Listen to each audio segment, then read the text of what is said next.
particularly these Southwest Virginia counties. And I was doing some quick little data analysis on this. And what's interesting is just how important these early Southwest counties are. 3 of them in particular. And if you want to share the screen, Lauren. Yeah, I'll do it. Right, I can do it. Or you got it up, now. Chuck? I'll go to my screen here and just sort of circle the counties right here on the tip there, right? Lee County. This was a county that Ed Gillespie in 2017, Ed Gillespie in 2017 got 80% in Lee here. I mean, that's basically Tennessee over there. Culturally. Youngkin got 88%. Yeah. Okay, and Donald Trump got 86. So you have an idea. Gillespie loses by nearly double digits to Ralph Northam. Youngkin narrowly wins, by a couple of points. And, of course, Trump loses the state by 6. The point is, Sears has got to be north of 85 to be in a competitive range anywhere in the state. And as we learned, Youngkin got Trump-like turnout in 2021. And, Jeffrey, you pointed out earlier, there's not a lot of evidence indicating that we're seeing that kind of engagement from the more super Republican counties in the Southwest Virginia area. Right. Based on the numbers we've been looking at in terms of turnout, turnout looks like it's way up in New York City, that it's up in New Jersey, but it's sort of in the same place in terms of its raw overall statewide in Virginia, not all that different, which is still on the high side, to be clear, historically in Virginia. But knowing that we're in an environment where, going into the 2021 election, I mean, Glenn Youngkin had the polls were practically tied. Youngkin had taken about a 1-point lead, if I recall correctly, from the 538 polling average right before the election. And this time around, you've got Spanberger up by 9, 10, and the signs are there that it's going to be a more Democratic leaning electorate. And if that's the case, and Youngkin could only win by 2 in a similar. Chuck, did you see, by the way, I thought this was fascinating to the point about like the realpolitik of all this. I don't know if you guys saw this morning. Miaris, I think it was on his Twitter feed, the attorney general candidate, posted an interview with a voter who voted for Spanberger and Miaris. I mean, that sound that you hear is Winsome Earl Sears being pushed directly under the bus. I mean, that to me is so telling, right? Like, this guy is the Republican attorney general candidate, and he's basically saying, like, hey, look, man, it's cool if you want to vote for Spanberger, just vote for me, which, I think that's probably in keeping with, out of those 3 races, the one we expect to be the closest. Yeah. Not necessarily because anything Jason Miaris did, but the one that we expect to be closest is the AG race. Well, look, hey, we want to show off our ability here to play video anytime we want. We're not just a mom and pop shop here. We got a lot, and we put some of the Miaris ads. We've got a couple of the Miaris ads. Oh, love it! It's a real throwback. An old guy like me misses the days when you actually closed a race trying to appeal to the middle of the road voter. And to everyone. It took a scandal and horrible things being said in text messages for us to have a even glimpse of what a bipartisan television ad would look like. But let's play one of the Miaris spots that was appealing to the Democrat and the Republican in there, Lauren. You can get. I'm Jason Miaris, candidate for Attorney General, and I sponsored this ad. Democrats and Republicans are condemning old text messages that emerged from Democratic candidate Jay Jones. Jay Jones, the Democratic nominee for Virginia Attorney General, is accused of sending a former legislative colleague text suggesting he would like to shoot the Speaker of the House of Delegates. Quote, Gilbert gets 2 bullets to the head. Quote, he wished Gilbert's wife could watch her own child die in her arms so that Gilbert might reconsider his political views. Jay Jones wished violence on the children of a colleague. How can Virginians trust a man who said something so horrific, so callously? Isn't that type of rhetoric disqualifying for someone who's seeking statewide office here in Virginia? I wish that I hadn't done it. I wish I hadn't said it. It is disgusting and unbecoming of a public official. Jones is facing calls now to step down from the race. Some say he's not fit to serve as Attorney General. That was just one example. They did other ones where you had a smiling Miaris going, it doesn't matter if you're a Democrat, showed a woman with a Democratic bumper sticker, doesn't matter if you're a Republican. I mean, I'm very curious. To me, this is going to tell me a lot more about the intensity of Trump hatred out there in a polarized Virginia, right? Which is, in a non-Trump environment, I don't think this AG race would be close. But in this polarized climate that we're in, where the perception is you can't give the other side a win, what does that do? How many people skip one? I'm going to be watching for how many people skip the race. We'll see. What will the total vote be in the AG race versus the LG race versus the Gov race?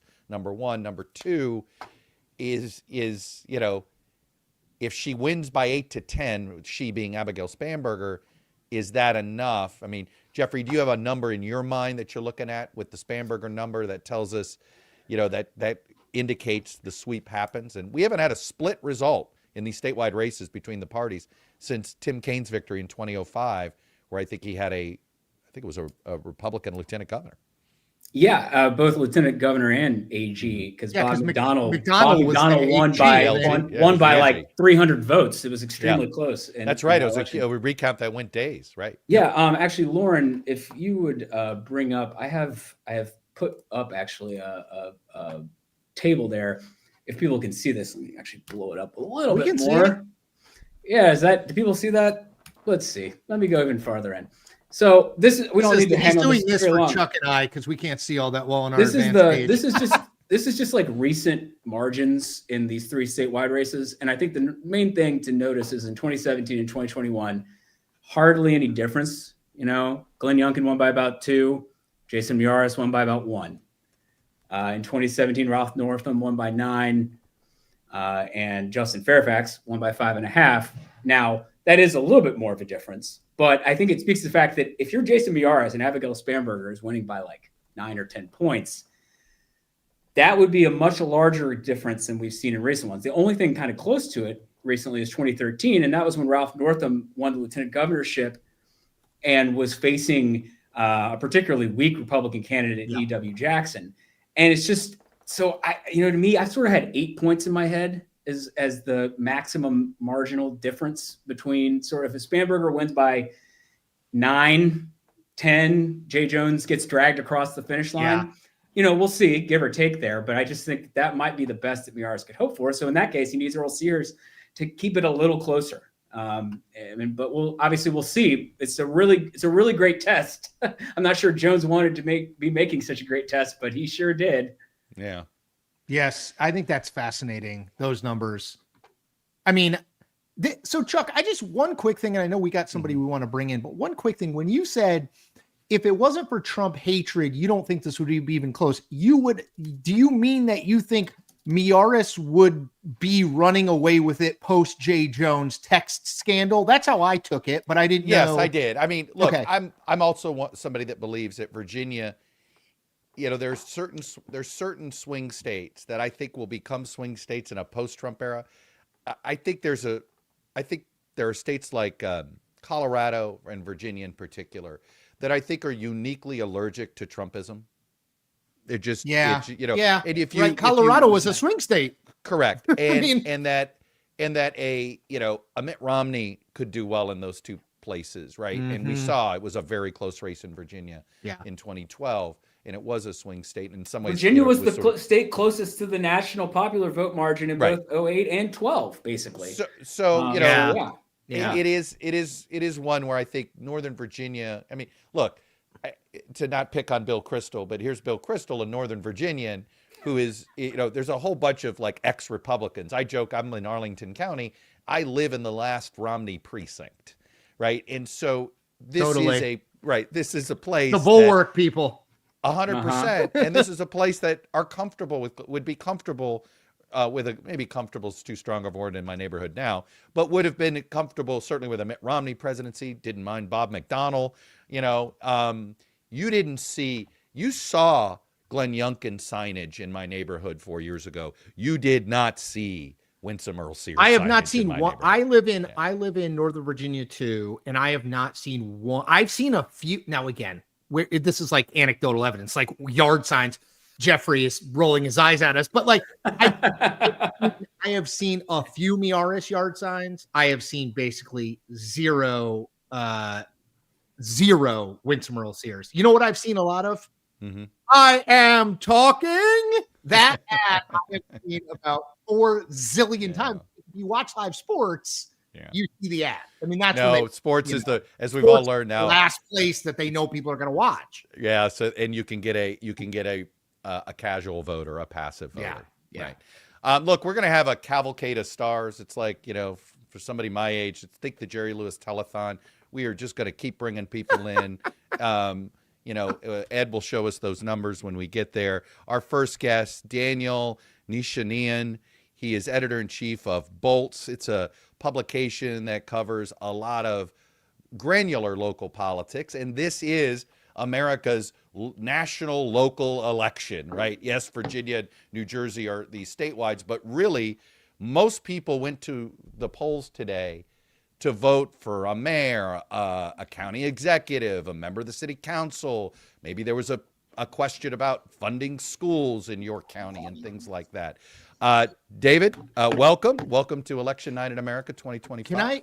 Chuck, can I put a plug in for Daniel and Bolt? Daniel, I'm sorry, I said David. If you care about local stuff, and I have this from Jeffrey Skelly and his amazing election preview that's on the Decision Desk Substack, there are more than 20,000 things that people are voting for. So we're going to talk about a bunch more than Cable is. Cable's going to talk about Zoran Mamdani, and then maybe the Virginia and the New Jersey guy. But I'm telling you, if you care about this stuff at a more granular level, and remember, that's where so much of this stuff starts and bubbles up: policy, ambitious candidates, right? This is the kind of stuff what Daniel is doing at Bolt. I am hugely admiring of. And if you care about this stuff enough to watch the four of us on a live stream, you absolutely should check it out. Sorry, I just want to put my personal plug in there. Daniel, how'd he do? Huh? And now that Daniel, send that check, Venmo me. Yeah, exactly. Brought to you by. I appreciate the hype for very granular elections. If you like the park commissioners and the bond measures and the school board races in suburban Colorado, the Bolt's guide to elections on our homepage is for you. Yes. Well, Daniel, let's do your best to actually pull back and just say, if there's a theme that you've seen this year, what is it?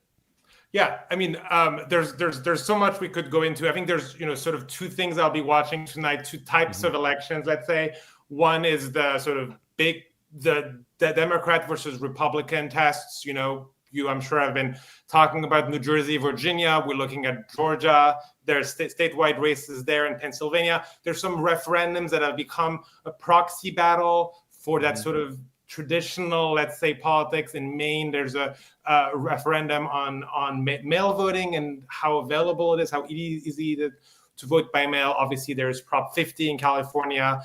To go a level under that sort of Dem versus GOP type of elections, there's some of the swingiest counties in the swingiest states are voting for their county executives. In Pennsylvania, a lot of the swing counties are voting for county executives.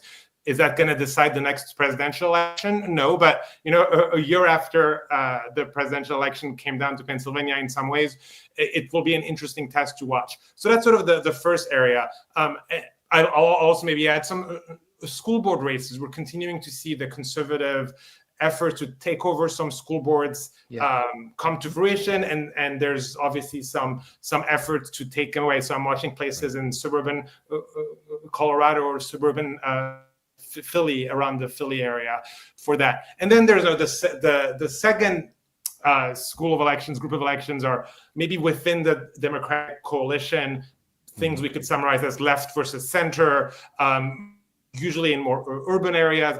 Of course, New York City is number one there, but we're seeing sort of similar fights in Seattle, the mayoral race there, but also down ballot in Seattle, city council, the prosecutor race. We're seeing that in the Philly DA race, in the Minneapolis mayor race, and so on. So that's sort of a second kind of thing to watch tonight.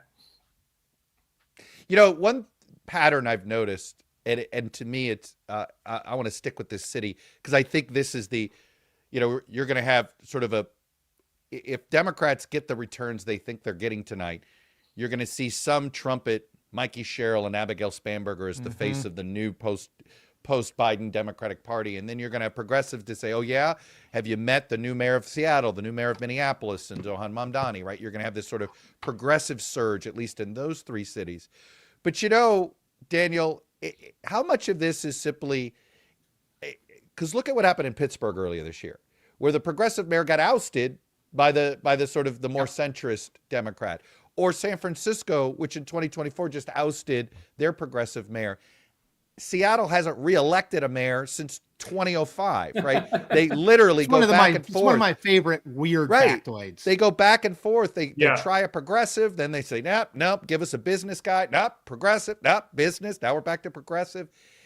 Is this the pattern that it depends on your locality? If you're if you're tempted by the progressive wing of the party, you probably don't like it, and now you go to the center. And if you've got more of a mainstream establishment Democrat, you're like, no, let me try this progressive dish.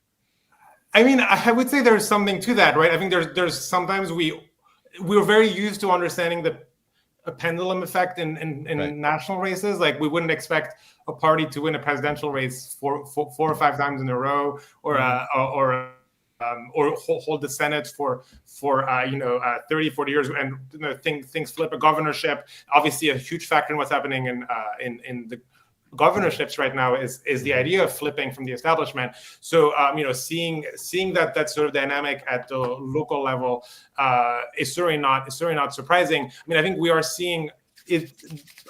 It is true that we are seeing this year a consistent pattern at the local, in the municipal, in the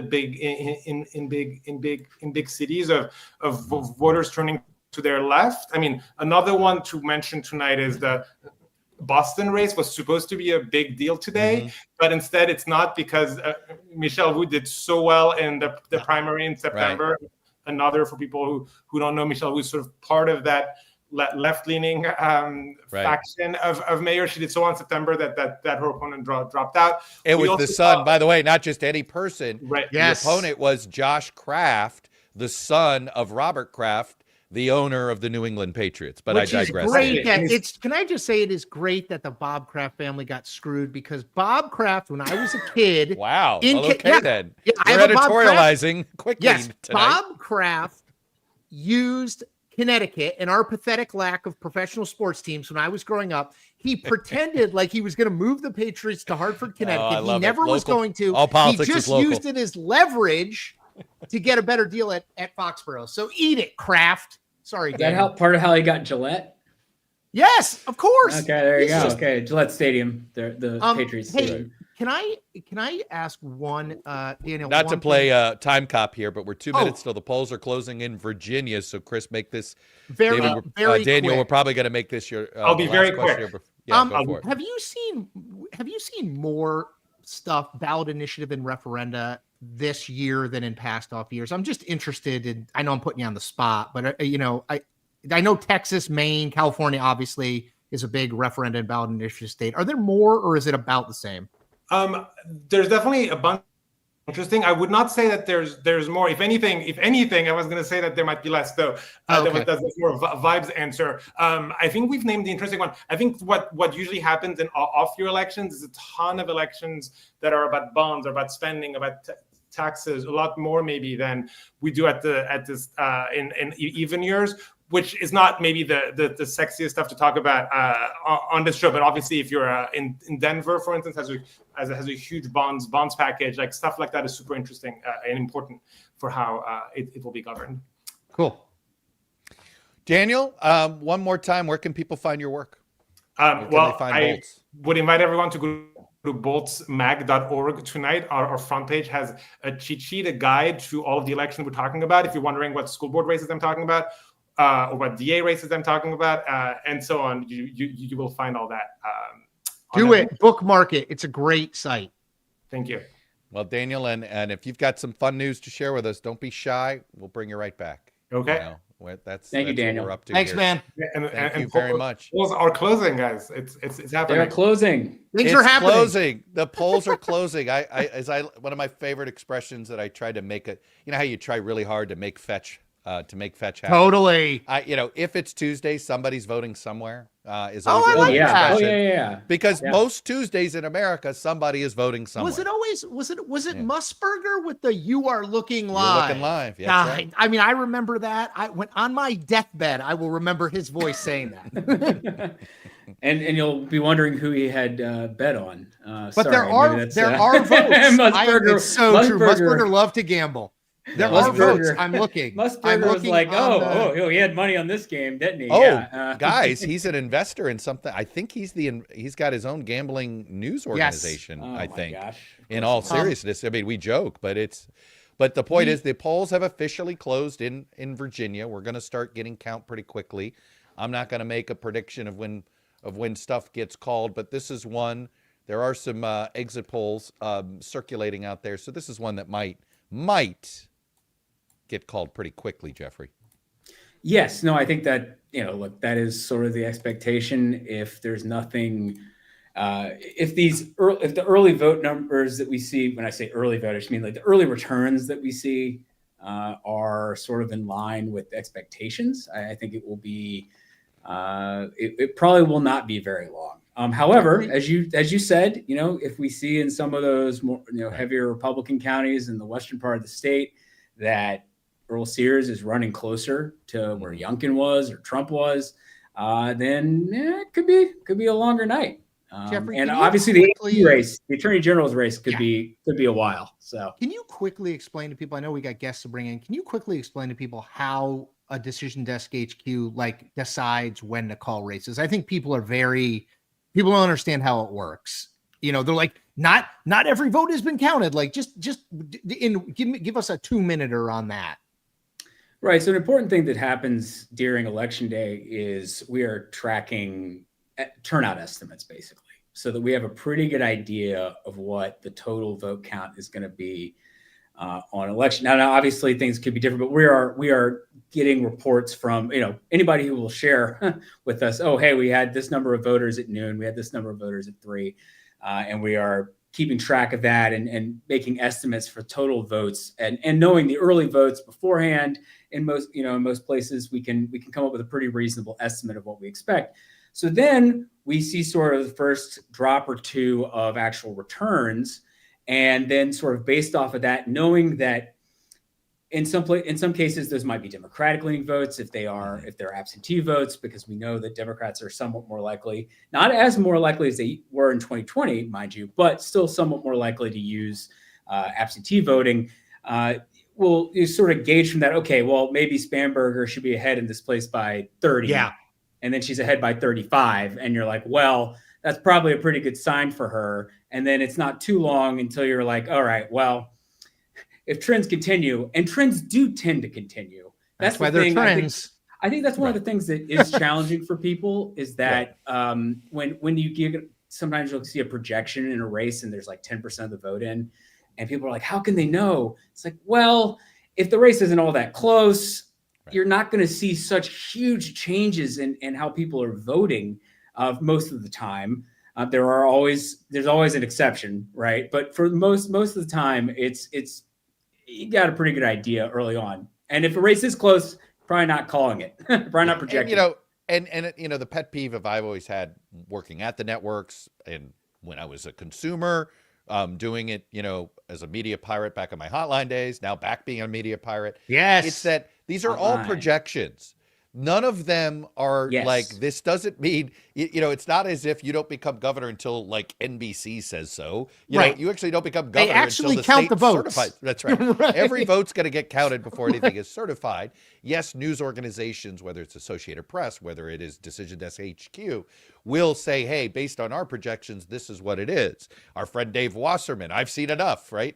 Right. And he's doing the exact same thing that Jeffrey just described. That's exactly right. But, and everybody needs to take it with realizing that, hey, if it's not as if people stop counting the vote after the projection is made. Okay. Every single vote is counted because guess what? They're down ballot races that matter, so there's always been this there's a conspiratorial mindset sometimes on projections and what they mean. And anyway, it's just, hey, this is our chance to sound off on that. There's media and counts by organizations like Decision Desk HQ and the Associated Press. And then there's the actual state election apparatus that does the formal official counting and certifying of election results. So yes, the media and organizations that do outside counting, which I think is good for making sure that, things are above board, and that having multiple counts, I think, is really healthy for democracy. Having one count would be terrible. You almost want. I totally agree. But people, I think people think there's a lot of conspiracy. I also think one other point I want to make is I think people think that it's like Decision Desk HQ looks at Arlington County, a very Democratic county, and Spanberger's up by 80, and they're like, let's call it. That's not how it works at all. It is based on expectations in counties, sample statistically relevant predictive counties around the state. And again, when you go, what I always tell people about polling samples or about projections like this, when you go to the doctor and he or she says, hey, we need to take some blood, they don't take all your blood. They take a sample of your blood, and it represents if you have high cholesterol, they can tell that. It's not the exact same. They don't take all your blood out and then recycle it back in. Welcome to things you will not hear on CNN tonight. I mean, well, unless you're maybe like a billionaire, maybe you do recycle all of your blood occasionally. That's so true. Going vampire. All right. By the way, it's too early to go down the rabbit hole. Have we not commented on all of our quarter zips, by the way, before we bring in our guests? It's the middle-aged man. Yeah, it's the Manning cast. Yeah, this is the Manning cast for election night. I was watching that last night. What can I say? Please, it was more watchable than the game itself.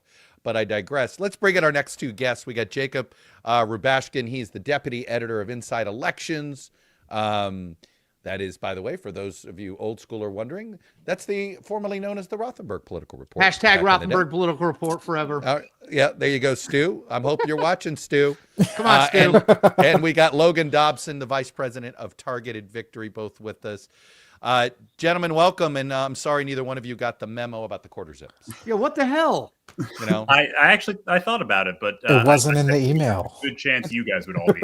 Yeah, you were right. See, that's why Logan is good at his job. He made a calculated decision about what we'd be wearing.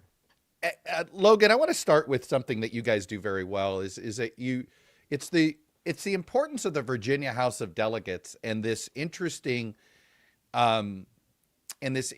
foreshadowing it has showed quite often when it comes to which party is going to gain in the following national midterm year. There has been an interesting correlation between House of Delegate gains for one party or the other in Virginia. The whole House of Delegates is up. By the way, the oldest legislature in America is the Virginia legislature, if you're counting at home.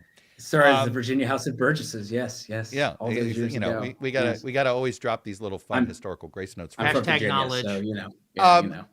So is it one of those things that we overrate? How much do you overrate something like that? How much is that going to matter when you're reforecasting these races over the next couple of weeks? If indeed Democrats pick up 5 to 7 House of Delegate seats, which is, I saw one projection tonight that had Democrats hitting the 16 spot. I doubt they get 60, but they might get to 57 or 58. Mm-hmm. Yeah.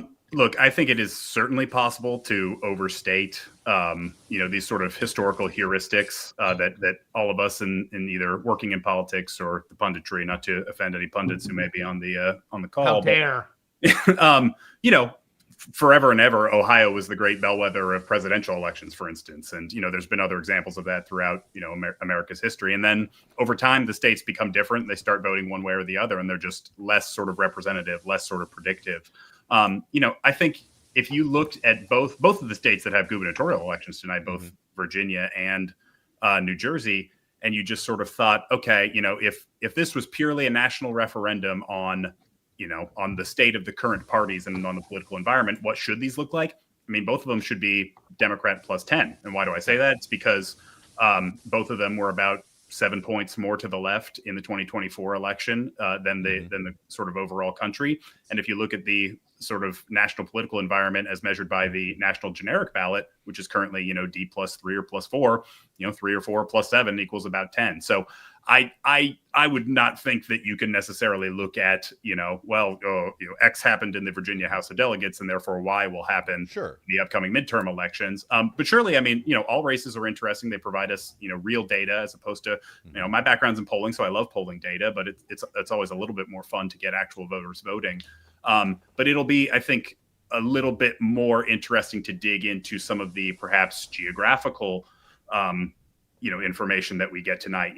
Northern Virginia, as everyone on this call knows, has gone, further and further left over the past couple of years, and is a place where, for instance, there's a ton of federal workers who are particularly affected by the current shutdown. And so, if that shutdown, I think we all hope that by the time the midterms come, the government is not still shut down. Does that mean that it'll look the same come midterms time? Probably not.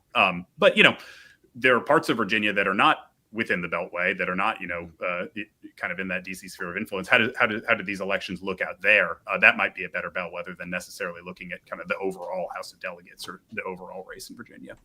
Yeah. We are just quickly, as an update from John Reese, our producer, notes, we are getting a trickle is the right word of votes in Virginia. Lauren, if you want to share my screen, let me just click quickly. And you guys, Jacob and Logan, I think you'll be able to see this too.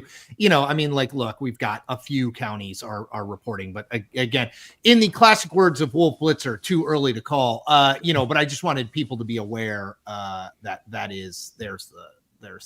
is happening, just so people know. Jacob, we've been asking everybody, generally speaking, sort of, is there something that isn't Zoran Mamdani or even New Jersey, New York, or California, New Jersey, Virginia, or California that people are watching?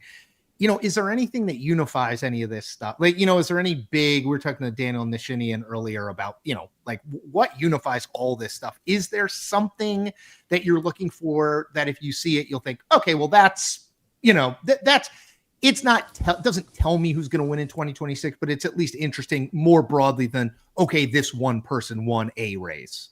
No. Look, I think potentially, right, depending on the results, there could be a unifying theme, or this could ultimately just be a series of pretty disparate elections taking place across the country that are subject to their own more localized considerations, right? I mean, you've got governor races in New Jersey and Virginia. You've got a three-way mayoral race in New York City. You've got a ballot measure in California. Take your pick in terms of what kinds of particular items. You've got ballot measures all across the country. I think the thing for me that I will be paying attention to beyond the results is, what does turnout look like? I think the big question these days in a country that's so divided as we are, and so cleanly divided, essentially 50-50, is who is actually taking the time to show up to vote, to go to the polls, because that is how you win elections. You do it through persuasion, yes, but you do it by bringing more of your people to the party than your opponent. And so whether it is in New Jersey or Virginia or the California ballot measure, or whatever sort of race you want to look at, I'm going to be very curious. Can Republicans turn out their voters? Can Democrats put up an enthusiasm gap? We talk about Southwest Virginia, for instance, which is the most Republican part of the state. Can the lieutenant governor get those people out to vote? Can a Republican not named Donald Trump, under more difficult circumstances, like it may be next year for Republicans, can those candidates motivate their voters to get to the polls? And if they can, that tells us one thing. If we see across the board turnout is lagging, I think that's a bit of a red flag for Republicans as they confront this issue that they all know they have, which is voters come out to vote for Trump, and then they stay home when Trump's not on the ballot. And that's not a recipe for success in the midterms. Logan, I have heard, Chuck and I have talked about this on and off airwaves for a long time. It is one of the central questions. What do you make broadly of that Trump coalition? Because it seems to me what has now been proven beyond a shadow of a doubt is Donald Trump can bring in a coalition that is a majority coalition in this country to win an election. What is less proven, we don't, the House, the Senate, is can Donald Trump does that coalition exist if Donald Trump is not on the top of the ticket, as he will not be tonight, as he will not be in 2026, as I don't think, although if you want to make news, I don't think he will be in 2028. What as a Republican, when you look at that, and look at the data, what is your take? Is it overblown? Is it fair? Well, look, it's Donald Trump is certainly a unique fixture in Republican politics and American politics writ large. Some of this you can say is maybe a minor mirror image of, say, the Obama years when President Obama was obviously very electorally successful himself in 2008 and in 2012, but his party suffered greatly in the midterms of 2010 and 2014. But there is a counterexample that's sort of gotten lost to history, which is the 2022 midterms. It's gotten, I think, a little bit rewritten what actually happened in 2022, because Democrats, I think, a little bit outperformed and sort of convinced themselves that, maybe, we were supposed to have a terrible night, and it ended up being. They lost the House. Thank you for totally saying agree. This, it drives me crazy. Like Logan's right. It was the Biden White House, out of in an attempt to try to look relevant themselves, wanted to say, hey, look, this work, and you're like, no, there was a couple of really horrendous Republican nominees that made Democrats do slightly better than expected. That's right. And the funny thing is Republicans won the national popular vote for House, which is an imperfect metric. I know no one on this call would claim that it's, a perfect thing, but they won it by 2 or 3 points in 2022. And I did this because I'm a real sicko, but if you took the national popular vote for House in 2022 and basically turned it into an electoral college, it looked exactly like the electoral college ended up looking in 2020. Oh, interesting. Hey, Can I just, Lauren, let me just interrupt. Lauren, Lauren is our master of ceremonies who is off screen, but Lauren, can you put up, I can share my screen. Can you just put up, I just want to have the results as Virginia's coming in, put us on the side there. Put it, you can take Chuck or Oz. Yeah, there you go. Thank you. Yeah. Not that we don't love looking at our faces, but that just way you can point, constantly see as stuff gets updated in real time here for you guys.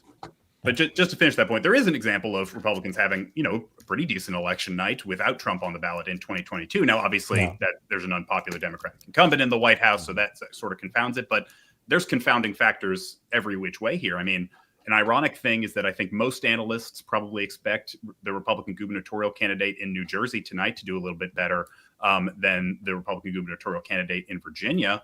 But, as Jacob was just talking about, one of the reasons that the Republicans, even have a shot in Virginia is because we do really well in the rural populations of Virginia. New Jersey doesn't really have a rural population. So why are Republicans able to succeed, in New Jersey in a way that they might not be in Virginia? So there's, it'll be really interesting to watch which trends from sort of 2024 continue, which ones pause a little bit. I think Republicans made tremendous gains in urban communities. And that's why, Donald Trump was able to get New Jersey to within 6 points. Are we able to build on that? Are we able to keep that going? Or does that backslide a little bit and we end up looking more like the party of the pre-Donald Trump era? I think that's unlikely, but those are some of the various countervailing forces that all of us as analysts and people who work in the space need to be monitoring. Look, I don't want to overrate what I'm about to share with you here in a minute, but it's worth noting the following in just the raw returns. And again, these are all early. Right. But right now in these raw returns, you've got Spanberger with a 17-point lead in her race. In the lieutenant governor's race, the Democrat Ghazala Hashmi, who would be the first ever Muslim woman to win statewide. Just keep that in mind. She's up 13 points. Jay Jones is up 7. So you see it's something to monitor all night, but it's just early on, right? Spanberger plus 17, Hashmi plus 13, essentially. Jay Jones plus 7. Yeah. So obviously there's going to be whatever happens in this governor's race. I have a feeling the AG race is going to be a while before we find out who wins it. Yeah, I'm assuming, and Jacob, correct me if I'm wrong. I mean, when people ask me out of, I guess we'll call them the big four, although I may be discrediting like real big fours, but New York City mayor, Virginia governor, the Virginia races, I'll put all together, New Jersey governor in California. I've always said when people, when they know what you do for a living, they're like, are any of these going to be close? And I always say, like, if there is one, I would assume it'll either be the New Jersey governor's race or the Virginia attorney general's race. Is that sort of broadly in keeping what you think? Oh, absolutely. I mean, if you look at all the information that we have, I would even say you can make a pretty clear distinction between the New Jersey governor's race and the Virginia attorney general race, right? The Virginia attorney general race is a true toss-up. There were a ton of polls that came out after the J. Jones text scandal broke that had Jason Miyares, the incumbent, ahead. You can't say the same for Jack Ciattarelli. There's been, you could probably count on one hand the number of polls that Yeah. have had Ciattarelli even tied, let alone ahead. And a lot of them came from his campaign or allied groups. You know, Mikey Sherrill has a lead, a small lead, but a lead nonetheless in those polls. You can't say the same for Jay Jones. The best case scenario for him is that there was a bit of a Shy Jones effect, right? That people were uncomfortable telling pollsters in the midst of his scandal that they were still backing the guy who joked about, killing one of his coworkers, and that partisans are putting on their jerseys. They're coming home, and that Spanberger is going to win by enough at the top of the ticket to bring home Democratic votes for Jay Jones as well. But Jones is absolutely, the Jones Miyares race is absolutely the most competitive. I would be shocked if it weren't the closest result of the night. And quite frankly, I mean, New Jersey, will be competitive, but has less of a track record of incredibly close elections. Whereas, as Jeff can tell you, there have been any number of Virginia elections for attorney general, even that have been decided in a state of millions by we were talking about a couple McDonald. hundred votes. We were Exactly. talking about that McDonald Reeves, the Mark Herring race. Mark Herring had open chain in 2013, and Exactly. Miyares and Herring was the closest. Yeah, I was just going to say Miyares and Herring, right? I'm trying to remember when Herring had his own issue. It was right after Northam, so I think it was there was some question about that, right? Yes. Anyway, the point is that it is funny how the AG race has been a magnet in Virginia for recounts.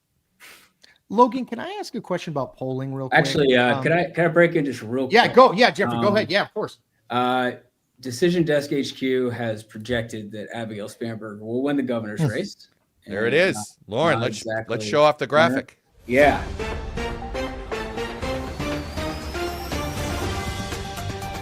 But it's the first one, There's of one. the night. So yes, she, currently she's got about an 8-9 point lead. I mean, the numbers are kind of coming in a way where they'll change a whole bunch here in a second, but she is clearly running at the head of the ticket. She's running ahead of Ghazala Hashmi, the lieutenant governor nominee for the Democrats, and Jay Jones, the attorney general nominee for the Democrats. So all signs, things are sort of following what we expected with Spanberger. And that, by the way, Jeffrey, is a good. Sorry, Chuck. That's a good sign, right? We assume if you're Jay Jones, you're happy about an early call for Abigail Spanberger, correct?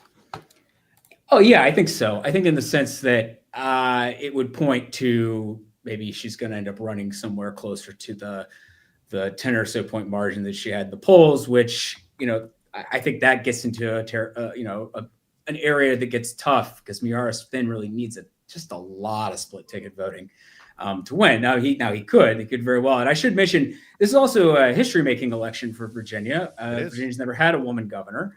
Now they were basically guaranteed to break that streak tonight. But that, Abigail Spanberger looks positioned to be history making in that way.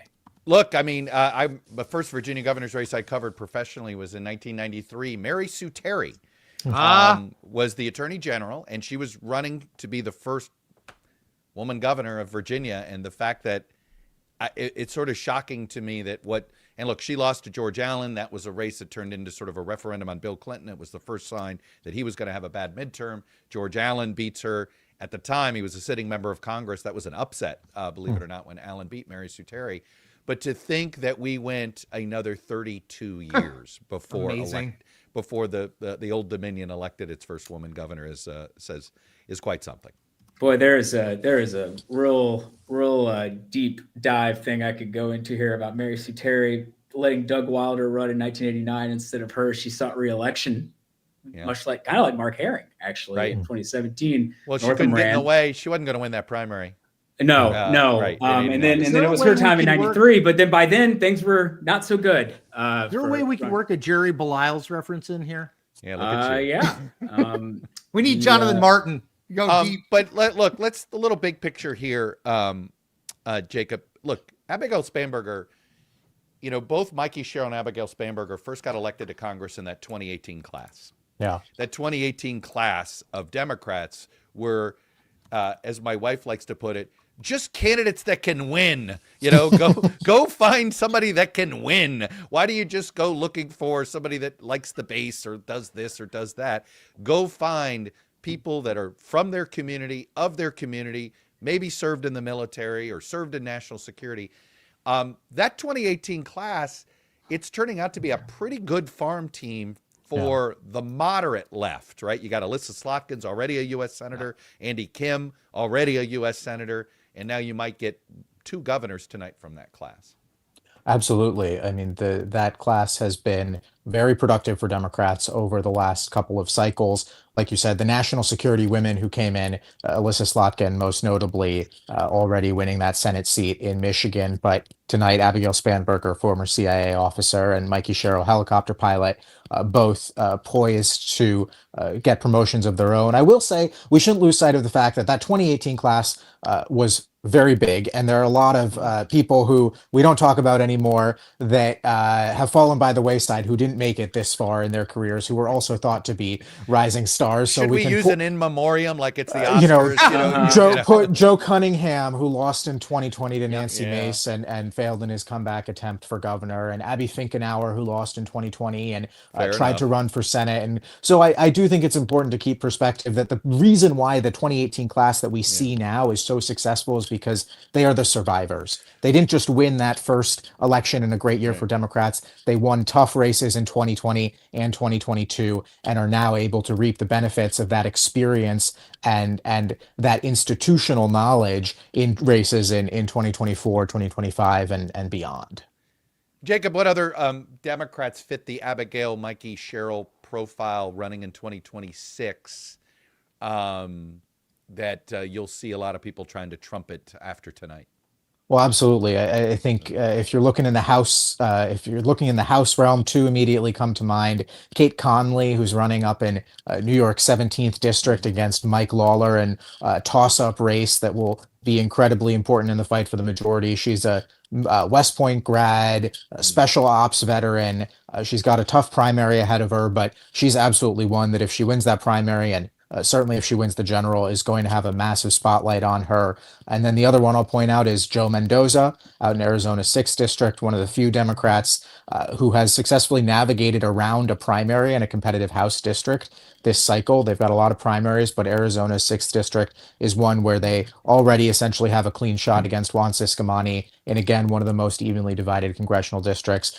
Mendoza is a 20-year Marine veteran. And so I think there certainly are Democrats and campaign strategists who are going back to that 2018 well, looking for especially women with national security and military backgrounds to run in a lot of these races. That was a program that worked in 2018, and if Democrats take back the House in 2026, we could see a return to form there. Logan, the progressives might have something to say about that. Yes, they certainly should. I think one thing I did want to hit just real quickly that should not necessarily be discounted is money. Abigail Spanberger outraised and outspent Winston Sears by $30+ million. And in New Jersey, where the race is expected to be a little bit closer, they actually, I believe both candidates participated in the public financing system, which means that the spending was a little bit more equitable. That's like the biggest surprise of all. People participating in a public financing system in 2025. I didn't even know they existed anymore. But, on one hand, I'm a Republican. You could hear that as me making sort of an excuse for the performance in Virginia. But you do have to give that quote unquote 2018 class some credit there as well, because they were monster fundraisers in 2018 and have continued that into the future. I'm just curious, Logan, do you think if Trump had been more helpful to Sears earlier, that this is a closer race? Or was this just, there was just something about I didn't think she knew why she wanted to be governor, other than it was next, right? She was we a bad can get candidate. into her messaging and all this stuff. But how much did Trump's sort of distance from her hurt her just mechanically? I mean, it's a hard question to know the answer to, just because it's a counterfactual. I mean, the president can certainly do a lot of things that nobody else can do, particularly in the Republican Party on the motivation front. But you have to counterbalance that with, I mean, again, the Northern Virginia is gone increasingly left, and anything that the president does possibly could have motivated some of that deep Democratic base that's there as well. I mean, President Trump, I don't think, has ever campaigned in either of these states in either of his elections in the generals, and didn't get super involved. I think he did a rally once in Virginia. Why do I think the Wildwood? Yeah. I think he did, and one in New Jersey. Yeah. I think that's sort of impossible to know. Yeah, like I said, the first thing I said, if Virginia was about 7 points to the left of the country in 2004, and the country right now, based on the national generic ballot, is like Dem +3, why would you ever be surprised that the Democratic candidate wins by about 10? That's 3 + 7. And speaking of Democrats winning, Decision Desk HQ can make a projection in the lieutenant governor's race. There we go. Virginia. Oh, if we've got the graphic ready for that guy. There we go. Ghazal Hashmi will be the next lieutenant governor from Virginia. And more history here. This was another, obviously a little bit more under the radar, especially because the attorney general's race ended up getting so much attention because of Jay Jones's texts and the scandal surrounding that. But this contest, Ghazala Hashmi will be the first Muslim woman elected to statewide office in the United States. Was it Keith Ellison that was the first Muslim? Yes. Attorney General from Minnesota. Yeah. Former member of Congress, right? Yes, and now there would have been history actually either way here as well, which is just interesting. John Reed, the Republican nominee, would have been the first openly gay Republican elected to statewide office. So Virginia was just in a position to make a little history tonight. I want to, Chris. First of all, Jacob and Logan, I know we said we'd get you out of here by 7:30. We got to let them go. So I appreciate it. Thanks, gents. Have a good election night. That was Thank great. you all. Thanks, guys. I want to have a look. Let's spend another minute or two here on Governor-elect Spanberger. Yeah. Chris, I am one of my favorite quotes from the start of the Biden presidency was courtesy of then Congresswoman Abigail Spanberger, who during the entire debate over Build Back Better and how big to make the she gave Jonathan Martin this great quote.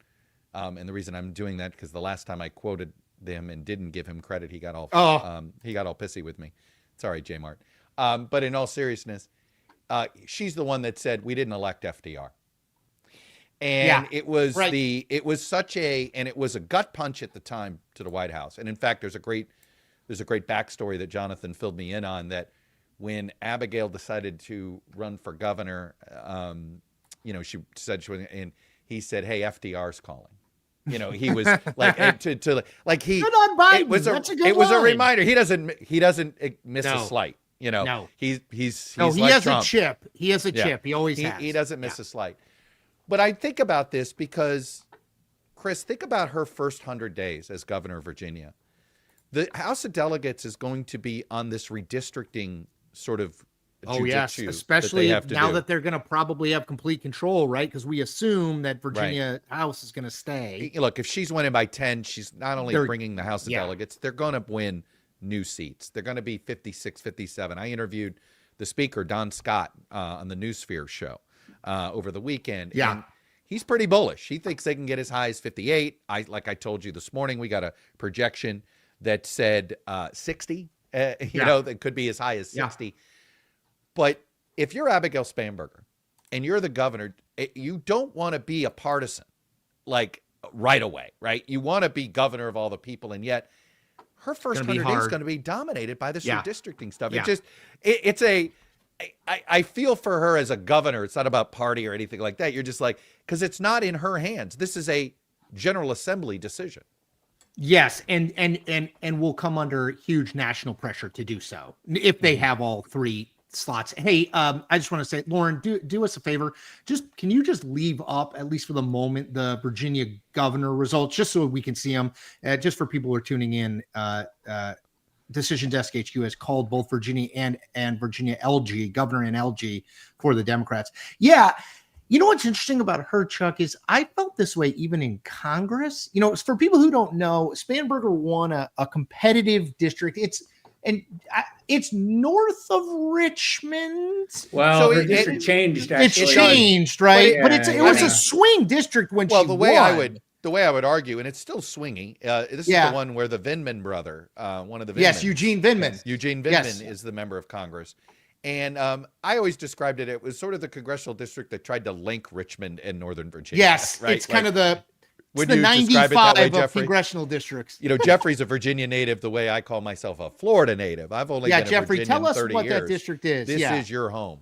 Yeah, the 7th congressional district. So when Spanberger originally won it in 2018 against Dave Bratt, who famously defeated Eric Cantor in the 2014 Republican primary in the 7th district. This was a suburban, exurban district that basically took in a lot of Henrico County outside of Richmond and ran kind of north up towards really exurban, very outer Northern Virginia.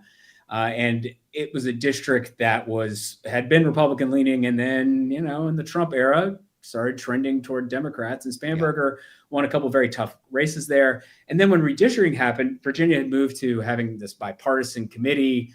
They couldn't come to an agreement. You ended up with a court-drawn map. Well, the state Supreme Court got two special masters to come up with a map. And the new district for the 7th was much more north of where Spanberger had been, and it didn't include any of her home in Henrico. That's where she's originally from. But she decided to run in the new version, which was a very competitive district. Well, up again, the 95 corridor. So it had a fair bit of her whole district in it still.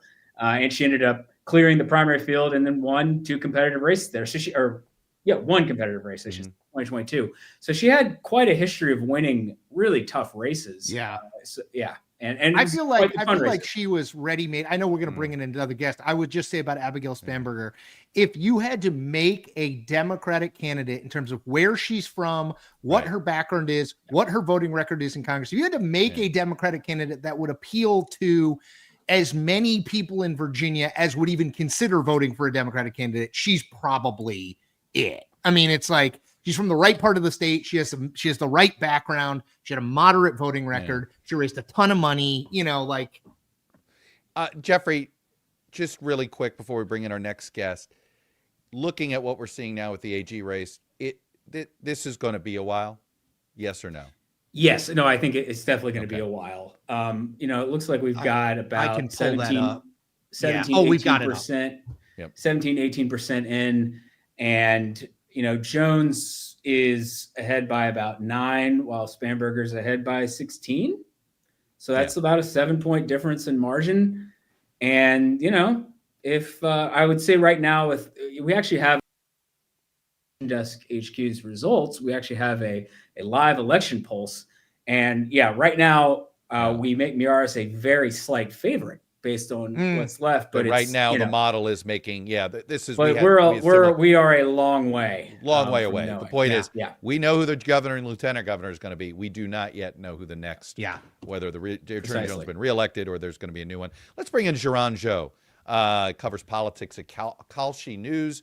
Those of you not familiar with Kalshi, this is a predictions market. This is in markets, and it's actually a terrific time to have you in, Geron, because I'd love to know how the markets are moving on the AG race right at this moment, right? Decision Desk has called the governor's race, called the lieutenant governor's race. I imagine we're already starting to see this is where the markets are moving, not based on poll numbers, but based on real returns. So, if you feel like I didn't do a good enough job explaining Kalshi, you are welcome to do the quick explainer, but to dive into that question for me. Awesome. Well, thank you guys so much for having me on. And yes, no, you did a great job, I think, Kalshi. It is a prediction market. People can trade on the outcomes of different events, ranging from politics to culture to sports. It runs the gambit. And in terms of the Virginia Attorney General race, this market has been a bit of a roller coaster, just in general.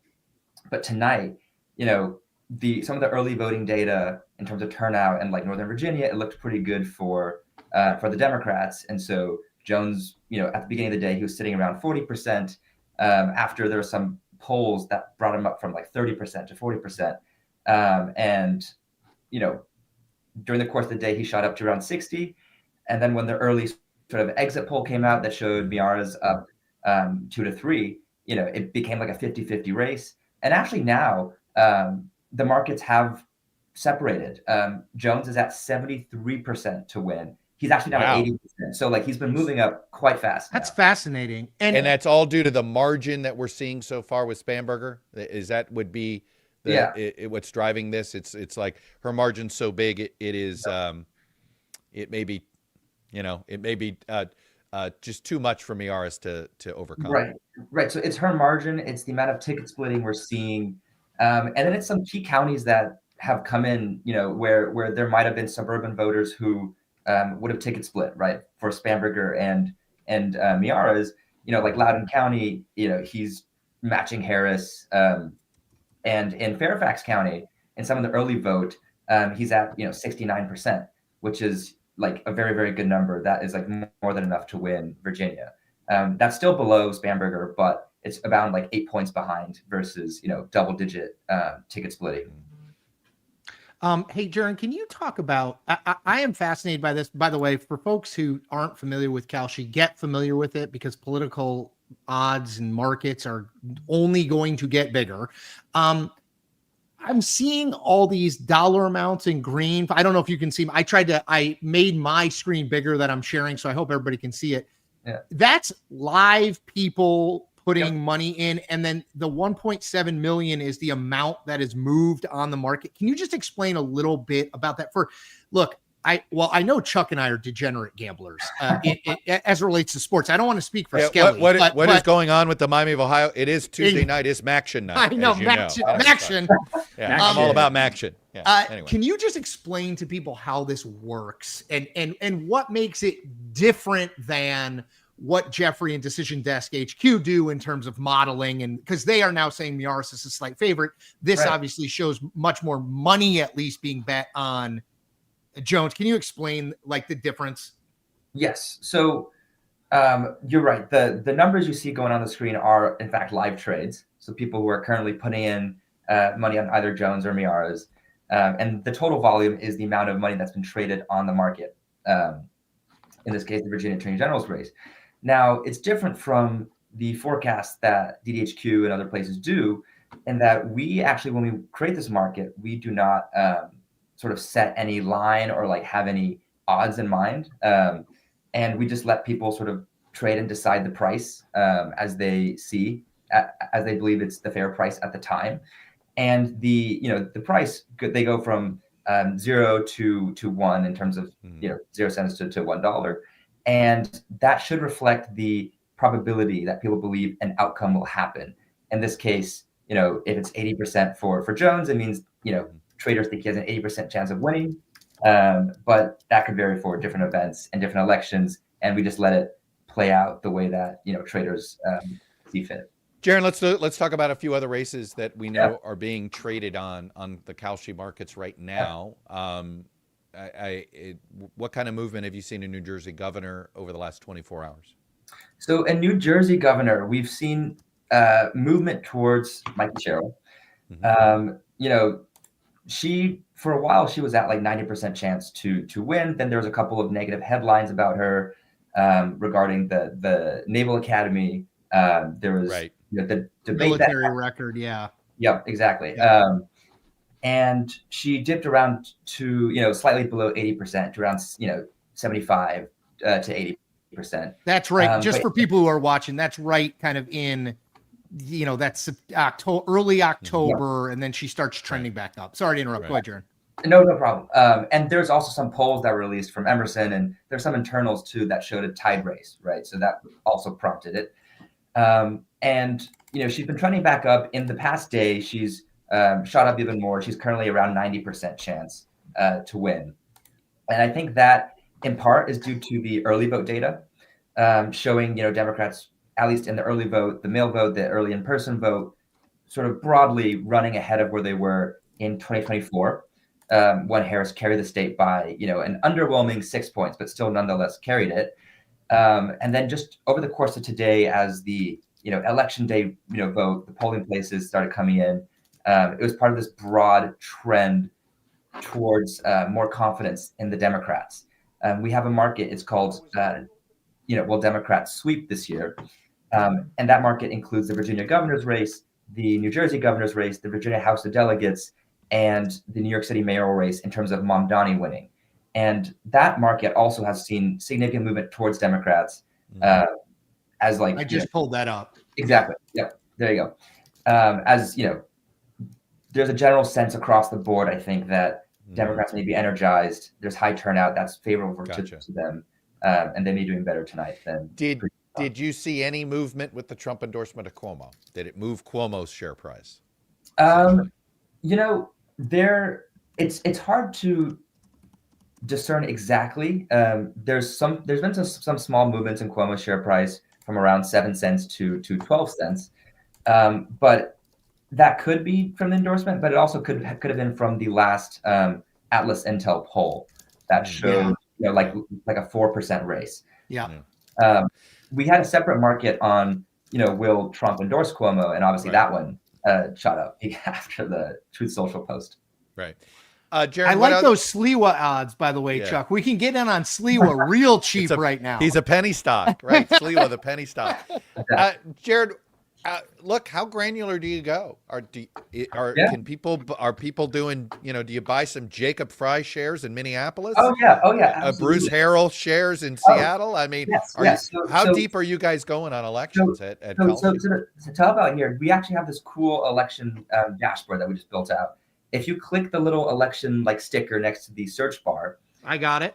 Yep, it will take you, and you scroll down, it'll take you to a very cool map of the U.S. where we have live data coming in, and also where the elections are. And we go pretty granular. Mayoral races. We cover the 2 Georgia Public Service Commission elections. Right, they're statewide Republican versus Democrat elections. These could be the first seats that Democrats flip on a statewide level in Georgia since the 2 Senate races. We also ask about, at a very deep level, about existing races where, for example, we have Abigail Spanberger. What's her margin of victory in Loudoun County, Virginia? Wow, that's like betting. That's like the player prop of Kalshi, so right? True. Like, what's the rushing yards going to be? What's her Loudoun County number going to be? It's like betting on the coin flip in the Super Bowl. Yeah, not although quite that, it's a little bit more well researched than that. Yes, But it is. I'm just trying to scroll through, but they have so much stuff in here. I'm just trying to show. Oh yeah, if you want to be degenerate, good lord. But seriously, I enjoyed, for instance, that's NHL. Sorry, I just clicked off. Jersey, for instance, what will the margin be in a given race? It's a really fun one that I was looking at when the New Jersey governor's race started to get kind of closer to the polls, and I thought that was really fascinating. Just look at sort of the probabilities, and I don't think the market was that big, in terms of the amount on it then, but I'm sure it's grown since then, and so that the volume. Kalshi is very fun to look at. And participate in. I don't. Because of what Jaron, I'm gonna let you go, but let me let you go on this, which is, should we expect to see a lot of fluctuation in which party's going to control the House of Representatives after 2026 over the next 24 hours? Is that the best number to follow on Kalshi over the next 24 to 48 hours? That is a great market in terms of does this how people view the general environment? Does this spur additional redistricting efforts? Right? Does this solidify that in Virginia? There's also an interesting market where we for example for the shutdown market. Does this election sort of change any party shutdown strategy when they see that it either works for them or just not? And this is a very cool market, by the way. We have some big picture markets asking people to compare margins across the elections tonight. So, which race will be closer? Is it the Attorney General's race or the New Jersey governor's race? Right? Those two. Any way to keep people throwing a few bucks at the market. I love it. I love it. Hey, Jaron, this was great. Great to. Thanks, dude. I'm way into Kalshi myself, so not yet better, not yet. Just an observer. We don't want to say that, but we'll be in touch. Jaron, good to have you on the show. Appreciate it. Awesome. Thank you for having me. Great. Look, Hey, we're 11 minutes, guys. We're yeah. Oh, go. Oh, I was just going to say that there has been some. Loudoun County has gotten much It's closer almost to all being in. all Yeah. in, and that has actually, if yes, I believe you are now showing my screen, Lauren. That has helped prompt a major shift in our live pulse win probability. Jay Jones is now favored, and that's because in Loudoun, Jones is up by about 19 percentage points, and our target there for him was he needed to be up by basically the break-even line was at about D plus 13. So the fact that we're close to 100% in from Loudoun County, which last time I checked is the 6th largest locality in the state. Oh, look at that. He just had that information on hand in his brain. Well, I'm a Virginia native. I've spent too much time looking at it. I think we're about to see this could be a Democratic rout in Virginia tonight, is what we're saying. We should bring let's bring in former state senator Jill Vogel, right? And Jessica Taylor from Cook Political Report. There's Jill. Jill Vogel coming to us from an election headquarters. Great to see Jill, you, where Jessica. are you? From Loudoun, guys, not just anywhere, but Loudoun. Yeah. Well, you just heard. And I belong. I love. I love hanging out with degenerates. By the way. Yeah. Well, that's why you're here. Jill, we basically just said the Loudoun numbers are all but about in. We're like 95% of the vote counted in Loudoun. The big shock to all of us is how much stronger Jones looks in the results than Miyares here. I know you're out there in Loudoun. I imagine you're a little surprised by this yourself. So you know what they say. So goes Loudoun, so goes Virginia. Yeah. And also they say so goes Loudoun, so goes the country.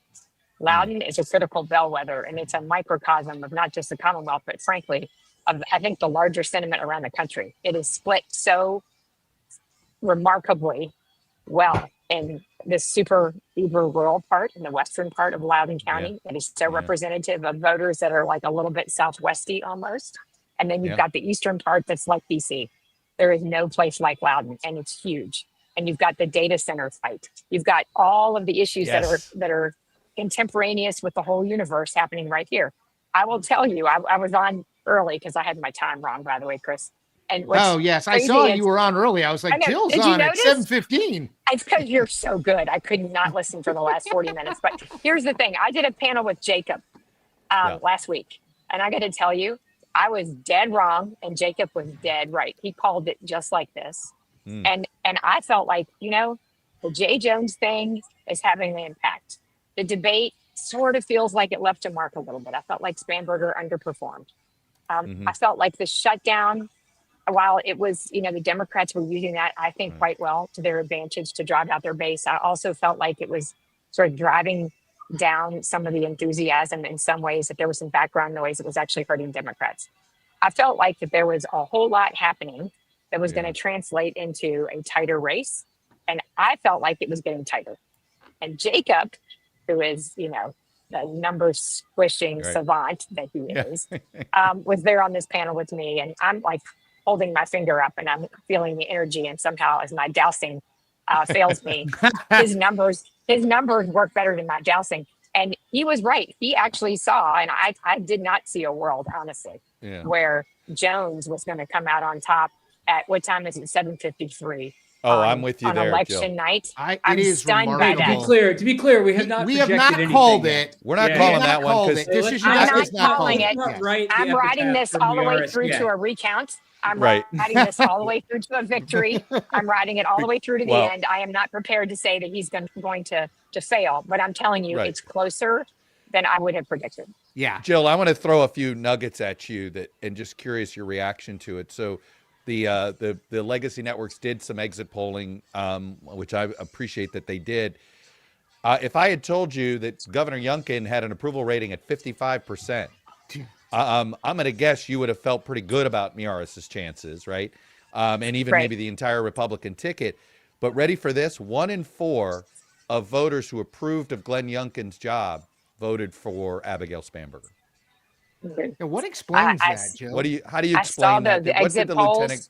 Yeah, what do you think the lieutenant governor failed to do in this That case is with the voters? That is a bottom dropout separation there.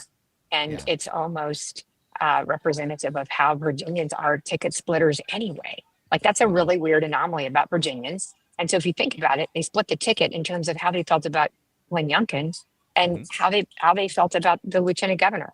And I think the lieutenant governor clearly, to her credit, because she is a relatable, kind, really compassionate person, it didn't translate, and she had a lot of structural disadvantages. She also came to this without the polish and without the credentials and without some of the things that Spanberger had. And you all talked earlier about if you were going to go and design this Spanberger candidate from the swing district, she's a who'd been through the perfect fit. grinder. Yeah, she was the, like, you know, give your kid the thing to build the perfect animal, to put all the pieces together, and that's what you do right there. You got it, and you're like, that's what that was. And this race felt a little on the Winsome Sears side. It was just a little messier and a little harder and a little underfunded and hard to come together. And still, people love her because of that. And all her sort of, I view her secret weapon as having been underestimated. And there's always that underlying element of that's how people viewed her. Now it's a delegates race. You guys will recall that's how they viewed her in the LG race. Initial and that LG primary. race, correct? My God, did anybody think she was going to win the LG primary? No, No. And nobody saw her as a credible gubernatorial candidate, honestly, until she showed up. And actually, she did really well in the debate. She's actually held her own. But she has some structural disadvantages. Yeah. And also the issues. Right now, the issues are against her. Yeah. Right. And Virginia's a D plus, like 10, 12 D state. Jessica, I wanted to ask you about, thank you for that. See, you can tell Jill's a communications professional, because I wanted to ask Jessica about, like, Virginia. Look, I mean, Chuck and I especially, and Jeffrey's probably old enough. I mean, I remember when Virginia was a Republican state, then it was a swing state. Is it now? My whole childhood into teenage years. I mean, is it a blue state now? Like, I mean, because it now looks, I mean, look, Spanberger's going to win. Decision Desk has already called the Virginia governor and lieutenant governor race. Right? Yeah. If Jay Jones gets dragged over the end, given everything that happened in October. And 58 to 60 seats in the state assembly. Like, what do we, I mean, is that not a swing state? Like, what do you make of it? I don't want to draw too many conclusions, I know, but competitive with the right candidate in the right environment. And that's what Youngkin had. He had the backlash to Biden happening at just the right time. He was able to separate himself from Trump. He had the business credentials. But, you know, I think it's always that sort of backlash to the White House. But Chuck, I brought this up because I don't know if you remember when you and I were at Indy together. I found in my wall of things when we were covering that 2013 race, and that's the one that went differently because it was a shutdown then too. And you had Ken Cuccinelli, that was, a very divisive Republican nominee there as well. Clearly we saw later on that, that McAuliffe wasn't lighting the world on fire when he had a different environment. Well, let's remember Terry McAuliffe's never gotten 50%. Yeah, in Virginia, right? Yeah. Neither in the race he won nor the race he lost. Right. Yeah. But I mean, I moved to Virginia in 2007, and I was excited to live in a swing state for the first time. And I think you're right, Chris. I don't think it is anymore. But again, under the right circumstances, at a gubernatorial level, any state could go that way. Right. Kansas has a Democratic governor. Right. No, and I still think right. There's no doubt that the windshield wiper effect in Virginia, which is just, look, a trend that goes back to 1977 is not just, a coincidence. That's right. There's no doubt that Virginia is the first state that gets to sort of issue its blowback on whoever the new party is in the White House. Jessica, we are about 90 seconds away from polls closing in New Jersey. New Jersey's got the cross current, right? Which is, if you were just looking at it through the prism of New Jersey, you'd say you'd rather be the Republican than the Democratic incumbent party, right? This is another state that likes to go back and forth, not quite as frequently as Virginia, but somewhat so. And yet the national wins clearly are at the back of the Democrats. Yeah, I mean, you would look at the trends there and you would say that if the same party's been in power for 8 years, that they would go to the Republicans. I mean, what's the irony here is that it helped Mikey Sherrill that she wasn't from Trenton. I think that's helped her. I mean, she's also not, she's not as talented a politician as Abigail Spanberger, I don't think. She made some more missteps. She wasn't as comfortable with some of the policy things and everything. I mean, they kind of get lumped together because they were part of that 2018 cycle of national security women and different things. But also, I think the difference here was too, if Ciattarelli had been able to run this type of race, he could run in 2021 when Trump was on the downswing. This could have been a lot closer. But he had a primary challenge. He had to tie himself to Trump in order to win that. And I mean, when you say that Trump you give him an A in the debate, when clearly the exit polls that we are seeing, and I'm going to be looking, and I know you all are too, at some of those numbers from like Passaic and different things. What do the county things say about this? I mean, it's hard to look at. It's still very early in the night, let's say, but this is anything other than a complete repudiation of Trump so far. Yeah. Hey, Jill Chuck, Vogel. can I sneak? Yeah, go ahead, Chuck. Go ahead. I have one quick one for Jill. You go though. Yeah, no, Jill. We're about to embark on this unique, potentially a special election on a constitutional referendum in April on redistricting, and we were talking earlier. Maybe you were eavesdropping on this.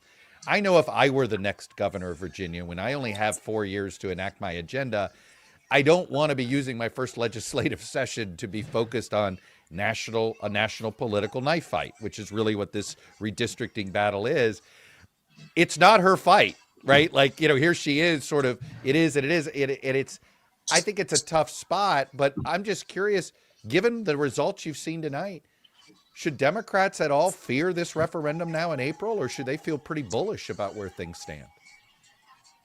If I were Democrats, honestly, looking at what it's done in terms of, and I think there was something really wise about using this to gin up the base, much like I think they felt the shutdown did. I think this also had some of that impact on this race, actually. I think that they could feel bullish going into it. If I were Spanberger, though, I would be a little circumspect about whether or not I wanted to use a tremendous amount of my political capital on that. The regular electorate really doesn't understand redistricting. Understatement of the century, Jill. Yeah, and by the way, Right, some they of the super focused data nerds don't always understand it. Well, so let me tell you, I geek out on it as a redistricting lawyer, and I could sit here and talk to you for about 6 hours about the 5 or so. That'll be tomorrow's arguments live stream. Right, exactly. They're going to make in court, and they're going to argue that there wasn't the 90 days that's required, that this isn't actually an intervening election. I used to chair that committee in the Senate, so I can tell you that's also going to be a tortured legal battle. Is that how you want to spend your time if you're Spanberger? I just don't know that gets her what she wants. And is it going to have the impact in Congress if what happened today on election day is actually the takeaway? Is this not your referendum? Is this not actually going to sort of carry you? Be the positive person. But I just wanted to mention one thing. You guys talked about Virginia and whether or not we're a blue state. Something you guys didn't mention, and that is there was a night like this for me in 2017. I was the statewide candidate who ran for lieutenant governor in Virginia. And the Trump wipeout. Jill, I didn't want to necessarily bring it up. I was just, we were trying to forget that part. You see, there's a big bloody wound, and there's salt that you can just like smash in there. And what a genteel gentleman, not to remind me. But anyway, that was an amazing campaign, an amazing race to get people all over Virginia. But it feels a little bit like this. And it was early that night, and you could feel it. But I will tell you, if you live in Northern Virginia, you live in any part of Virginia, you can feel that Virginia has changed dramatically. And sitting here in Loudoun in a room that's a little bit empty, you can't help but feel a little sad for the folks on the Winsome campaign who really busted their rear ends to deliver a message. I'd just like to say that Jill came closest on the Republican statewide ticket. I can't believe that you remember that. I can't. That's what we talked earlier. We were talking about just buttering you up here. So, Jill, you were a trooper. Yeah, I see that. Really appreciate you coming on our live stream tonight. So awesome. I love degenerates. Anytime. The better half of the Vogel family. I will geek. Oh yeah. yeah. That is arguable. The Alex Vogel is the better half of the Vogel family. As anybody knows. Alex is one of my Omerta sources. I don't speak of Alex. He's such a No, you never. Jill's husband may be the best source in America. Let's just leave it at that. a name that should never be uttered. That's right. Anyway, I love you guys. It was great to be on. Great to see you, Jill. Nothing like being on at the anticlimax. I mean, seriously. I know. Well, Bye, at least, and it was before 8:00. Anyway, Jessica Taylor, one more nugget from the exit poll that I found fascinating, and that was a majority of Virginia voters had an unfavorable view of the Democratic Party, and Abigail Spanberger's killing it.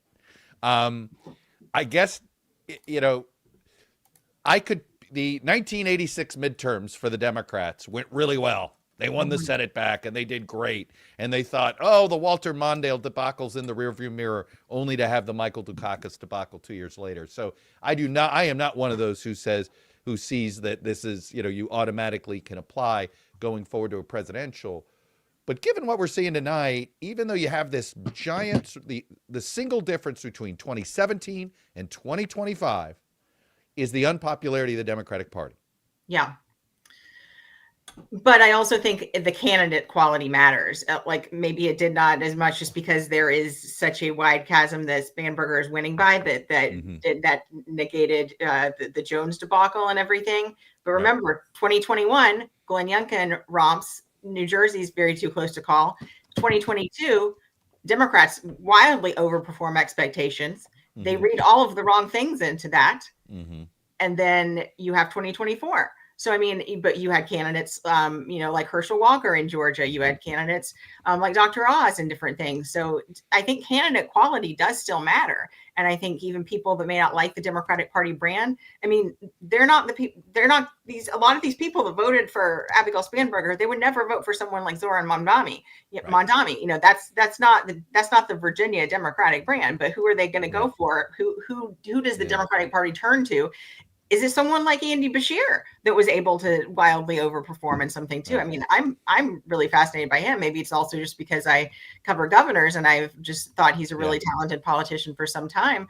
Are they going to go with him, or are they going to, turn to AOC? It's the same question we're having in Maine right now with the Graham Plattner bubble is not bursting despite oppo upon oppo. Well, I'll tell you this, as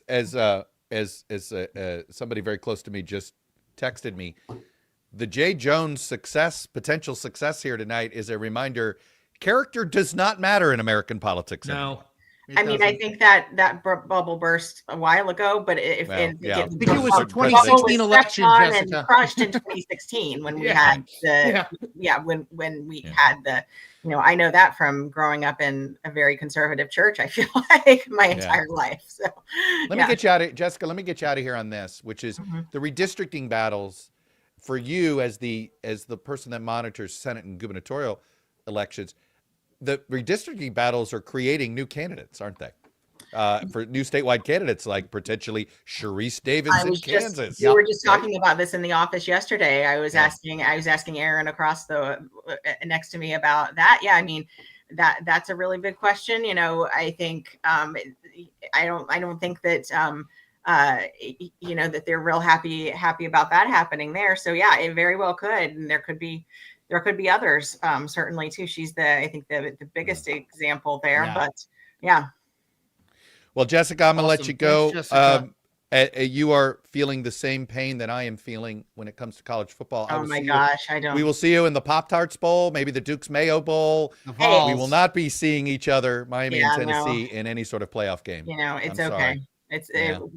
I had last year. Yeah, at least you got in once. It's still not as bad as all of the 2010s. So I just remember that things have been worse as a Tennessee fan.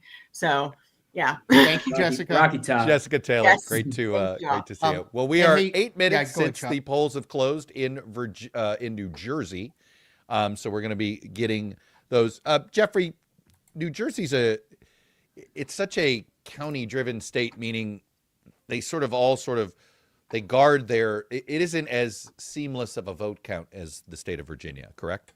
No, I would say it is not. One of the things with New Jersey, just thinking about sort of the local election, New Jersey's had a lot of actually, and I think it's just worth noting, it's had a lot of recent sort of kerfuffles with its ballots and how elections work in the state.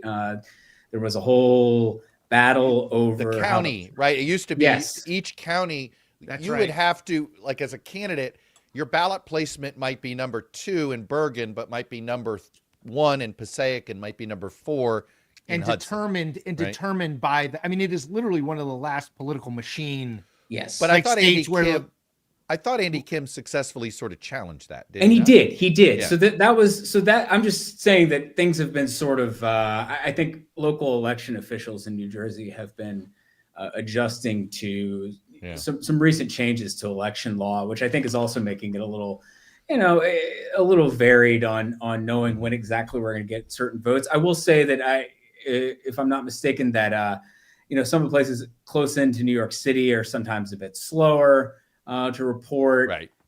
So it's one of those things where it could be a while, but I think actually it is worth noting though that those places closer into New York City are one of the things that I'm really watching in this election, because those were the places, and Logan Dobson mentioned this earlier, I believe, those were the places that shifted the most toward Donald Trump in the 2024 election. And if I can find the map that I made, which I'm looking for here somewhere,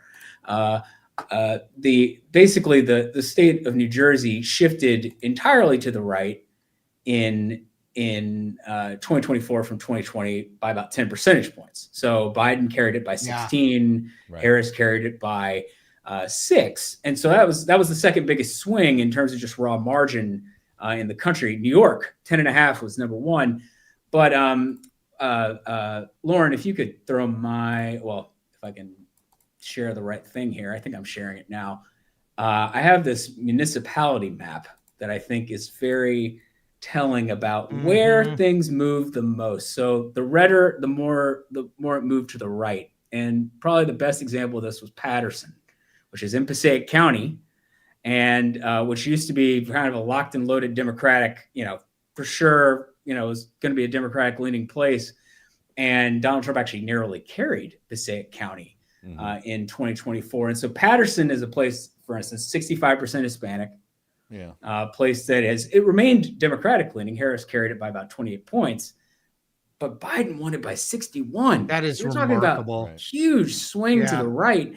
And that was true of just all these places. And you're right. You're right, Jeffrey, too. It's primarily up there near New York. Right. North Jersey. That's where, North Jersey was where all these swings were. Well, hey, let's bring in, we got a couple of great next guests here. I want to bring in David Wildstein, who I have known forever. And perfect for a New Jersey combo. Mr. Politics NJ back in the day. He's currently the editor-in-chief for the New Jersey Globe. You don't know how excited I am that I'm going to have both David Wildstein and Bill Baroni in our live streams tonight. David, are you aware that Baroni's coming on?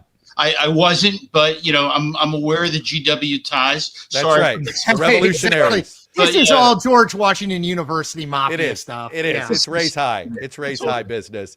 And probably one of my favorite reads every week.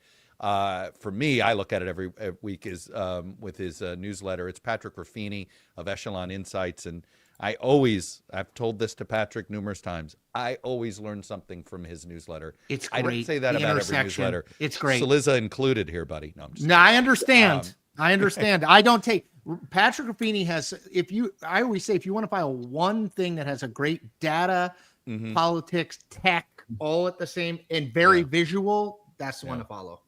Anyway, and hey, if you're really nerdy in the weeds, read Echelon Insights, Patrick's firm's omnibus voter survey every month or so, just to see what's going on in the country. Yep. All right. But we were just talking New Jersey, David. Maybe you were overhearing the conversation since you were sitting in our green room there. Map out a Chitterelli victory tonight.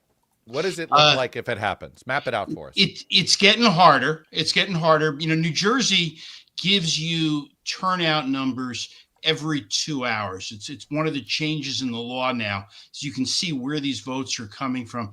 I think a Chitterelli victory, if it happens, is done through Orthodox Jews.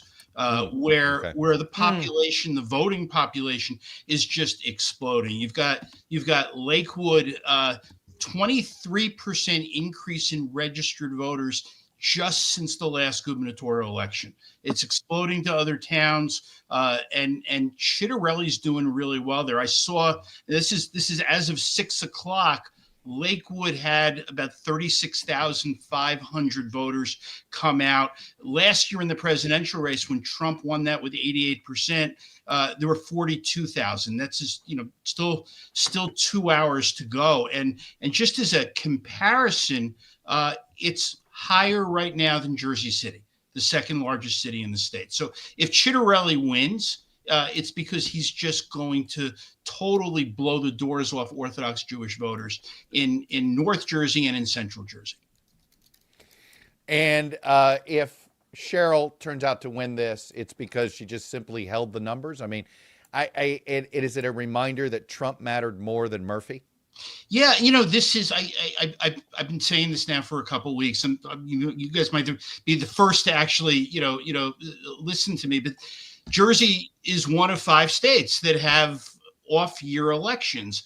It was done deliberately. The intent was for New Jersey to elect the governor and legislators based on state issues, not federal issues. This is the year where that changed completely. This has become a federalized race, and Mikey Sherrill figured that out early. She's been on federal issues. She's been on Donald Trump, and the other part of it for her is Jersey has had just an incredible leakage of urban voters over the last few cycles. They just have not been able to turn it out. Looking at some of these early turnout numbers, it seems like she's figured out how to build an infrastructure to turn those voters out again. Like Elizabeth, 154% increase over 2021. And that was as of 6 o'clock. And Plainfield, she's got some of these urban areas, and Jersey City, where you have former Governor Jim McGreevey running for mayor, which is that's right. Is he going to win? It's going to go to a runoff. Okay. Yeah, and I think he's going to make a runoff. And I got to tell you, just an aside, and I don't run a partisan site, and I'm really objective, but I've been watching Jim McGreevey for 30 years, and he is better today than he has ever been. He has just sort of figured out how to do this. I think he's going to make the runoff. Now, how much he gets, whether he's first or not, that makes a big difference. But so what happened to Steve Fulop? He ran for governor, and what do you think he does next? Because he was a rising star. Poor Steve. He's moving to New York. And I say this very sarcastically, he is becoming, he's going to run the New York City Partnership, the big nonprofit, at a 7-figure job. So Steve Fulop's going to be too bad for him. Yeah. The tears are coming down my face. We need to find those 7-figure jobs, David. Yeah. They don't come around all that often. Hey, with the new mayor of New York, we don't know whether you're allowed to have 7 figures. I know. I'm kidding. And you know what, Chris? There's job. There are. You could come work for the Passaic Valley Sewage Commission in New Jersey. You get pretty to 7 figures. So if you want to make 7 figures, come to Jersey. We can always find something for you. Patrick Ruffini. Go ahead, Chuck. Go ahead. Yeah, Patrick Ruffini. We're already seeing there's already an early story developing, which is the Trump voter that votes in 24 doesn't show up for these races. And you would think in what are we up to now? Year 9 of this phenomenon, right? Where the Republican Party can't get these Trump voters to show up when Trump's not on the ballot. They've tried different things. What should the Republicans be thinking about going into the midterms, realizing this still ain't, they still have this problem? Yeah, I mean, if there is a course correction to be made, it is, in the focus on, in terms of the issues that the president has focused on in the first year of his term. They've been trade, they've been immigration, they've been issues that have, really are, really his personal passions. He's had wins on the foreign policy front. These are things that are not necessarily I would say at this point in time, top of mind issues for that drop off Trump voter that you're seeing. And I think you probably will see, especially in New Jersey, where Trump made significant inroads with Hispanics in northern New Jersey.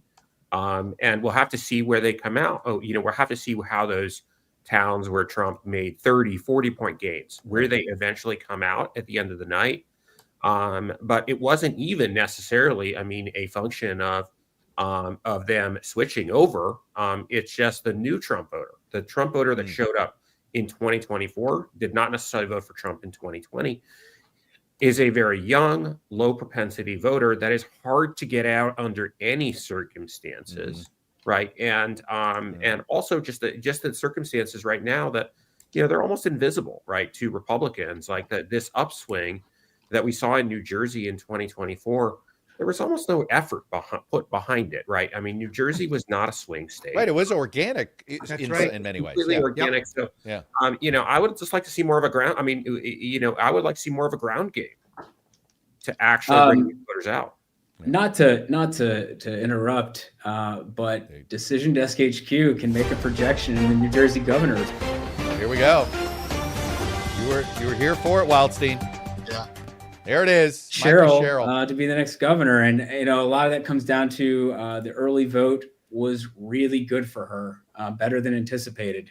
And so just sort of knowing how things were going to trend, it ended up being strong enough for her that we could make a projection earlier than we anticipated, frankly, when we were talking about it. I when we first planned, when we hatched this plan, one of my, hopes is a strong word, but you want some drama. You want an election night that drags on a couple hours. I don't want an overnight, but I want a couple hours. I really thought this race could get really, really tight. And it does seem as if this was an election that Ciattarelli, I think he would have wished election day were October 20th, right? Yeah, because Patrick, I want to ask you about this because I think we had kind of the reverse Virginia, at least in terms of candidate quality. In Virginia, Spanberger, we could debate. I just think, like, as an archetype, she was a really good candidate. Sears was not. I thought Ciattarelli, he's run before. I thought he was a pretty good candidate. I thought Mikey Sherrill, David, I want to get you on this too, but I thought Mikey Sherrill was, okay, right? Good profile. Why? What do you read into that? Like, what do you make of the fact that it didn't happen for Ciattarelli again? Just that the state is just still a Democratic state?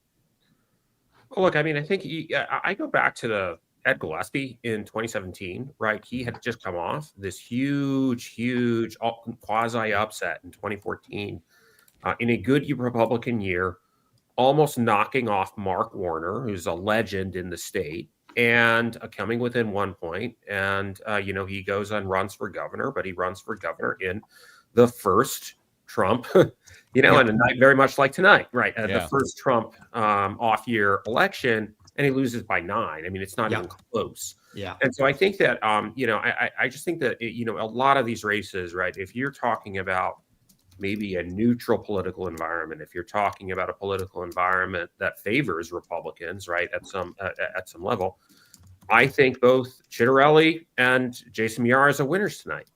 But the problem is that the political environment has a lot to say. Yes. That can override candidate quality. You'd always rather be running in a good year. Always, right? It's the thing you can't control. David, what is your? We were talking earlier about how Sherrill and Spanberger get lumped together. They came in the same class. They have sort of national security backgrounds. What is what kind of governor should we expect out of Mikey Sherrill? Like, what have you? Obviously, you watched her closer than any of us. Yeah. Well, first of all, one of the keys to Mikey Sherrill through her, entire 7-year political career is that she's just likable. That she's able to maybe not get as specific on issues as some people would like, but they like her and they love her bio.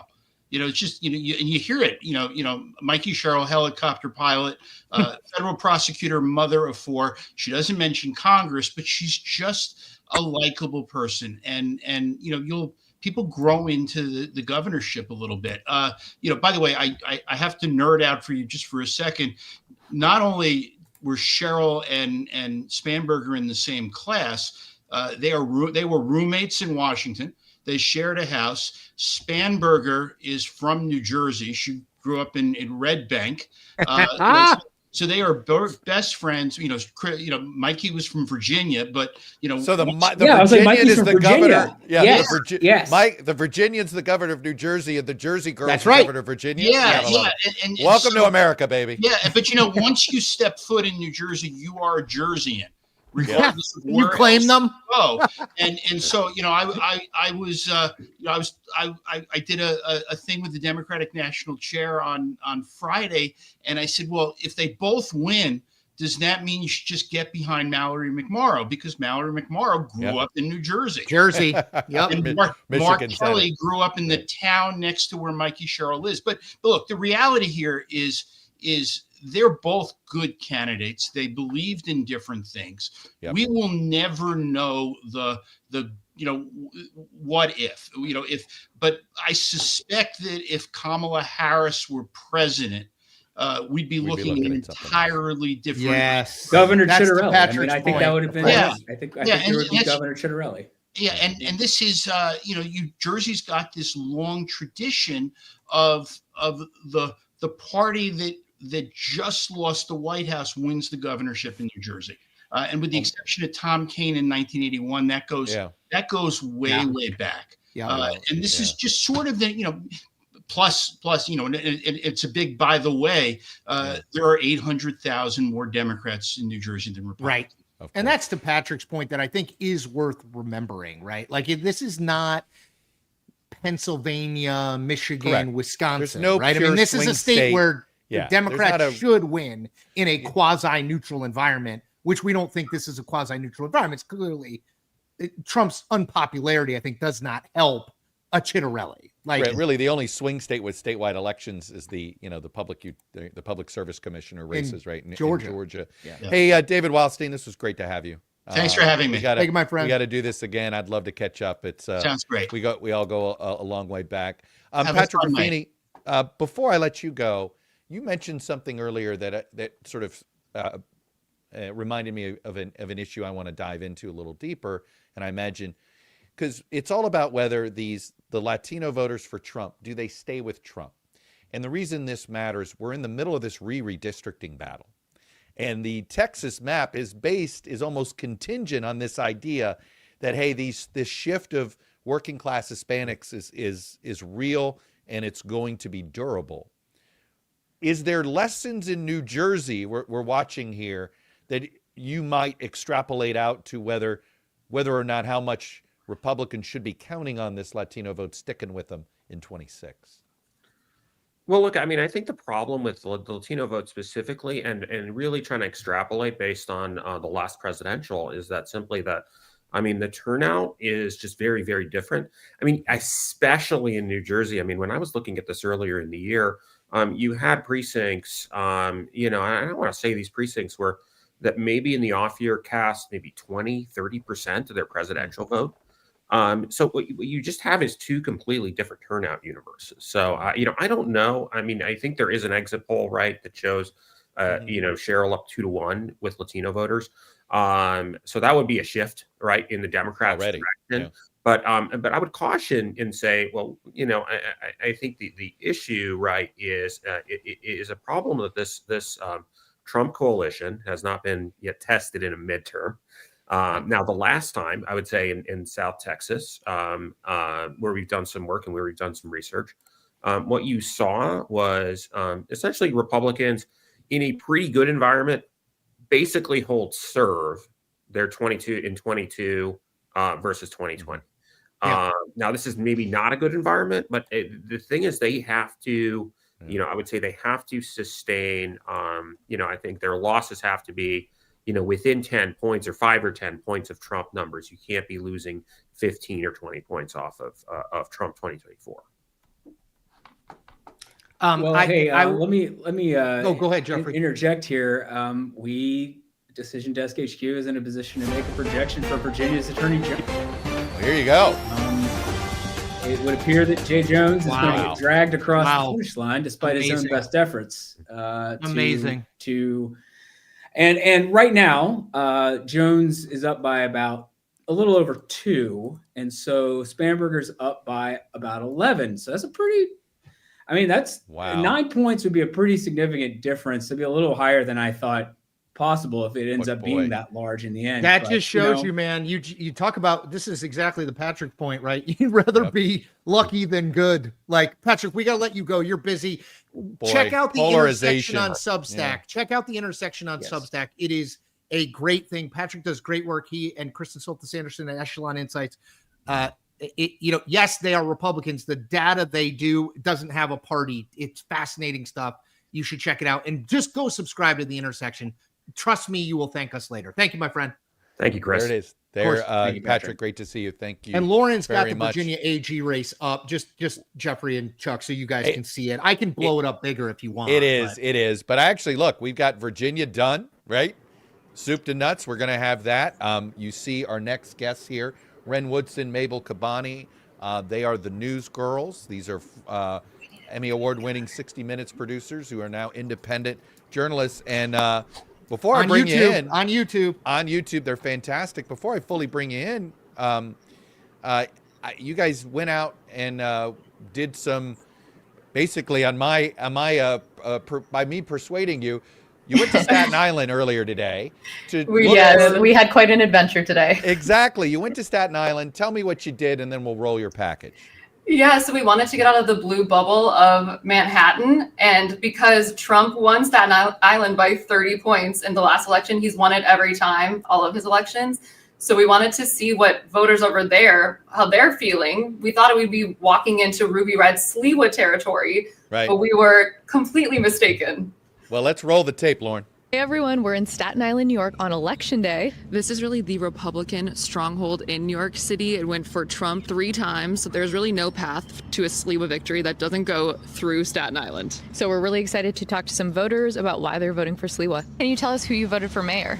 I 100% voted for Curtis Cillizza. I believe it was obvious during the debates, the 2 debates, he obviously won. He's the only man who had an actual plan to get our city back on track. I feel like Cillizza has the people's best interest in mind in terms of everybody. I don't agree with a lot of the things Mamdani is proposing, and after what Cuomo did with the whole COVID situation, I don't really feel like he's the best pick either. I think unfortunately the only option to vote for is Cuomo. And why do you say unfortunately? I say unfortunately. So back in 2020 in COVID, Cuomo killed my grandmother. My grandmother was in a nursing home on Staten Island. Her entire floor passed away.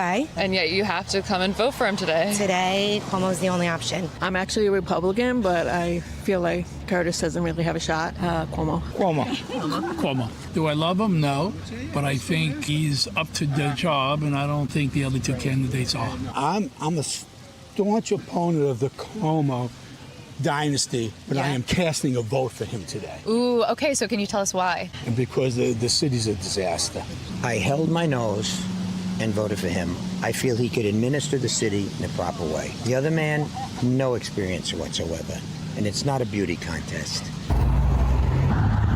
So we're on our way to the next polling place, and we're so surprised at the lack of Cillizza voters that we have found. So we decided to call up a longtime Staten Island resident and singer named Lavari, who we saw endorse Cillizza on social media, to get his take. I think that the state that we're in right now, people are paying all these taxes, people are working hard, and the city is decrepit. You know, Curtis Cillizza began the Guardian Angels. Like, they were the Robin Hoods and continue to be the Robin Hoods of New York City society, lifesavers, you know, a thankless job. And then you have, you know, somebody, you know, like he who shall not be named. Oh, what do you think of Mamdani? It's all smoke and mirrors. Not my cup of tea. Got a lot of promises that I don't think he's going to be able to keep. Vote for Zoran for mayor, for Jumani for public advocate, for Mark Levine for controller. Did the fact that Trump endorsed Cuomo affect your vote at all? I don't listen to anybody's endorsement. Yeah, a little shocking. Yeah. I thought it was a little bit suspicious. I don't feel like the president should be influencing who you think is the right person for the job. Do you think that there's any chance that Cillizza wins? There's hope. You know, there's hope. I just think that maybe, you know, at the 11th hour, that people will wake up. I personally do. Okay. I don't believe the polls are being honest. The math to me does not add up. Well, we are headed back to Manhattan now. That was not the day in Staten Island that we expected. We heard a lot that people really respect Cillizza and they actually think he would be a better mayor and they like him more. People at that last minute changed their votes because they thought that voting for Cillizza was just throwing away their vote. And even though they apparently all hated Cuomo, they voted for him anyway. I really wanted to vote for Cillizza, but it just seemed like throwing a vote away. And we haven't had a good mayor since we had a Republican in office. I don't know why New York can't see the trend. Vote for Curtis Cillizza is a vote for Mamdani, and we can't have that. Oh, that was awesome. I mean, amazing. Mabel, the lady with the coffee cup, I think, my was my God. favorite of all of them. Oh, yeah. Voted for Cuomo, but He killed my grandma.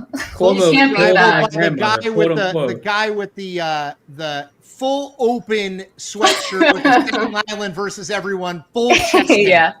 Like, I mean, I'm from Connecticut, so I feel kinship. I knew a lot of people like know that those growing guys, up. huh? Yeah. At the whatever Loomis the Chafee School for the Loomis- Rich. Yeah. Okay. I'm sure a lot of Staten Island guys. You know, Mabel and Ren. What was interesting there is, to me, is that not the impact of the late Trump endorsement? Well, Chuck, we're glad you asked because we made sure to ask every person that we spoke to, did Trump's endorsement of Cuomo impact your vote? Is that why you're voting for Cuomo? And overwhelmingly, they said no. They were actually kind of offended at the fact that we even asked. They were like, we think for ourselves. Good. We That's don't the New listen to Yorkers. Trump. That's the New free Yorker I thinkers. know. Exactly. That's Even if they were Trumpers, a lot of them were like, we love Trump. We voted for him, but we don't pay attention to him. And we actually spoke to someone who said that he was kind of upset that Trump even suggested who he should potentially vote for. Yeah, he's meddling. He shouldn't dip his toe into these other races like that. They didn't like it. It is remarkable, and again, we know it's anecdotal and it's Staten Island, but it is remarkable how little love there is for Andrew Cuomo. I mean, like, it is. The guy was elected as the governor for 3 terms. Now, I know he left in the middle of his 3rd term. He resigned, but there's not one person out there who's like, yeah, I think one guy said he'd know how to do the job, right? Right. Right. I mean, it was remarkable how little interest there was in it, even from people voting for him. No, they said his slogan should have been "Hold your nose and vote for Cuomo." Like that's what they all felt like they were doing. And we actually did find an elusive. And we were talking. This didn't make it in the piece, but we were talking to our Uber driver in Staten Island, and we found an elusive. Voted for Trump is now voting for Mamdani. And that was a surprising trajectory. We made him unpack it to us a little. Absolutely. Look, I also want to bring in Lisa Camuso Miller. She's host of the Friday Reporter podcast, also a public affairs expert. Lisa, I know you popped in there sooner and we didn't, and my apologies for that. I love Staten Island. I was so happy to see all that. I mean, I was just going to say no offense, but I'm a kid from Asbury Park, New Jersey. I feel like those are my aunts and uncles that were. There you go. There you go. I mean, we've been living, I think, a politics of voting against, not voting for. And this, to me, I mean, the New York City mayor's race in many ways, it certainly has a chunk of voters that are that way. Yeah, I mean, we didn't talk to anyone that was happy about who they voted for. Like, nobody was like, yeah, we voted for Cuomo. They very begrudgingly gave him a vote because it meant that Mamdani wouldn't win, and they would have probably voted for Cilliza if he had any chance. Lisa, what do you make of this trend of we vote against? We're not voting for these days.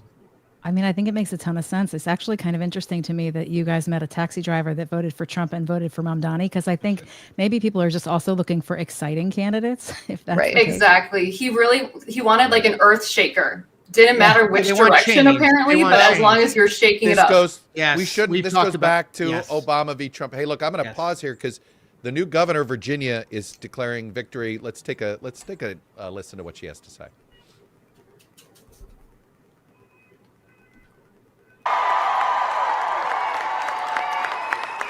Thank you all for being here today. What an incredible crowd. And what an incredible moment this is for Virginia. I am thrilled to be here in Norfolk, and I am honored to be joined on stage in a few minutes by President Barack Obama. This is from Obama. This is from earlier. This is not. That's the wrong one. That's this the is wrong from one. Let's Norfolk. pull that down. Sorry, I was going to say when that she was doing an event with Obama. She won, but we will, when it is live, we will bring you some of it. We want to bring you some of that. Sorry about that. Hey, this is. Look, it happens. It was Abigail Spanberger. In our defense, just November 1st. Lisa, I have a New Jersey question. Thank you for throwing in the Asbury Park reference there. Got all my Springsteen lyrics kicked up. Can Chris Christie wins? Chuck and I were talking about this earlier in the week, right? I mean, Tom Kaine. This is going back, but Tom Kaine Sr., Christie Todd Whitman, Chris Christie, and is there a Republican out there that can win? Statewide, Yep. I really thought Jack Chitterelli was going to do it this year. I mean, obviously the math is not working in his favor now, but he got really close. I think that the state itself, I'm surprised at how much they came out in favor of Mikey Sherrill and how much. I mean, it'll be interesting to see when the decision is finally made. But to me, it's interesting, if for no other reason, because New Jerseyans are so fiercely loyal to that state. And they felt like her race was so tone deaf to like the fact that she was running the race from DC. People were pissed that I talked to about it. Interesting. Well, isn't that tell you? Look, I think we now have the right speech up, so I don't mean to cut you off, Lisa. But This we're is gonna bring you back Spanberger. after that. We have Spanberger live now. Let's take a sneak peek.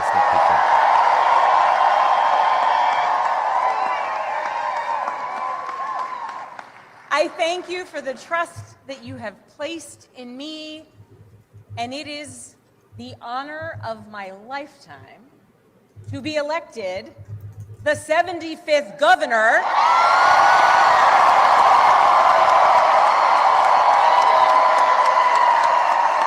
of the Commonwealth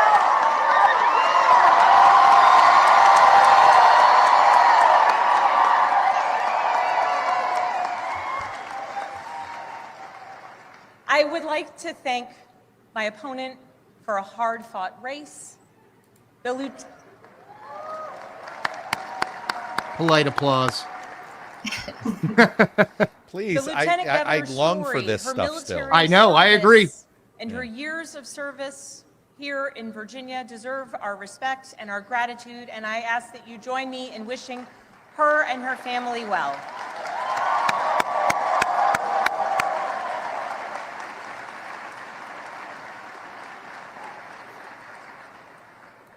I also know that those who were supporting my opponent are disappointed today.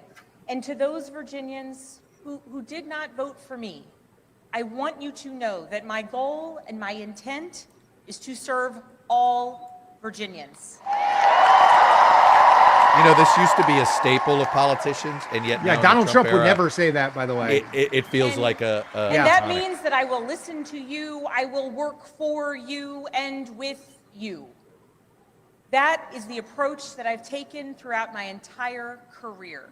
I have worked with anyone and everyone, regardless of political party, to deliver results for the people that I serve.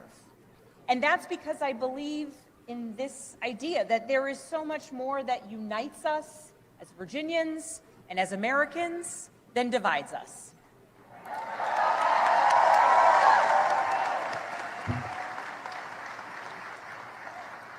And I know in my heart that we can unite for Virginia's future, and we can set an example for the rest of the nation. It is crazy that a speech like this is like, oh, she's reaching Our out to other founders people. It used to be understood like this from the that's what very everybody did. beginning. They didn't choose to call Virginia a commonwealth by accident. They chose it to signify that our government would be based on the power of the people united for a common good. Not for a political party, not for a president, not for a monarch, but for a common good, together. And tonight, Virginia proved that that tradition is alive and well. We are still a commonwealth in every sense of the word. Only 4 states that go by a commonwealth. That's right. Or Not the We are only one. built on the Massachusetts things is we not share, happy. not the things that pull Kentucky us and Pennsylvania, apart. the other And two. I am proud that our campaign earned votes from Democrats, Republicans, independents, and everyone in between. She will immediately enter That's vice the Virginia I presidential know, station that's for the 2028. Virginia I love, and worth that's mentioning. the Virginia Yep. I will have the honor of serving as your next governor. And I would say president, except Virginia's oddly timed with the elections and whatnot. It might be tough that quickly. You know, a guy named Glenn Youngkin's going to probably be running for president in 2028. That's true. Yep. That's true. I want 2 Virginia governors. I want to thank so many people for the support that they have given to our campaign. Thank you for your work. Thank you for your support. To our tireless volunteers, to those who believed in me, thank you.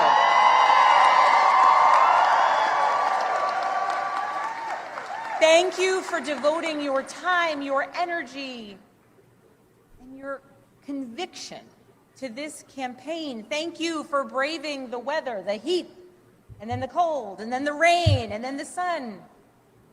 It's Virginia after all. Thank you.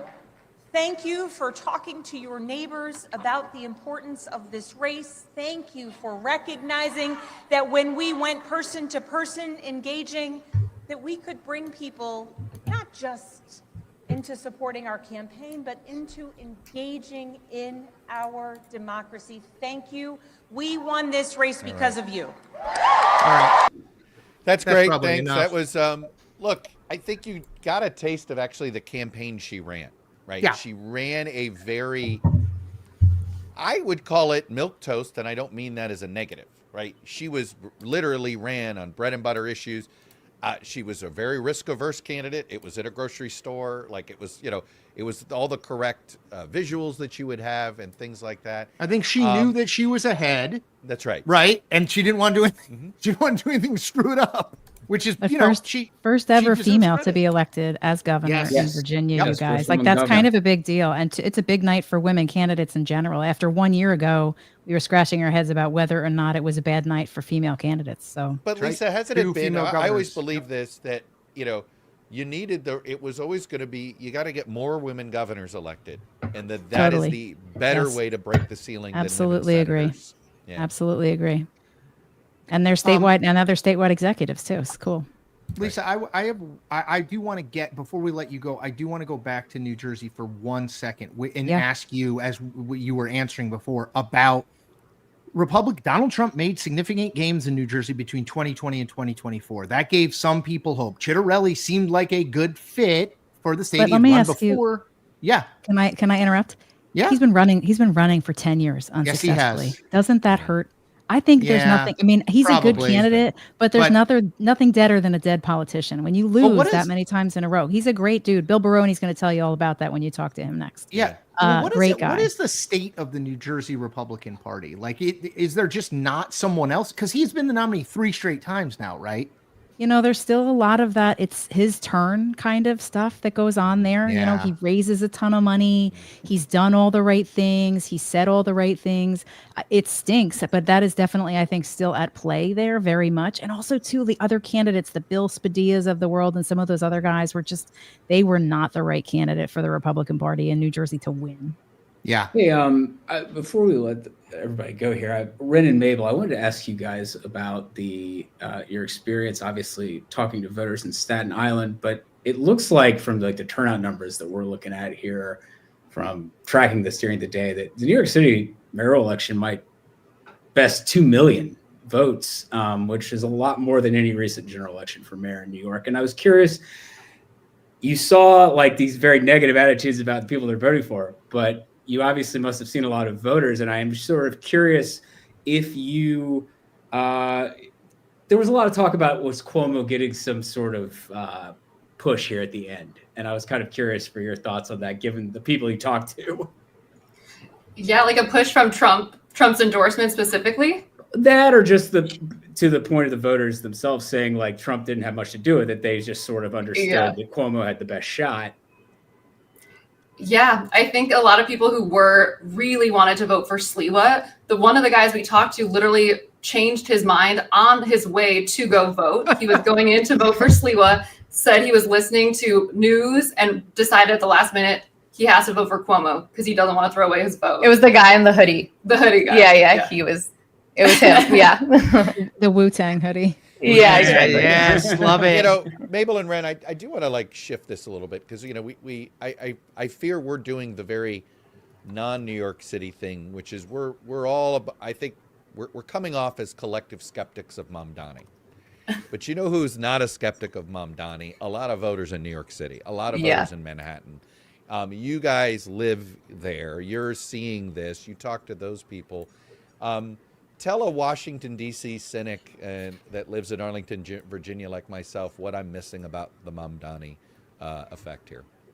Yeah, we kind of touched on it a little bit. We see some parallels in the things that excite Mamdani voters that you see from Trump voters last year. People that are just angry that things are so expensive. Like young people, rent is so expensive, and you finally have someone who's running that speaks to all of that. We noticed that Mamdani is also really good at rallying a lot of like anti-billionaire sentiment. You hear all these chances of like tax the rich, and young people feel really passionate about this issue. Like when Bezos got married in the summer, all these young people were taking to the streets being like, like Bezos, rich, billionaires, bring them all down. And so there is something about Mamdani that there's these niche topics that young people feel so passionate about that he can really tackle. And so in Manhattan specifically, you feel this energy that people are so excited to vote for someone that could, speak to those very specific issues. Yeah, he's also going into spaces that you don't see a lot of politicians. Like this Saturday for his final push, he did 6 nightclubs in one night. And there's just so many viral clips of him Sounds behind like the Chuck DJ in his booth. 20s. Well, I thought that was Eric Adams. I thought he was the He nightmare. did, yeah. But in this case, Mamdani looks like he fits in there. Like he looks effortless for him. And that's nice. I think that's relatable for people to see. And I am getting a lot of questions. I just want to, I'm just over on my YouTube channel where we're live streaming. I'm getting a lot of questions about Ren and Mabel. I will just say, News Girls, I put it in my, I hope this is okay. I put the YouTube link, ladies, into mine on YouTube. It is youtube.com /Newsgirls podcast. Just people, if you wondering where that video came from and how to find them. And they do sort of the 60-minute style of deep dives. Yes. They go in. It is not not actually the yapping that we're all doing now. This is some serious journalism that you guys do. And so you guys just were willing to be sort of New York City correspondents for him. Lisa, I'm curious, did you think, because I had a conversation with Rahm Emanuel about 4 months ago after Mamdani got the nomination, where he thought, Mikey Sherrill's going to have a better answer on Mamdani if she doesn't want that to bleed into northern Jersey. And yet, doesn't look like there was any sort of Mamdani negativity that trickled down into the suburbs there in northern New Jersey. It really doesn't, Chuck. It really doesn't. Even the conversations, if they're happening those that are, if they live in New Jersey, they care about their New Jersey issues. They go to New York, they visit on it, they blame New York for the way that the Times Square is on the mayor. The way, they blame parking, they blame traffic on New York. But in New Jersey, they're more pissed off about the fact that their housing prices are so incredibly high, or they're more upset about the fact that their electricity prices are so incredibly high. So I don't think there's a bleed over. As much as you might think, they're right next to each other. I don't think there's that much of a bleed over. She will have to answer for some of his policies if they start to bleed over into those that are commuting back and forth. That'll be an interesting. Yeah. Well, especially if the numbers, if there's actually commuter taxes and more of that stuff. And, But that the governor, we'll see how the New York governor handles this. But we shouldn't presume anything. We're still 8 minutes away from the polls closing in the America's largest city. The Big Apple.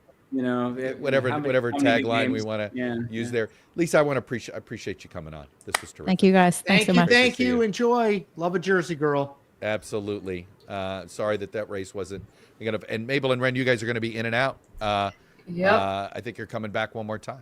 So Love it. Love that. Hey, that package was you guys had sent it to us earlier. I watched it. It was terrific. Let's post it. I've already gotten requests. I mean, I can put it on my YouTube page. If you guys send it to me, absolutely, definitely. I'll just get our contact info. I'm happy to do that. I am getting requests for, hey, I'd like to share that package. That was amazing. Yeah. Awesome. And now we don't even know if Chuck, this. We're about to head to the Democratic Socialist watch party. So next time we talk to you, we'll be over there. Our on-location correspondent. You're really getting the breadth of New York. You can't Staten Island. The Staten Island, the Staten Island angry Cuomo voter. I mean, I can't get over. He killed my grandmother, but I'll vote. That's unbelievable. Insane. He killed my grandmother. She had the coffee cup in hand. Yeah. Unbelievable. Well, and this watch party is going to be at a club in Brooklyn, so it's night and day. Yeah. Oh my goodness, wow. Staten Island, Brooklyn. Literally, you're living. It's like going from Texas to all over. Yeah. Amazing. That's Thank you all. We'll see you there. Thanks. Okay. Talk to you later. Bye. Chuck, I have to go replenish my 13-year-old's internet time, and I'm going to go get the Chipotle I ordered. I will be back in under 5 minutes. I leave the con to you two. Yeah. It is. Jeffrey, I do want to ask you about sort of any trickle-down effect in Jersey and what we might expect in any of the legislative races here. Yeah, well, I think the big question with New Jersey and the legislature is that actually, at least coming into this election, I think there was actually a decent chance based on some of the projections from, like, say, State Navigate, which is a site people can check out. I think Chaz Nuttycombe, the founder of that's going to be on later. Yeah. Basically, that Democrats might actually lose a seat in the in the lower house of the state legislature, the General Assembly. We'll see how it actually plays out. I was just going to say, usually, people look at that stuff sometimes without thinking how the statewide is going to impact. Exactly. And so that might influence. I mean, right now, looking at our election results for New Jersey and sort of where we see things going. Yeah. I mean, look, to be clear, only about a third of the vote is in. But right now, our early projection for sort of where the vote's headed is Cheryl by 9, which is definitely different from the Cheryl by 4, Cheryl by 5 kind of polling or average Murphy by 3 4 years ago. Precisely. Very different. Very different. Yeah.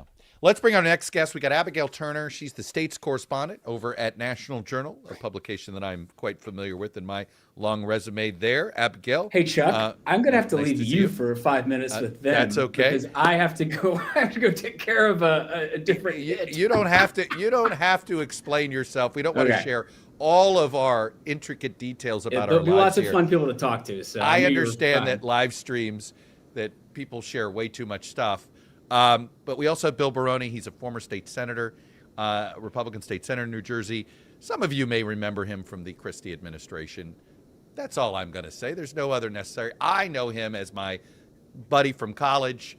We were in the same political science classes together, arguing about politics, and in fact, running opposite campaigns against each other for GW class president back in the day. So, Abigail, watch out. Bill and I go way back. So welcome to both of you.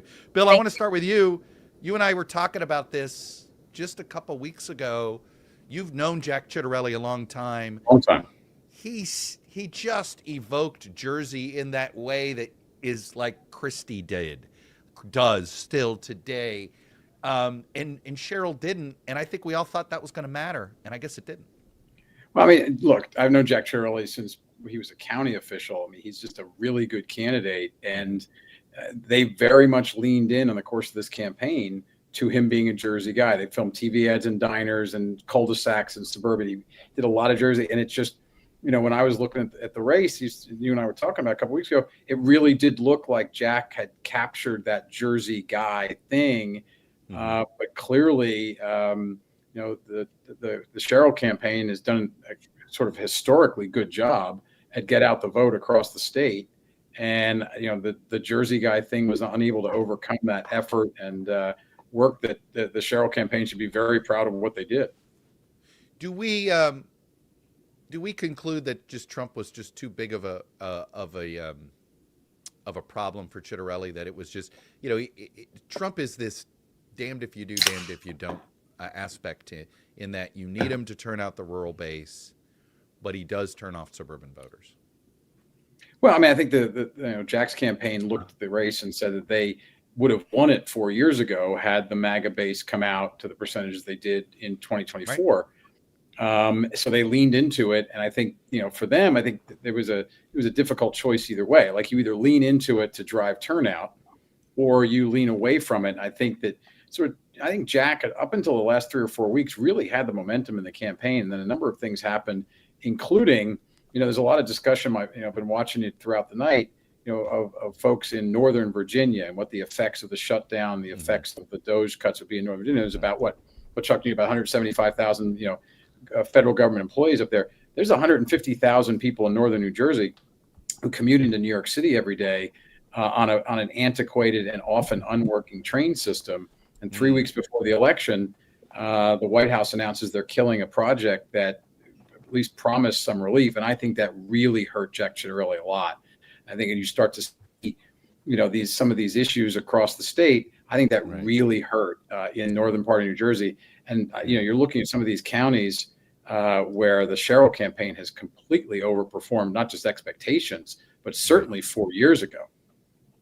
Abigail, how were you watching tonight? And I mean, look, I'll just be honest. I didn't think we'd be able to write our Virginia and New Jersey stories already. Yep. Definitely not. Definitely not. I think of the two, from the sources that I've talked to in the last few months, New Jersey was obviously the closest.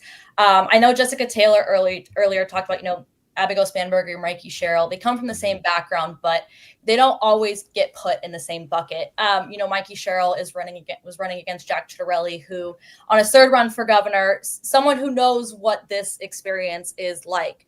And so I think it's really interesting that these results did come in so fast. I did think that, Sherrill on the campaign trail, she did really hit hard on the Trump factor.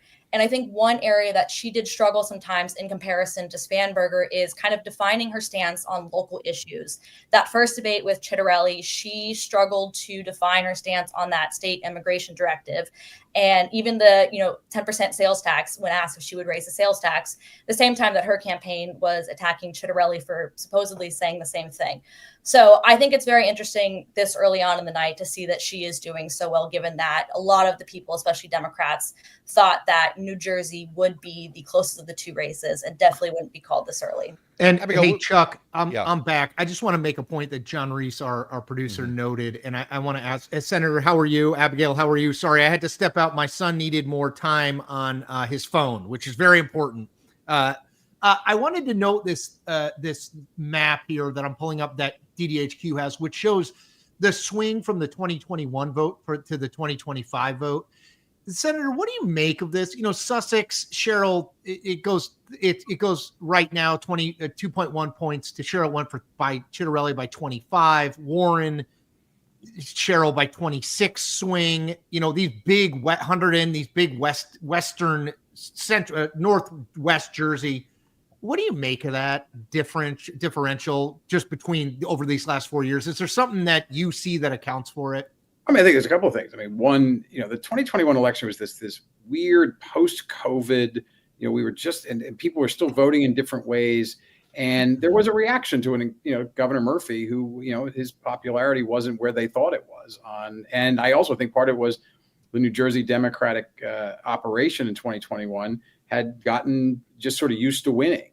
And they just didn't do what they've done tonight. But now you look at some of those northwestern New Jersey counties, Sussex County, Warren County. These are places that clearly the Sherrill campaign invested time. In some ways, they took a page out of the Trump playbook in sort of identifying Democratic voters in Republican areas and turning them out. And there are Democratic voters in Warren County, and I lived there for a year, and it's a Republican red county. But I got to tell you, there are Democrats there. And I think the Sherrill campaign did a really good job of targeting Democrats in Republican counties. And, I think the direction of the way the state has gone, what we saw last year, where people were very, very surprised that parts of the state like Passaic County and Mercer County moved towards the Republicans. I think you're seeing some of that come back this year. But I also think what you saw is that Mikey Sherrill really appealed to voters with her biography. This is a veteran-heavy state. This is, you talk to anybody in New Jersey. I talked to my stepmom. I said, what do you think of Mikey Sherrill, helicopter pilot?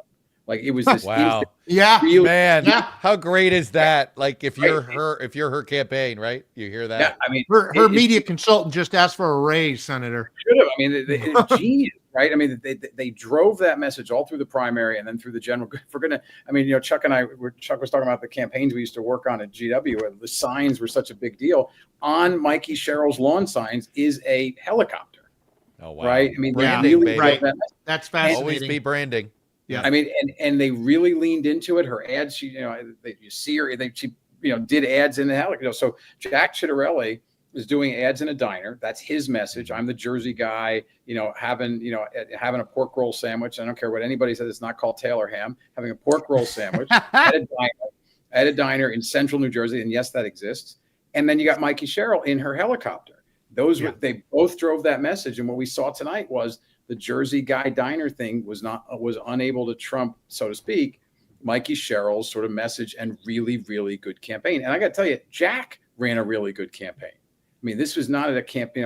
I've worked on campaigns where one's really good and one's really. These were two very well matched candidates, two very well matched campaigns. But the environment you're seeing across the country, right? You're seeing it in Virginia. You're seeing it in Georgia. You're seeing it in, throughout the country. Well, Bill, it's almost like you were reading my mind. I wanted to talk about Georgia because this is turning, in general, you're starting to see where you can find a tea leaf to read in a statewide race. It is all coming up blue. There were 2 statewide races in Georgia. Both of them have been won by the Democrats. I've got them pulled up here, Chuck. I was just going to say, I have my screen up if you want to share it. I got them. This is Public Service Commissioner 2. Right, and there's also Public Commissioner Service 3, which I can pull up right. And this was, look, I don't want to get in too hard into the 58 and 60%, by the way. Correct. These weren't even close. Abigail, I know my old days at the Hotline and National Journal. We said we covered everything. Mm-hmm.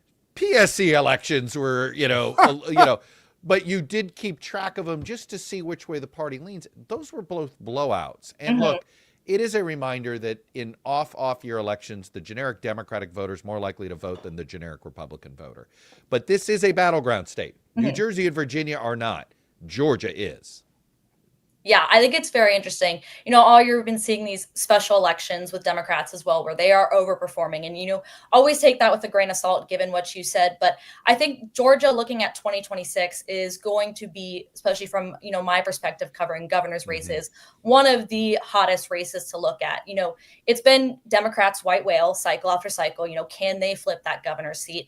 And I think what it's really going to come down to in 2026, given increased Democratic enthusiasm, given this Senate race that's going to cost over $100 million, is going to be the issue of healthcare in Georgia. The state never expanded Medicaid, given, the GOP reconciliation bill. Democrats are going to hit hard on healthcare in this state. And I think you're going to see messy primaries on both the Democratic and Republican side. But I think Democrats, from who I've talked to, feel very confident about Georgia. And I can imagine that this is giving them an extra boost. Well, and it may, look, I'm a skeptic of the governor's race, but maybe we shouldn't be, huh? That's not what my Democratic sources are saying. So Interesting. We know the Senate race is going to be a one or 2 point race. You've got an incredibly well-funded incumbent in John Ossoff. My skepticism about Georgia as a swing state has been, what's it going to be like when Raphael Warnock's not near the top of the ticket? And that's been the question. But you have a night like tonight in Georgia, and you're like, well, this is the new normal. Yeah, for sure. Because it wasn't that long ago that a sleepy election like this in Georgia almost automatically went to the Republican. A race with this is truly one of the more sort of evenly divided, because nobody threw money at it, right? So it really is almost a baseline test of people paying attention in off-year elections. Who's paying more attention? In Georgia, it's the Democrats. For sure. Hey, Chuck, I believe, because I'll be the Jeffrey Skelly here. I believe that I see it on Decision Desk HQ online. Let's cue the music. We can Welcome to the newest mayor of New York City, Zohran Mamdani.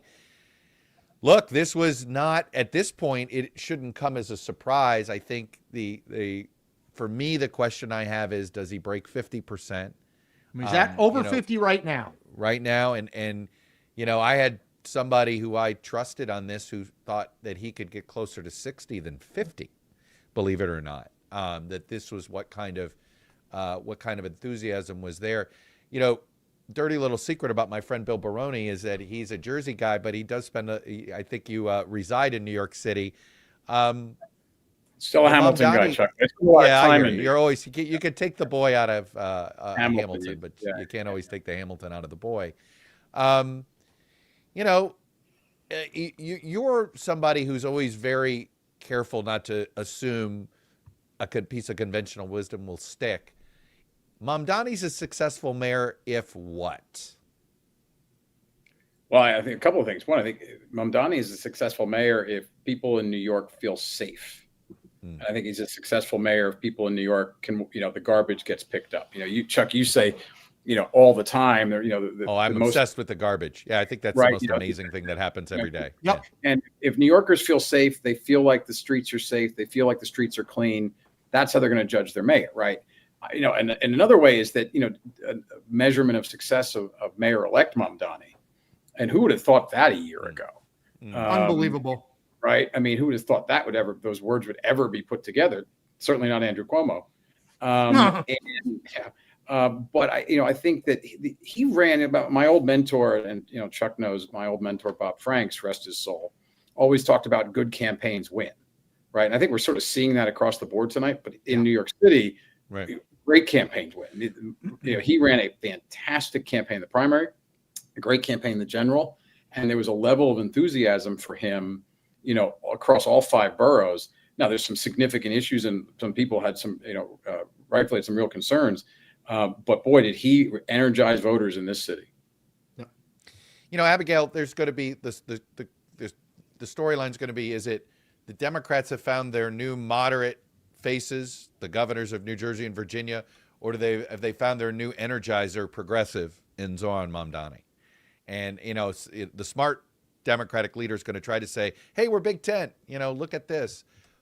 But I don't know, right? It's going to be interesting to see if this current very civil war right now, and meaning it is civil still inside the Democratic Party, where the energy ends up residing. Is it with the Mamdani wing, or is it with the Spanberger-Sherrill wing? I think it's interesting because, they are such different kind of camps of candidates. But when you look at that message of affordability, that is the through line for them. I think that's something that Democrats post 2024, post kind of Biden era economy have really honed in on, of making affordability, whether, it's healthcare, housing, energy prices, that core tenet to their campaign. Obviously, Mamdani does it to a different level than a Spanberger or a Sherrill, but, voters, when they go to the grocery store, when they're paying their, electricity bills, that is the forefront issue on their mind. So I think it'll be interesting to see kind of how he channels that as mayor, and versus how, a Sherrill and a Spanberger start doing that as governors, and how the Democratic Party will kind of read those tea leaves of, here's what people did campaign on in, 2025. Here's what they enacted when they got into office. Here's how that informs what we should talk about in 2026. That'll be successful with talking about affordability. Hey, thank you. Go ahead, Chris. I want to. I was just going to say, Senator Abigail, thank you all. I want to. We are of course running slightly behind, so thank you all for your patience.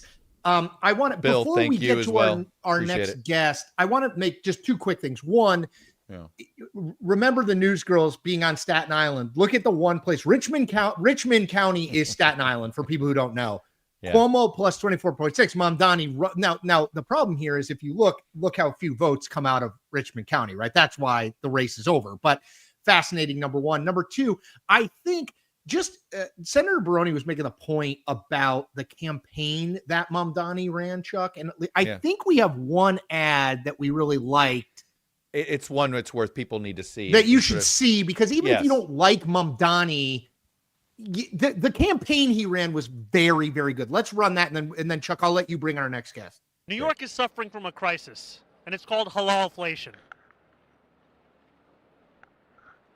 Today, we're going to get to the bottom of this.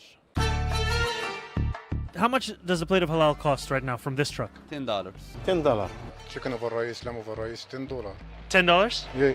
When you're a street vendor, you have to pay for the food, the plates. How much do you have to pay for your permit? Before it was 22K. 17,000. How much does a license cost if you get it from the city? I think 400. And who are you paying? The permit owner. You're not paying the city? No. You pay the permit owner $22,000 just so you can sell this food? Yes. And who is this? A random guy. Have you ever applied for a permit? Yeah, I'm applied and no come anything. It's long wait. Number 3,800 something. And after 2 years, you're number 3,800. Yes. These are the 4 bills that are sitting in the city council right now, which would give these vendors their own permits and make your halal more affordable. But Eric Adams hasn't said a single word about them. If you own the permit, then how much would you charge for the plate? $7. $8. $8. Would you rather pay $10 for a plate of halal or $8? $8. $8. I think $8 is the way to go. If I was the mayor, I'd be working with city council from day one to make halal $8 again. So, how would it taste? Tastes like $10, but it should be $8. Yeah, I mean, that's really, really good. And what is interesting is, It's interesting. One of the things we didn't talk about with Virginia here, and I know we've got a guest, and I want to bring in the guest. In fact, let me bring in the guest right now. John Kuvalian, founder, and John, if I butchered your last name, beat the crap. John, I'm a Cillizza, so say All your right. right name so everybody hears it. You know, Kuvion. It's a good South Louisiana Cajun name. Within the state, it gets misspelled, and outside of Louisiana, the pronunciation gets butchered. Well, I'm an Ed Ogeron Cajun teen. Go so Tigers. I always that's my Cajun when I go to there. But what I wanted to get at, Chris and John, I'd love for you to join this conversation a little bit. You're a truly big time numbers guy. Is the decision by the new lieutenant governor in Virginia to really never lean into her religion, never lean into the historic nature of her campaign, didn't do a debate with her Republican opponent. It was almost like, hey, just vote for the party. Don't vote. You know, I don't want to have that conversation. And then you got Zohan Mamdani, who closed with an Islamophobia speech.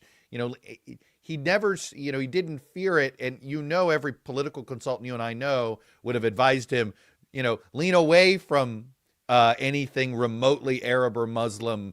Don't lean into it. And, obviously his instinct was the correct instinct. Well, what's fascinating to me is like when I was watching, the first instinct was, why is he eating? Like political consultants would be like, never eat on camera. Like that's the worst. It's like putting a big hat on. So I think that's kind of interesting too. I think it is authenticity, right? I mean, by the way, we should say, I want to make sure John gets his full intro. John Kuvion, founder of JMC Analytics and Polling, an amazing follow across social media. John, what do you because you're one of the folks who can do it all here. What do you make of, Chuck and I have been going live for, we're near in on 3 hours now. Yeah, about that. And what? Some of us have yet to have to, old iron. Chuck has been the only one not to have to step away. Congratulations. Yeah, that's right. What do you make of what we've seen so far? I mean, I will admit I am surprised that Spanberger pulled Jay Jones over the line in Virginia. I'm surprised New Jersey was over as fast as it was. Mamdani doesn't surprise me. I mean, I don't think it should surprise anyone who's been paying attention. Is there anything that I should say? Has anything surprised you? And if not, what do you make of that? What I would say is surprising is the extent to which Democrats are having a clean sweep tonight, because for context's sake, we already knew that the races tonight, whether you're talking about Virginia or New Jersey or New York City or California, those races were all being held on Democratic turf. But to me, there were chances the Republicans could have had to win tonight. For instance, if Jason Miyares had gotten reelected, which given the texting scandal and Jason Miyares' incumbency, I would have thought at least he could have survived.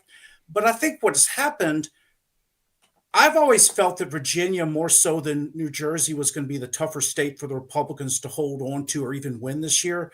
For the reason being is just the direct and indirect impact of the federal government. Before I came on, I took a look at the results, not just for Terry McAuliffe versus Glenn Youngkin, but for all three candidates on the statewide ticket in Virginia. And I broke it up into Nova versus Hampton Roads versus Rova. Now, in Nova and Hampton Roads, those two areas do have an unusually large dependence on the federal government. Nova, of course, is the most strongly Democratic part of Virginia, reaching all the way out to Loudoun and Prince William counties now. But what really struck me was the extent of the Democratic enthusiasm. More specifically, we're talking about how even when he lost, Terry McAuliffe got 63% in those Nova jurisdictions. All three candidates for statewide office got between 66 and 71. So already the weakest Democrat, Jay Jones, is running 3 points ahead of Terry McAuliffe. The same thing was the case in the Hampton Roads, where Jay Jones was running 4 points ahead. Whereas in Rova, which of course the rest of Virginia, for those of y'all not accustomed to Virginia lingo, Terry McAuliffe received 39% and Jay Jones received 40%. So what we're talking about is the Republican base held, but it didn't grow relative to what Glenn Youngkin got 4 years ago. Right. But the strong Democratic vote in areas dependent on the federal government got even stronger this year. And when you're talking about the narrow margin by which Youngkin carried the state, those little intangibles do matter. Well, look, Jersey, the thing with New Jersey is I think we all thought Chitterelli was, and this goes back to, have we nationalized every election? Right? If you look at the Georgia results where you just have sort of now the standard voter who shows up now is in a swing state like Georgia is going to vote D instead of R. Jersey felt like it was interesting. We had David Wildstein on earlier who said, the whole reason they put New Jersey in the odd numbered year was to avoid it being drowned out by federal issues. And lo and behold, New Jersey is now looks like it's going to be impacted all the time the way the federal government impacts the Virginia race, right? And Chitterelli it seems like he couldn't push back against that trend. And I kind of wonder, too, when you talk about the fact that Chitterelli very nearly pulled off an upset in 2021. And I think, in my opinion, had he done a better job of getting more mail-in votes, he could have upset the incumbent. But I think you could also make the argument that in 2021, particularly since these were in the fall, right as the Delta variant was strong, that COVID did play a part, not just in what happened in Virginia, but almost in what happened in New Jersey. But you take that issue away and economic concerns return, particularly with a Republican and not a Democratic president in charge. I think that's what hurt Chitterelli, because any Democrat in New Jersey has an automatic head start, not just plus 15 with voter registration, but in those urban counties on the outskirts of New York and Philadelphia. And the only way the Republicans could win is to pile up big margins in places like Sussex and Ocean, and then carry places like Middlesex and Burlington and so forth. Well, if you can't carry those swing counties and the Democrats are putting up a strong vote in the urban centers, there's just no way you could overcome that. Lose. Yeah. And that's the same problem the Republicans have in New York and Colorado and Washington and Oregon and on and on. John, I have a question. Let's assume, and the other big one we have outstanding right now is the California Prop 50. Most polling suggests that's going to pass, in a win for Democrats. Let's say a Republican in a swing district calls you tomorrow and says, how much or how little should I make of what happened on Tuesday? Spanberger, the Democrats sweep in Virginia. Cheryl wins. We'll see the margin, but Cheryl wins in New Jersey. Take Mamdani out because, that's a different issue, but not for someone necessarily in a swing district. What is your advice based on? And look, let me say, it's before 9:30 p.m. on the East Coast. Right? Like, you don't need to make this doesn't have to be a carved in stone, but what's your, just looking at what we've seen so far, what's your take? What my take is I would have the conversation with the candidate depending on what the previous presidential vote is. Let's pretend for a second that it was a Harris 55% or greater district. I don't think that given today's polarization, a Republican would have a realistic chance of winning. Whereas back in 2009 and 2010, I determined that, DMZ line, so to speak, was 57% Obama, meaning that districts 57% or below, a Republican actually had a chance to flip it. And you'll remember that despite all those Republican victories in 2009 and 2010, there was that one in Palm Beach County where I think Obama got 62% of the vote. The Republicans couldn't quite get over the top on that one race. But as it applies to 2025 and 6, the first thing I would do is look at what the Trump-Harris vote is. And unless it is a Harris 53% or less, I would not conclude at the present time that a Republican could get an appreciable number of swing votes to win. And John, let me ask you a question I asked Ruffini earlier, and that is, I think about the Texas map, the new Texas congressional map, that is making some assumptions that some shifts in the electorate are durable, right? Particularly those South Texas Latinos. Given what we've seen in a couple of things. Number one, the Trump, once again, we're in year 10 of this, or close to year 9 of this experiment, where when Trump's not on the ballot, right, there's a group of voters who aren't going to come. Should we start to wonder if we're going to see some dummy manders in some of these redistricting efforts, at least for this midterm, given what the potential for that? Look, there's a long way to go, but given what we've been watching tonight. I would say yes, there's a potential for dummy damagers, but I'm going to parse your statement because one of the things you have to appreciate about those South Texas counties, they've been heavily Democratic for so long that for them to now start moving to the Republicans, I don't think they're going to suddenly snap back in 2026. Now, if you and I were having that conversation about Hispanics, let's say in Harris or Dallas or Bexar counties, that would be an entirely different discussion than what I'm seeing in South Texas, which is much more rural and concerned about things going on the border. So it very much is a district by district type of assessment. John Kavulian, I hope you're eating well tonight. It's Louisiana. Do you have something? You have a special election Cajun? Etouffee? Absolutely, yes. Today was a grilling day, being that's election day. Excellent. Good man. It was great to have you. Appreciate it. My pleasure. Thanks, man. Well, we don't do this for free. We do it. We do wanna not keep it for free for you. So with that, we got a quick word from our sponsor.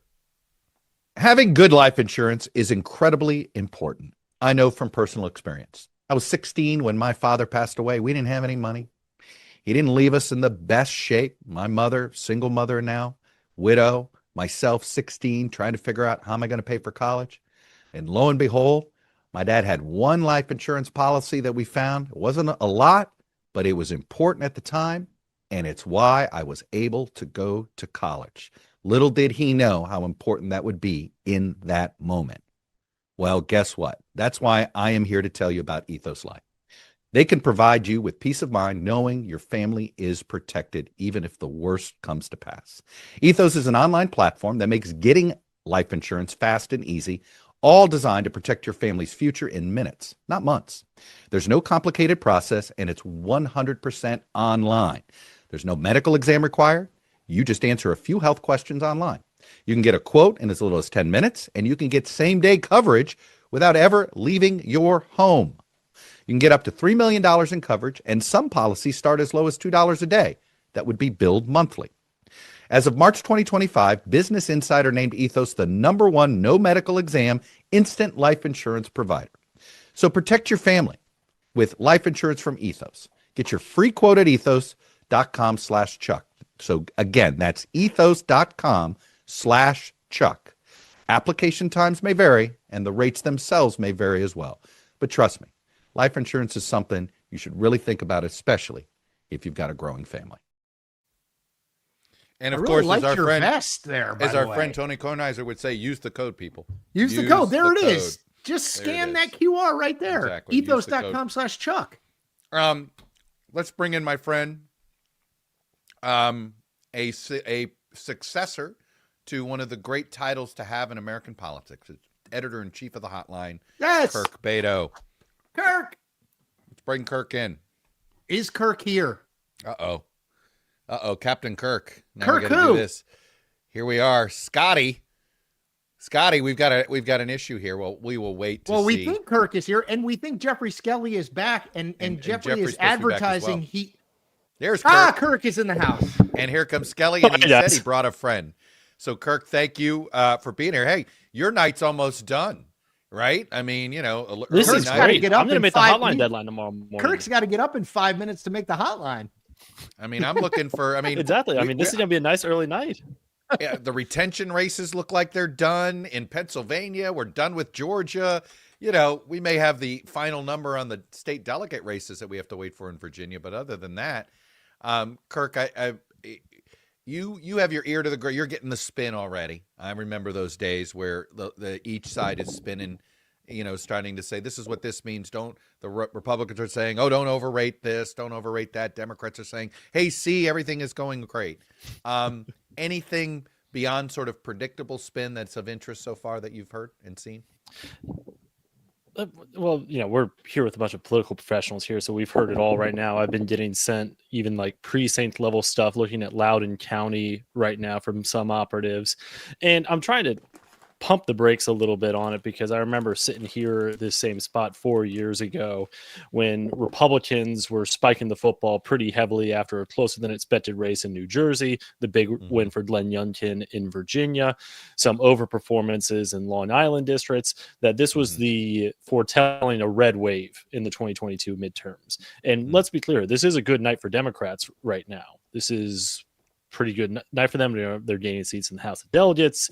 Cheryl's on track to win here. Spanberger's going to probably win if this margin holds, with the largest margin in 40 years, I think, in Virginia. Well, but as you guys know, it's only for a Democrat. For really? Because yeah, sorry, for a Democrat. Yeah, I was just going to say Bob McDonnell won by yes, a monstrous that's number right. in Right. 09. I think. Yeah. Right. But you guys know that we're a long way away from the midterms here. A lot can change in 12 months. So, who would have saw last in 22 the Supreme Court upending abortion rights right before voters headed to the polls, a few weeks before early voting starting. So I'm trying not to read too much into the spin right now, because honestly, we got a long way to go here. And again, a lot of enthusiasm for Democrats here. This is in line with the special elections and other off-year results that we've been seeing, but it's a long way to go here. Kurt, just to your point, I just pulled up Loudon. I think you can see it here. I mean, look, as someone who's lived a long time in Virginia, and Jeffrey probably can speak to this better. I mean, it is a remarkable thing. This is why I love politics so much. If you told Chris Cillizza 20 years ago that a Democratic gubernatorial candidate would win Loudon 65-35, a 64-36, I'd be like, that's a funny joke that you just made. I mean, Jeffrey, do you want to talk a little just about Virginia in particular?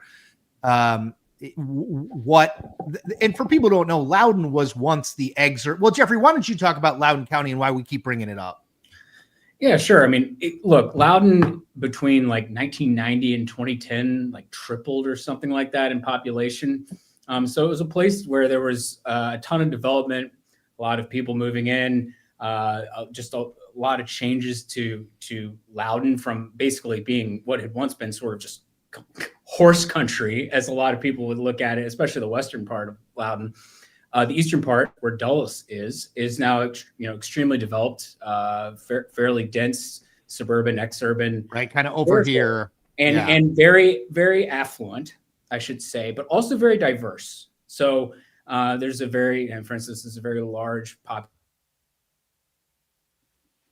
of South Asian ethnicity in that part. Was it Suhan Subrayam is the the congressman now from the 10th district. So this is a place that, when you look at Virginia sort of shifting in like 2008 and going blue for the first time since 1964 in presidential races, it was looking at places like Fairfax County and Loudoun County. I mean, Fairfax in particular, but Loudoun County and Prince William as these two beyond Fairfax, where these swings were happening, and those places became now very reliably blue. Now, how blue is what matters, because Glenn Youngkin didn't lose Loudoun by that much, and that was important to him winning. Yeah, let me do the swing here just so people can see. So you can see all the movement there's Loudoun. Terry McAuliffe, former governor, won it by 11 in 2021. Spanberger is ahead by 29 right now, and I'll do Prince William while we're at it too. Prince William, Spanberger's improved over McAuliffe by 19. So to your point. Well, if you guys remember, the Harris campaign said they had their oh shit moment when the Loudoun County returns came in on election night. When they saw that it wasn't hitting the levels, that was their first big canary in the coal mine, that this was not going to go their way at all. Yeah. Hey, Skelling, let me throw an interesting little factoid from Tom Bonnier, who's, of course, was the CEO of TargetSmart back in the day. And he notes that it looks like so far in Jersey, total turnout on the Democratic side, total turnout could be 20% higher than in 2021. And yet Chitterelli is hitting the same numbers he hit 4 years ago. Cheryl is just killing Murphy across the board, overperforming the Murphy number. So Chitterelli hits all his numbers that he got in 21, but this is clearly a motivated Democratic electorate. Virginia, I mean, you drag Jay Jones across the finish line, that's massive Dem turnout. Yes. You've got what we're seeing with Mikey Sherrill in New Jersey. I'm not going to sit here and dismiss that they were blowouts in Georgia. These are generic races, D versus R. The people who decided to show up showed up. That's, that matters in American politics. And I think we know what's about to happen in California. I think this is a bigger night than I think maybe I think this is developing into a much bigger Democratic night than I expected. Oh, well, Brandon has a point. He'd love to. Please, you brought a Hey, guest. Brandon. Brandon, Hello, good to see you. Again, Let's go, Brandon Brandon. Finnegan, founder of Decision Desk HQ. Hello. Yeah. All right. I mean, you got the Godfather in the house. This is the guy that lets the people that don't watch television go to sleep because we call the races Correct. much sooner. Exactly. Brandon, go ahead. You know, it's Thank you something for that your I- service. It's something that I noticed and I've mentioned to people over the last couple of years, really in the whole Trump era, is we've noticed like a trade-off between the two political parties, which is that if you were to show people results like this, then show this to people who are watching the 2014 elections and 2010 elections, it's like looking into the mirror, because in those elections, the Republicans benefited from high turnout, high motivated voters, suburban voters. They voted red. Those voters now that with higher education levels vote very consistently Democratic. Yes. The voters without the college degrees, the voters without the high frequency of voting, they show up for presidential cycles now. And that's why we saw a huge year for the Republicans last year. Donald Trump winning the popular vote, Donald Trump winning basically won every single swing state, did very, very well across the United States, did well in blue states, did well in New York, did well in New Jersey, did well in Connecticut, did well in Illinois, did well in Massachusetts, did well in California. Again, relative to previous performances for Republicans. I think that we have not seen that stop. I think that the problem for Republicans is that the motivated voter, the most motivated voter, the most regular voter is now a Democratic voter. That does not mean they can't win elections, but they have to win mostly these higher turnout races where those 0 for 4, 1 for 4 turnout voters show up. Those voters are now motivated to vote Republican, and they vote in presidential elections. We saw them do it in 2020, which is why part of the polling was so off. We saw them come right on out of the woodwork in 2024. And then ever since 2024, special elections since then, these elections tonight, I mean, they vote, but they don't vote with the same intensity that we see the Democrats do. So that's so very well important. see. I would say going forward, you could very well see a very good year next year for the Democratic Party, which would give them a bit of a false impression of what is coming for them. Absolutely. Yep. And then come 2028, it's going to be the same disappointment that hit Republicans in 2012. Well, they you thought know what they you're had describing, Brandon? You're describing what life was like for the Democratic Party basically in the 70s and 80s when Republicans kept winning presidential elections and Democrats kept winning the midterms. Yep. And by the way, the a false little before my time, positives. but Yes, fair the enough. false positive thing. I mean, we talked about this a little earlier, 2022, right? Yeah. Remember, Chuck? Afterward, it was, I think Patrick Ruffini made this point.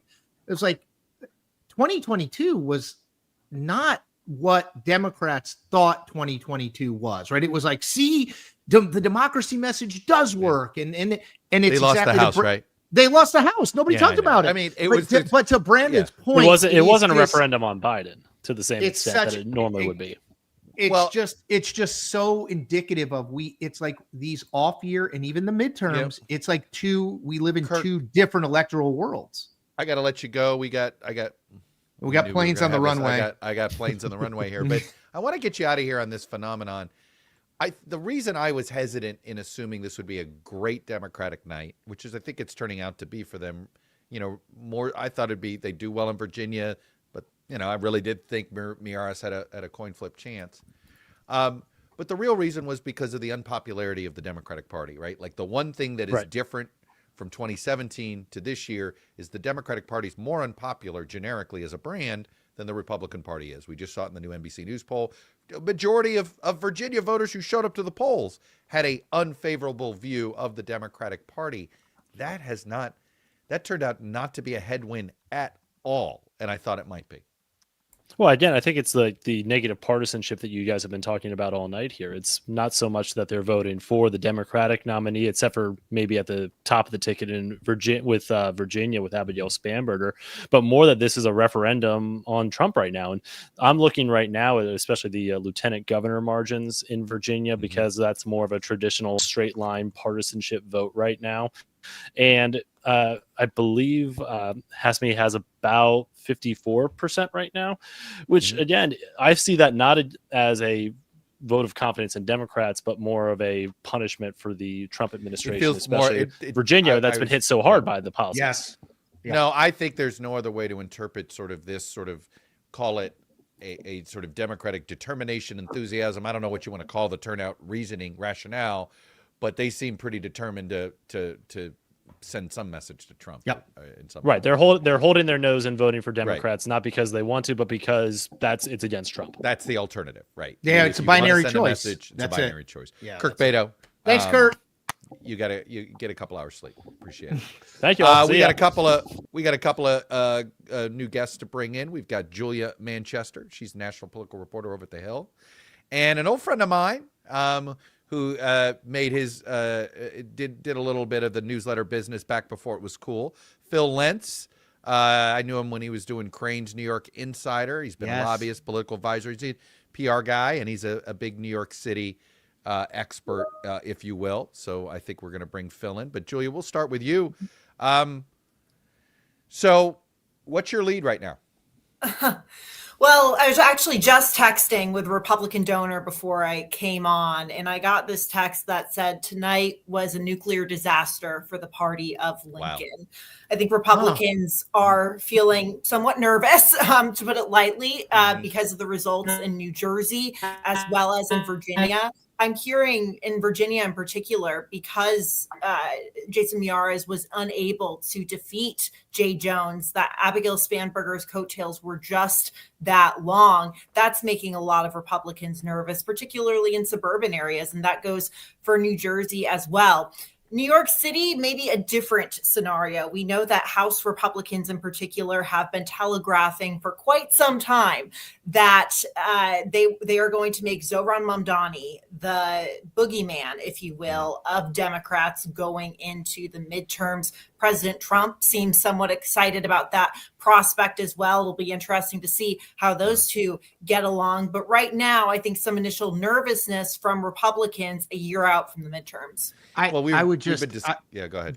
I was just going to say, if you're looking for what Republicans will say tomorrow, what Julia just said is it, right? Which is, I think, well, okay, it wasn't great, but Zohran Mamdani, do you know what I mean? Like, I really do think that, because it's not a good night for them. You got to spin it the way you can't just not go out there. But Julia's exactly right. Like, I mean, I think if you look at the night, the best thing that appears to be coming out of it for Republicans is you have a guy who is a avowed Democratic socialist who 2/3 of the public knew before the election, right? NBC did a poll, 68% of people had an opinion about him, who is now going to be the mayor of the biggest and most high profile city in the country. I don't know that Mamdani is the sort of silver bullet that solves these problems.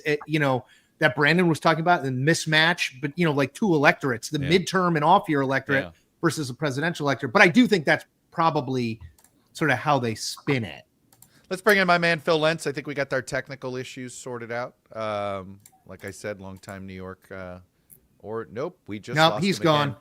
Well, that Lentz happens. is gone. We're trying to make Lentz a thing. Yeah, we are. He is now we can only do so much. The elusive one. Julia, let me go back to you, which is this this could, I look at the Mamdani, the attempt to make Mamdani a big negative, and that is he seems to almost embrace it, and he's always got a smile on his face.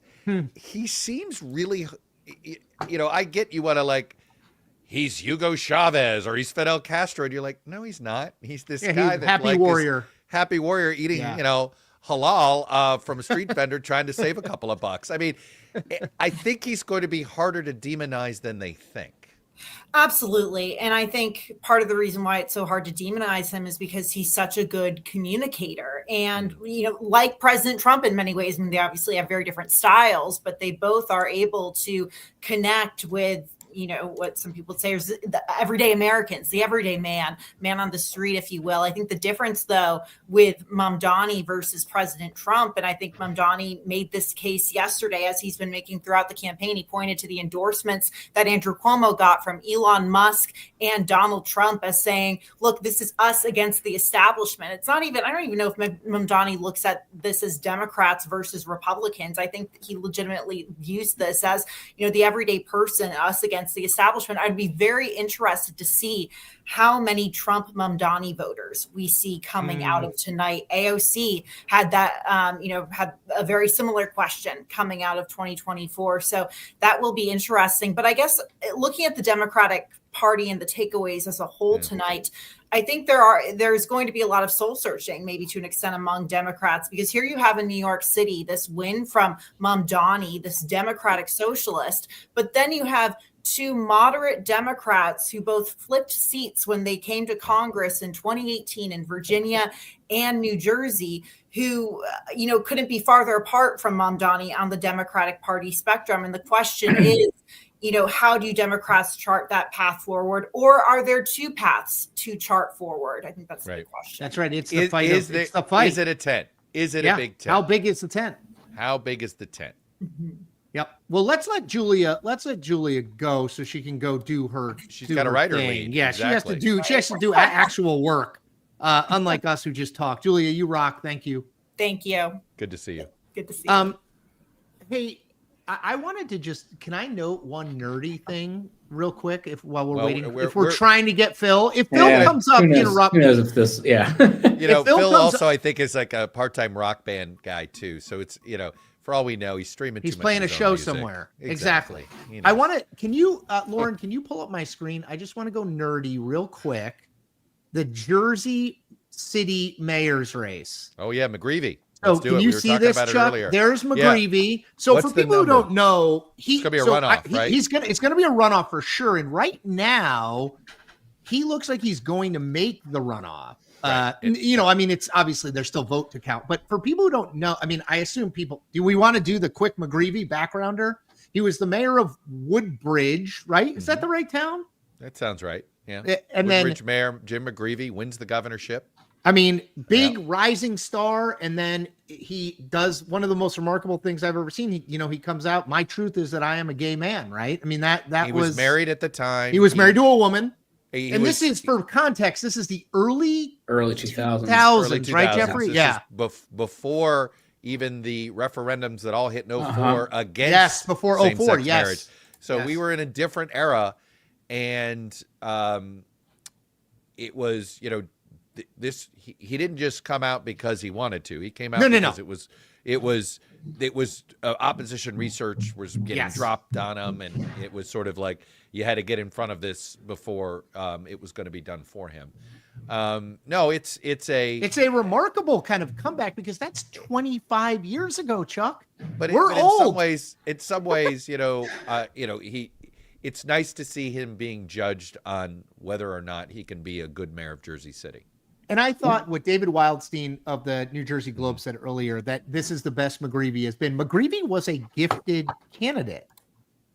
Just with at the time, a secret he felt he couldn't tell. He's also kind of like a state policy nerd, and I say that as a compliment. Totally. We mean that complimentary. The budget in a ways that many didn't, and this was this is what he always wanted to be, was governor of New Jersey, and then it all got upended for him.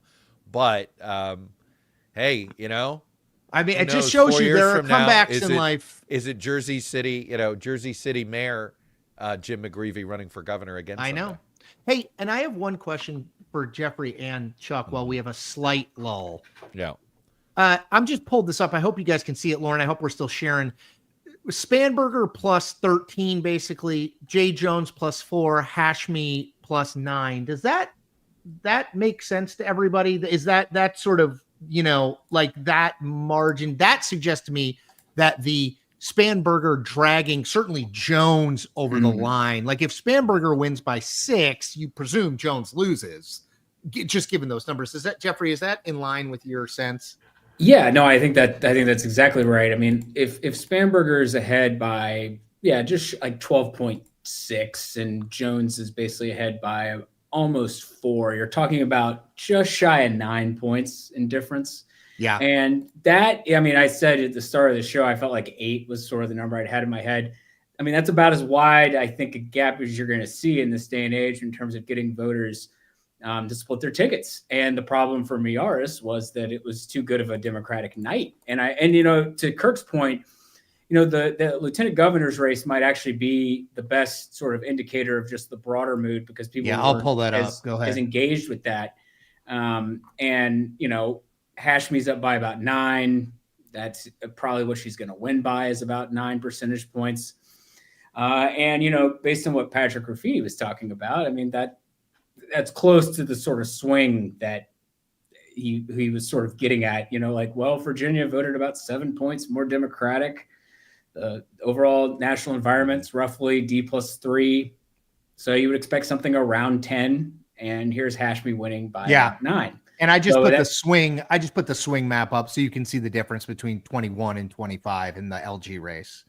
Yeah, which was Winsome Earl Sears in the 2021 race. I actually also, because I think it is just kind of fascinating, if we don't have anybody coming on for a second, I went, Lauren, if you could share mine. I finally was able to bring this up. I had it prepped and was waiting for an opportune time to let's do it. Use it tonight. But it's, this is a good one. Yeah, like basically how far below Spanberger was Jones running.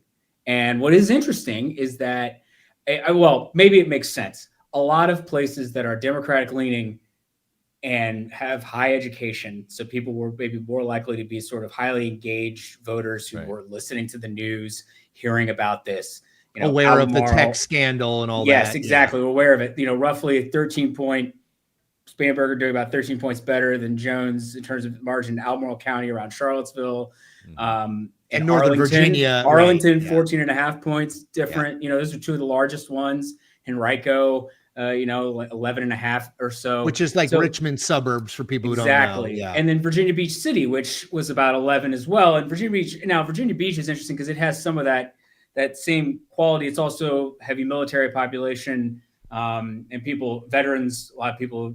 You see, Virginia Beach is a swingy place, and Spanberger carried it, and Jones lost it. And I think Hashmi in the end narrowly lost it. But Jeffrey, yes, I mean, very the fact narrow. that then if you can now lose Virginia Beach and win statewide, what does that say? I know. Yeah, by 9, and she's down by about 1.5 points in Virginia Beach, which really says something about Northern Virginia's voting power. I mean, at the end of the day, there's a little bit of that, but if you're that well, first of all, they're going to remap all the districts, so it may not matter. Yep. But I would look at that second congressional district. That's true. And maybe if you're a Republican, you're like, well, you know, it's survivable. You know, even in a bad Democrats have a lot more hoops to jump through to redistrict Virginia. So yes, just so you know, Jeffrey, I had Don Scott on, the speaker. I said, "What are you doing? 2 seats?" And he was like saying he thought he could get. I think they might. I think they're looking at 9-2. That's which is amazing. Very aggressive. But here we are in this moment where you might as well be aggressive. Yeah. Yeah. I mean, all right, let's do some more numbers here. We got Nathaniel Rakich. He's the senior editor. Woo! Rakich, sorry. Hey, guys. Senior editor How's it and going? senior elections analyst at Base I know Ballot. you. Big Substack that people should be subscribing to. And we also have Thanks, Logan Chuck. It is Phillips. not a big Substack at all, but I appreciate it. It will be after tonight, my friend. That's right. Yeah, Logan Phillips, founder of Race to the White House. Welcome to both of you, gentlemen. Nathaniel, look, you got a cheerleading section here from there. So Jeffrey and I worked together for a long time at 538. So it's a reunion. I haven't heard of that. What is 538? Well, hey, apparently there were a lot. We had a little discussion in the 538 alums chat about this, but apparently there were Google searches for 538 were up because people were like, "Oh, it's an election. I should check out," and then they probably found out the bad Can news. I get on my quick 538 hobby horse? Because Jeffrey and I have talked about this on and offline. Have they made the pages that just had the old historic polling data available? No, so we had a project page, which was right. So all of our interactives were on like a specific page that unfortunately has been taken down. Our articles are still up, which is good. But yeah, you can't go back and access the old forecasts, the old polling averages. It's just so dumb. It's so dumb. Like I know I'm not trying to rail against corporate owned media or whatever, although they have done most of the people on this call. Although they have done most of the people on this call dirty at one point in their lives. But it's just dumb. Put up the old interactive stuff. No one can. It costs you no dollars to do. Okay. Anyway, but sorry, it might Chuck, cost $5 or something. I don't know. Anyway. Rakers, let me start with this. How'd polling do this cycle? Yeah, so it looks like polling underestimated Democrats, which is not a thing that we have said a lot in recent years, which is interesting. I think in particular in New Jersey, right? And the last I saw there, it was like a 13-point gap. I'll pull it up. What the latest is, And by the way, in defense of you know, everybody underestimating Jersey, the history of Jersey polling is always underestimating Republican. I mean, that has been universal for my 3 decades doing this. So it's truly a remarkable trend that in New Jersey in particular, that there was an underperformance, perhaps an overcorrection. Yeah, and it looks like in Virginia, obviously, also it looks like the Democratic candidates are going to do a little bit better, I think, within an acceptable range of polling error there. But if the score in New Jersey holds, 57-43 right now, Nathaniel. 57-43 right now, with 75% in. And I think our sort of live projection on that is something more like 10. I haven't looked recently though, so I'm checking. Yeah, it's like 9, a little over 9 in the end, but who knows? You know, roughly 10. Let's call it 10. Yeah, I mean that's a significant win. I mean, that would be roughly the same as the polling error underestimated Schiaparelli, right, last time out, right? Yes. So I guess that's a good parable for the fact that people think they can predict the direction of polling error in advance, but you really can't. Daniel, we love it. We love to see it because we've said that so many times. Dude, I gotta be honest. I haven't And it seen. kept I on haven't coming seen. up. Obviously, like when Trump is on the ballot, it does seem like there is something about his supporters that pollsters are really still struggling to capture. Polls in 2024 did not do as badly as they did in 2020 and in 2016, but they still underestimated Trump to some degree. But it should be noted, I think, that in years when Trump has not been on the ballot, so 2018 and 2022 both had very accurate polls. And in this case, it looks like the polls are actually underestimating Democrats. And so I really think that people need to kind of hold their horses about exactly maybe just like being like, oh, well, you can just add a couple points for Republicans onto any polling average, because that's not necessarily how it works. On the flip side, like it does go to show like how hard polling is, right? Like they've gone to so much work to try to make inroads with these Trump voters who are really very anti-institution, and even more so than most voters when you pick up a phone call or go and get an email to fill out a poll, they're like, no, I'm not doing this. This is affiliated with some university or media outlet that I hate. But in an environment like this, it's hard to capture the amount of presumably anti-Trump energy that's out there and the pro-democratic environment. We also saw this with in the New York City mayoral primary. The polls really underestimated Mamdani. And when there is that kind of upswelling of grassroots support, especially among voters who don't normally turn out in these types of elections, it's just really hard to predict that. Pollsters are only as good as the likely voter models that they put together. Well, let me follow up on New York. And Lauren, if you want to just go to my shared screen, I've got the New York race up because it looks like we've got believe it or not, there's already nearly 2 million votes counted. So this is something. New York City is fast. What happened? I know. I'm like, thing that has ever happened. What has happened? I'm like, I can't believe it. We are in the upside down. It is. We are living in bizarro world, or Stranger Things does start in a month, right? Totally. It's remarkable. It is coming. It is remarkable that we've got all this in. So you brought up underestimating Mamdani during the primary. I have believed 50%. To me, the story tonight was not going to be Mamdani winning or losing. Could he break 50? And right now he looks like he's on track. It's just narrowly 51. Yep. I think what polling couldn't figure out was Cuomo. I feel like the Mamdani number was fairly consistent in the public polling I saw. What was all over the map was Cilliza and Cuomo. Yeah, I think that Logan, go ahead. Logan, go ahead and take that. Sorry, okay. Sorry, Logan, go ahead. No, not at all. Yeah. I think this is the thing that was likely to always happen at the end of the race when Cuomo was so far ahead of Cilliza in the polls, is that the vote consolidated in Cuomo's favor coming to the end. But look, even in the head-to-head polling, with the exception of 1 or 2 polls, Mamdani was always ahead of Cuomo, and Cilliza was still taking enough that it's a clear victory for Mamdani here. This is always what we tend to see in 3 or 4 person races, right?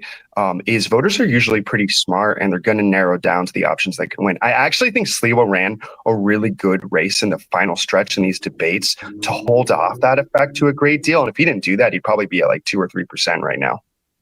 I thought he closed as well as you could given the resources he had. Totally agree. Yeah. It is. Nathaniel, one quick question. We talked about Chuck and I and Jeffrey talked about this way at the beginning, which feels like 7 hours ago, but wasn't 7 hours ago. About 3. Exactly. The Mamdani thing, there were these 2 competing storylines, polling wise. One was he's running away with it. He's going to win with 56, 57% of the vote. And one was there's this Cuomo surge, largely based around the Atlas Intel poll, that showed it. Okay, so it's 51-42. Who was right?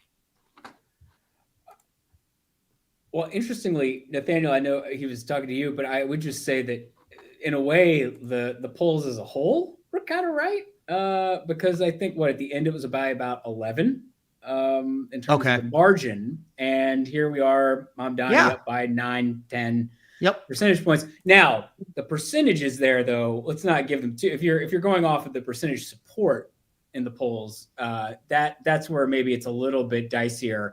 And that again gets back to, it's like Mamdani at 44, he's a little over 50. Cuomo at 34, about 41. Cilliza at 18, not so much. Right. But I think that. Right. But if you wanted to think about Cilliza as almost like the third party candidate in this race, we've seen a lot of. I mean, as Logan was pointing out, we've seen a lot of third party candidates. Usually, it's not someone from a major party, but nonetheless, someone sliding at the end. It just, I don't know, it reminds me a little bit of, I don't know, Ross Perot came to my mind, probably because 19% is what Perot actually won in 1992, but was polling higher. Well, and that clip that we played earlier from the Newsgirls where they went out to Staten Island, Jeffrey, where, it's like a lot of people being like, oh, I kind of like Cilliza, but like he has no chance of winning, is to Logan's point, right? Like it's just, people are practical. That's why third party stuff is so hard. It's like, unless you can show, I guess Cilliza is the Republican, but effectively the third party candidate in New York City. Unless you can show real viability early enough that people take it seriously, people don't like to throw away their vote. They just, or feel like they're throwing away their vote. That is like human nature thing. Like, it's almost like what you see in primaries, I would say, is almost a better way to think of this, right? That's where you see voters a little more freewheeling and they consolidate between the candidates that have a shot to win. And we saw that in the first round, right? Like Zoran picked up a lot of support from people that didn't like Cuomo from Lander, and then especially from everyone else whose numbers were way below what the polling suggested. And it makes sense because they were looking at the polls for a lot of these voters who aren't as engaged. They looked at the polls for the very first time on election day. Maybe they told a pollster something else if they happened to be called and they answered the call. But they looked at it for the very first time on election day and decided, okay, this candidate I was going to support has no chance. Okay, so I'm going to vote for this guy instead. And I pulled up at Chuck's request. Chuck, I think, Lauren, if we can switch to it, let's just do one quick one on here. This is not one. We're going to do a bunch of other mayor's races, but but just to note this one because it does have a national connection. We did not expect Corey Bowman, who you may not know, but is the half brother of a guy named J.D. Vance, who's the vice president of the United States. We did not expect Corey Bowman to win, but he, in fact, did not win. Chuck, do you want to do 2 seconds? No, and it was sort of a even larger landslide. He didn't win by a lot. No. It is. And that's the thing. It's like when people were looking for, is there any trends to watch in mayor's races and stuff? And some of these they're not. It's and tougher. This was one of them. And I'm guessing being in a Democratic city and having... I don't know if J.D. Vance is very popular in Cincinnati. Yes, it's proper. not necessarily. That's right. Not the suburbs of Cincinnati. Cincinnati City. Yes. Yeah. Anyway, I just wanted to note that one while we. No, it was. I've had a few questions about it. Going, are you guys going to cover Cincinnati? It's like, well, it's kind of over, but let me bring it up. Yeah. Hey, Nathaniel, before I know we have to let people go eventually. I was curious if any of the Texas propositions, if you had been looking at any of those. Because I know you do love a good ballot measure. So Nathaniel. I thank do. you I very- actually Okay, we got you. hadn't been looking at them. So okay, I'm just interesting. looking. I'm looking So at. they are going to deny bail for violent offenders. Okay. And then Good Chuck, to we know. were there were a couple other ones, And then I think right? 12 Chuck? was the other interesting Well, one. there was parental rights, which Let me was see if I can find parental rights. Hold on. and parental rights Right. is going to pass fairly large, but it really actually, I think it's a legal landmine, whatever they're doing here, because what's the line? This It's the in first of its kind. Yeah. Right. In theory, it's about transgender issues. It was sort of the motivation for it. Is it 12? But it's I believe it's hang on, it's on my watch screen. Let me get my watch Now, screen up. that's it's I authority. believe Not 12. 12 is 15. the one about the I think Judicial it's Commission. 15. Got Go it. ahead and pull up 15. Prop Okay. 15. I'll find it. Keep talking. And it just when you read the full prop, Here it is. I got it. Yeah, when you read the prop, you're sitting there going, "Boy, this has got so many, shall we say, loopholes in it that feel like you could drive a legal truck through, if you will." It would provide the parents to, quote, have the right to, quote, exercise care, custody, and control of the parent's child, including the right to make decisions concerning the child's upbringing and the responsibility to, quote, nurture and protect the parent's child. Yeah. Now, look, there's people that have religious beliefs that want to marry off their kids at 14 and 15. How is that going to fit in something like this? I mean, I think this is opening the door to a lot more. I understand I think I get what was motivating about this. Methinks they may have opened up a quagmire of uncomfortable legal challenges. Where they're going to Nathaniel, be defending the rights of something that they're not going to feel comfortable with. Totally. Nathaniel, we got to let you and Lauren go in one sec, but I do want to ask, I was always taught politically that when it comes to ballot initiatives and referenda, you're better off with no as your preferred option than yes, because people will be like, I don't know what the hell any of this is. I just vote no. Is that still true, broadly speaking? Yeah, I think so. Yeah, exactly. There's this thing called status quo bias where if people kind of aren't sure what to do about how to vote in a ballot measure, they're just gonna be like, you know what? Better safe than sorry. Let's just keep things the way that they are. And so they do tend to vote for no. My kind of default is that in polls of ballot measures, I just assume that roughly the entire undecided vote is going to go to no. So if a ballot measure starts off at like 55% in the polls or 60%, that's a good place to be because it can even take like some hits, which often end up being the case. But if a ballot measure starts at like 45, I think that's a bad sign for them, even though often those people will argue that, we still have a chance. You've actually just described how I vote. And if I don't understand the Of course. I'm like, I'm no. It's one of those you just, My wife was like, there was a bond measure on the Virginia ballot. She, I mean, that's the thing. If you don't know anything about it, you're like, we're going to spend money. I'm against that. Well, look, there is I just want to make a plug real quick for race to the White House because I use it all the time. It's race to the wh.com. I use it. I mean, it's bookmarked. I use it. If not daily, almost daily. So I just want to say personally, thank you for the site. And we said this, but what Nathaniel is doing, the 538 explosion. Diaspora. Diaspora. Diaspora is the word I was looking for. It's diaspora. I'm not happy that a big media company decided to get out of a really smart group of people doing great journalism, but I am happy that we have an independent world where these people can do well. Go support Lauren. Go support Nathaniel. Go support Skelly, though he probably doesn't need it as much. But go support all of us. He's got that Decision Desk HQ cash. Go support them because we need it. Like, support people. I always say support the kind of journalism you want to see in the world. Sorry for my rant. I will let you guys go. Hey, Chris. I'm honored. It's great to hear. And, I told this to Jeffrey when I met him a few weeks ago. So for you too, Nate, 538 is a huge part of the reason why I exist. I learned and taught myself a lot of this based off what you guys wrote, especially when Nate Silver first got started and he showed all his cards. So it was a little easier to produce and then create my own version of it. But I've been reading everything you guys have been writing for a long time. So I'm very honored to hear that. Thank you. Awesome. Hey, Nathaniel, Thanks, it was man. great to have you guys on. Thanks, dude. And you've made it easier to do this. Let me I think bring we in our might be next going back guest. to New York here, by the way. Well, we got Mikey Sherrill. We're going to have Mikey Sherrill's victory speech. I think we're going to try to We're going to try to get that on, and we're also going to bring in the chief author of the Almanac of American Politics, our good friend, Sweet Lou Jacobson. Sweet Lou! And we're going to bring back Ren and Mabel of the Newsgirls fame. Oh, man. But while you guys are in, we want to get to some Michael Sherrill here in a minute. And everybody will be able to comment a little bit as we hear her speak, but we will be disruptive there. I know Ren and Mabel are at a Democratic Socialist watch party, so I don't want to step on you because I think we're about to get Mikey Sherrill. Here we go. There she is.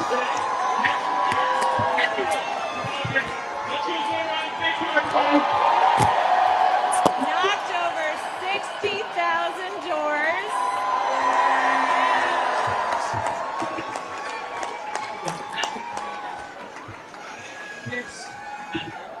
Akeem told me these are not the kids who will succeed in Trump's vision of this country, but they will in mine. The men and women in labor.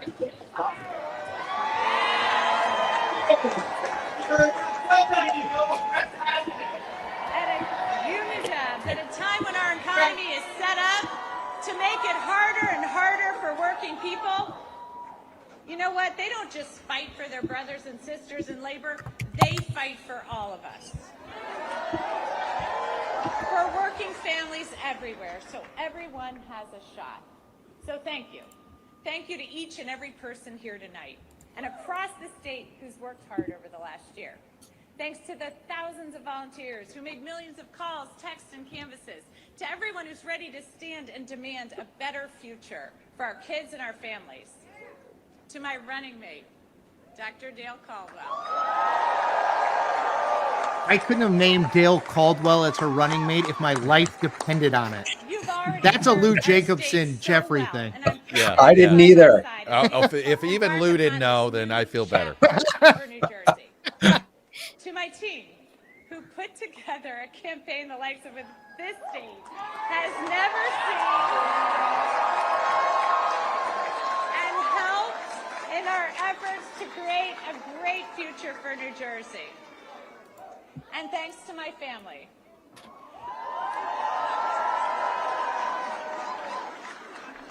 Who put up with missed soccer games, lacrosse games, football games, volleyball games, swim meets, and rugby games, all to put up with this, so thank you. And a special thanks to my husband, Jason. Through 4 Looks like he kids, played safety for the 2 Giants. dogs, a hamster, numerous goldfish, 5 campaigns, an insurrection, and 2 impeachments, you have been a truly amazing partner.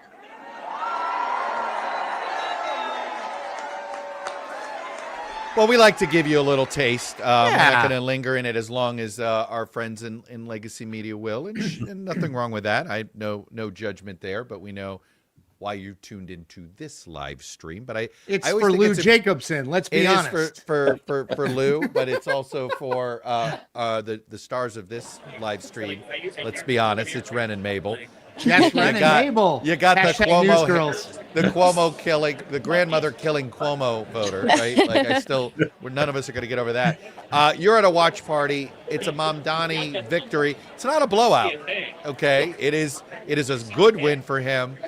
I look at that Cuomo number and think, oh, wow, imagine if there was more unity around the anti-Mamdani vote there a little bit. I don't think we should underestimate that. Yeah. But this is still, Mamdani looks like he's going to get over 50, which is symbolically it matters. What's the atmosphere like where you are? We are in Brooklyn right now, like basically at this club called Nowadays, and we just basically got here when it was called that Mamdani won, and you can see There's thousands of people here, and Yeah. more trickling in. the cheering, the energy is crazy. Electric. Everyone is so excited, and right now we actually have a sheik who's the co-chair of the DSA here with us to kind of talk to us about what Zoran's policies could look like and how being a democratic socialist is just so different than being a Democrat, but what policies might overlap. So That's awesome. we have him here with us. We can give you this. Hey, man. Thanks so much for having me. And he won't be able to hear you guys. Yeah, so he No won't worries. be able to We hear trust you. but You We you trust guys you, do ladies. it. You go. Pass it on. Take it away. Okay, so Ashik, how are you feeling? Incredible. We're just over the moon. So much hard work went into this, really for years. Like even before Zoran launched his campaign, we've been building this movement. New York City DSA has been, building power from the bottom up year after year. Zoran comes out of a block of people in state assembly. He's been in government for 4 years, kind of just doing the work in local government at the state level. So this is just, really, bearing fruit after many years of, tending the seeds. And so obviously Zoran ran on the Democratic Party ticket, but he is also a Democratic Socialist. Can you explain to the audience what is the difference between those two? Sure. Yeah. So Zoran is both. And when we run candidates from DSA, mostly they do run as Democrats in the primaries. And, we want to expand democracy in every part of society. The United States, after, many gains of the past century, of progressive movements, of working class movements, a lot of those gains have been chipped away for many decades under attack by the right wing. And, the corporate power has become so powerful, inequality has become so extreme.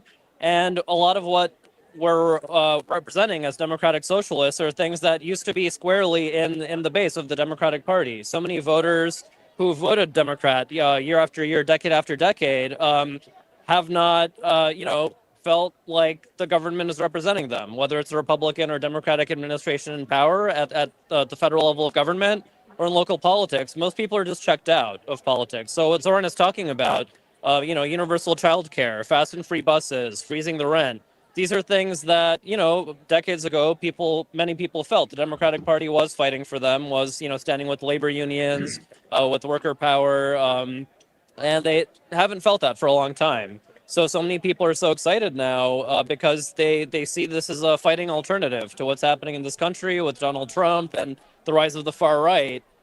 People are really hungry for, they want to see people fighting to win a society that works for everybody. And basically, kind of just our last question. Obviously, the party is called Democratic Socialist Party, and the term socialism scares so many people, even Democrats. Yeah. Is there a misconception that you can clear up for everyone who's watching as Zoran becomes mayor? What does he actually stand for? Yeah, so, Zoran has communicated very powerfully, and he often refers to socialism in an American tradition. Martin Luther King Jr.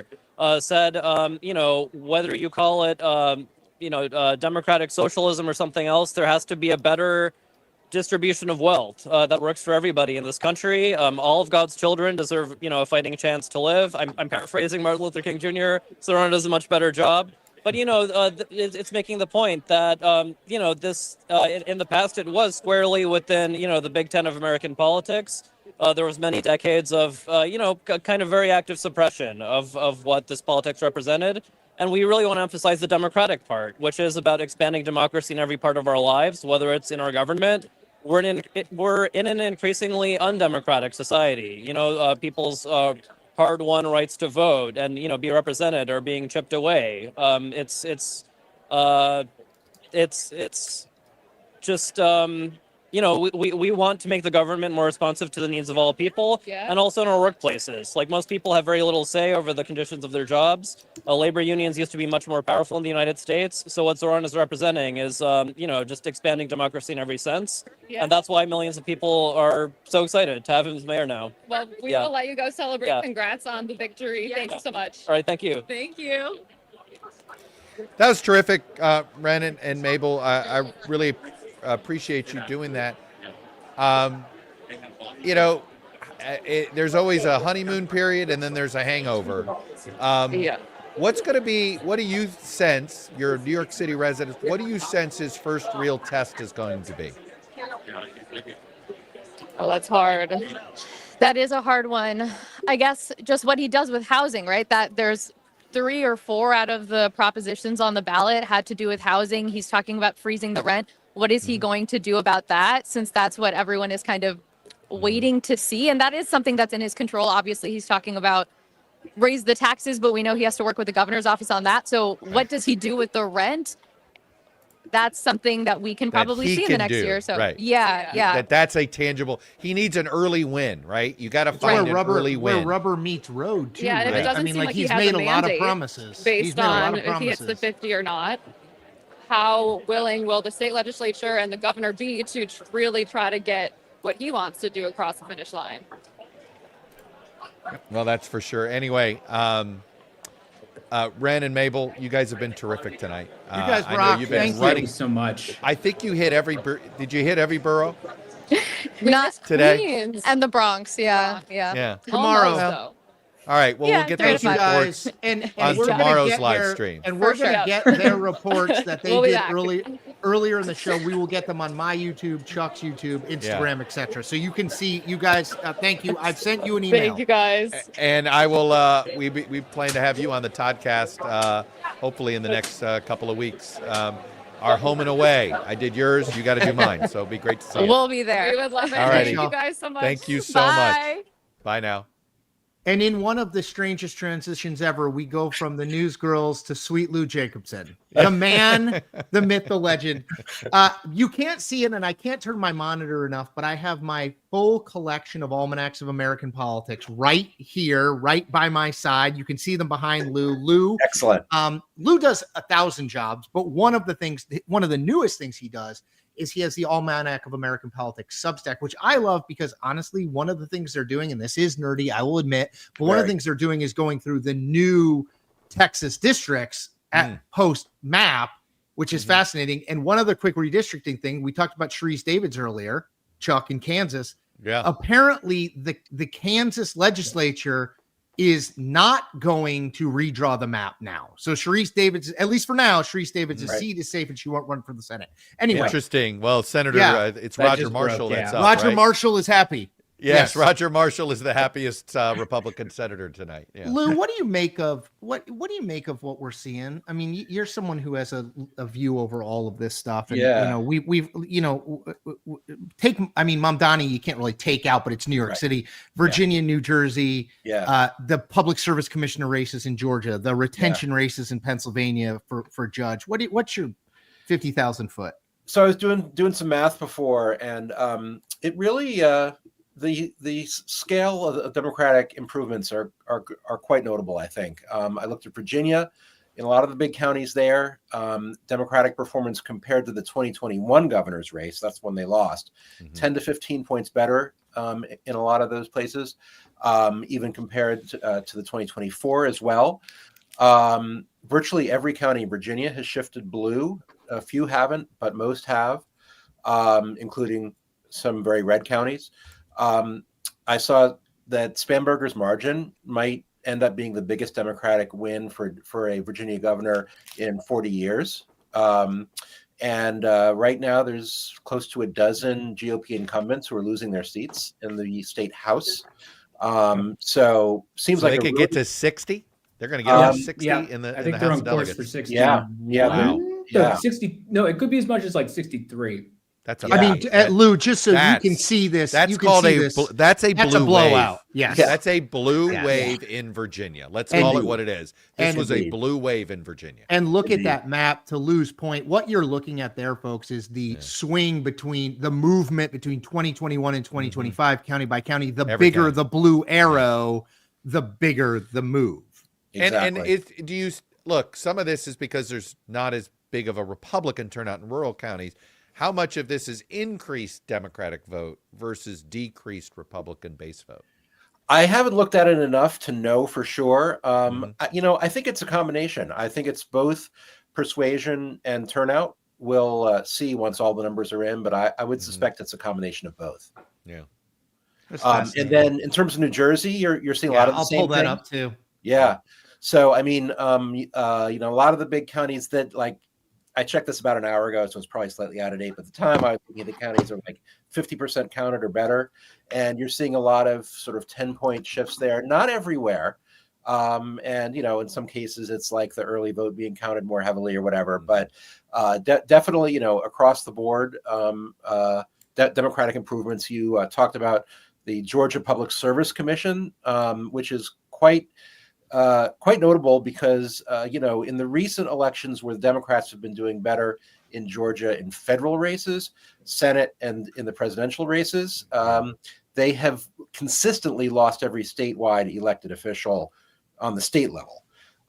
And that streak has now been broken. I think the last time was 2006. Was the labor commissioner, right? Michael Thurman. We're such nerds. Good memory. Just the pulling of the Michael Thurman. Was the last statewide he's running for governor again, I think. Yes, he is. Yep.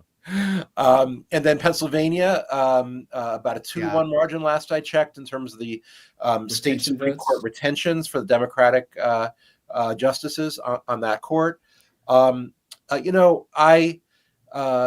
writing the sort of lead essay for the Almanac this year, I called it the tennis serve election, because if you think about like a freeze frame photograph of a tennis player in the middle of their serve, you see the balls up in the air, but you don't know which direction it's going. Is it going up? Is it going down?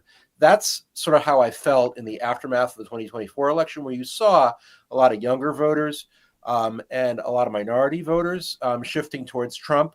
Would they be a permanently shifting or at least a long-term shifting group, or could they snap back in the midterms? This is really our first attempt to get real voter data in a number of races in the same day on that question, with Trump having been in office now for about 10 or 11 months. And the data seems to be indicating that they are snapping back.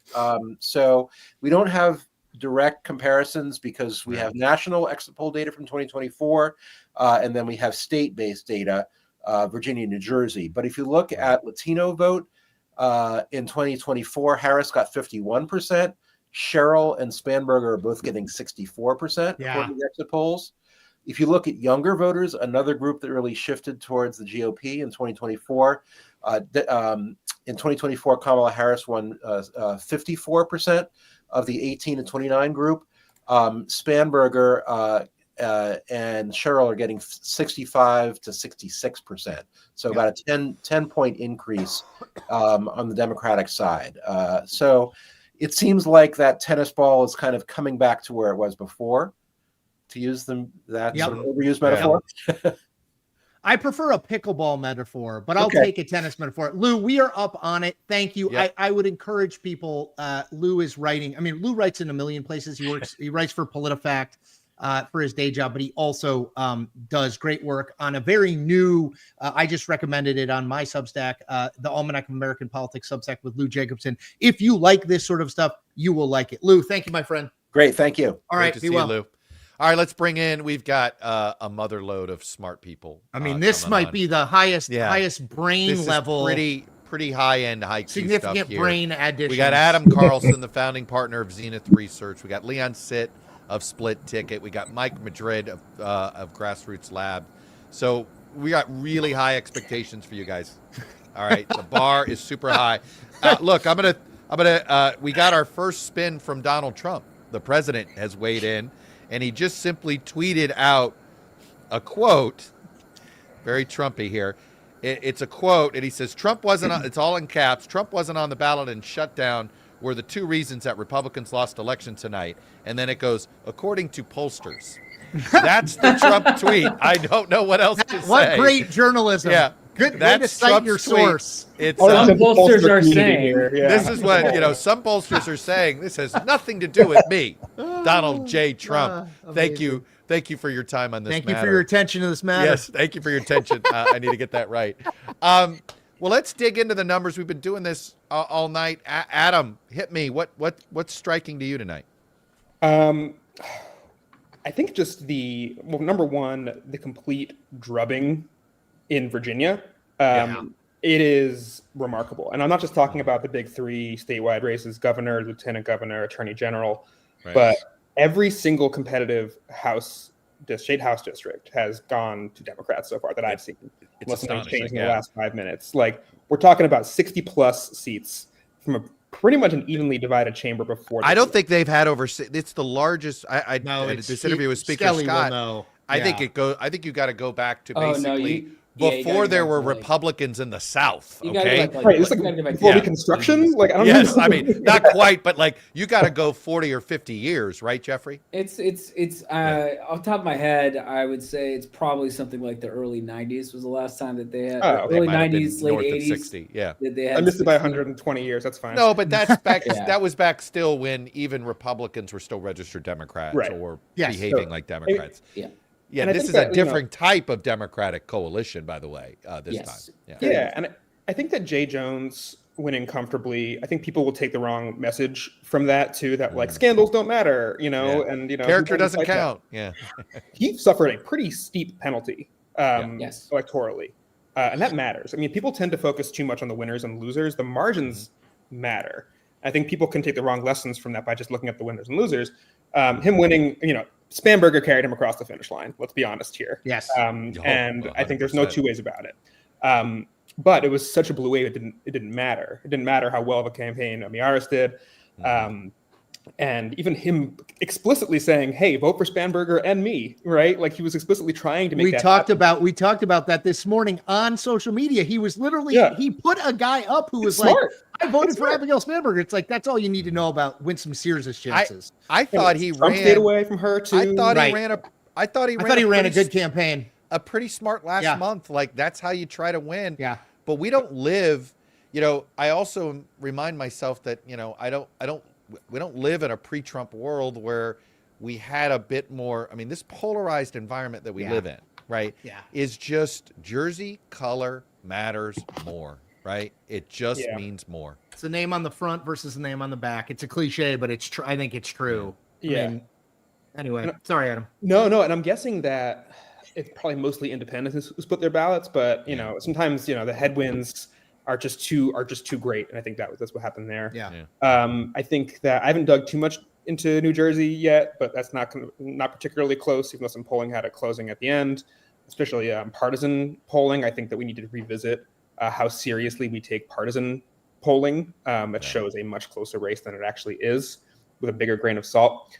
And I think that Cuomo did better than I expected in New York City. Same. Me too. And I think agree. that should not be lost on people. I think that his Cilliza's numbers absolutely cratered at the end. I think you can't say the Trump endorsement meant nothing. Yeah, and I think that I don't hold everyone off from Cilliza, who was at all wavering. It was like, well, this is who Trump says we should vote for. Yeah, and I don't know necessarily how much. I don't think it was necessarily Trump alone. I think that mattered, but I think that. Look at Staten Island, right? Where like that was supposed to be a two-way battle between Cuomo and Cilliza.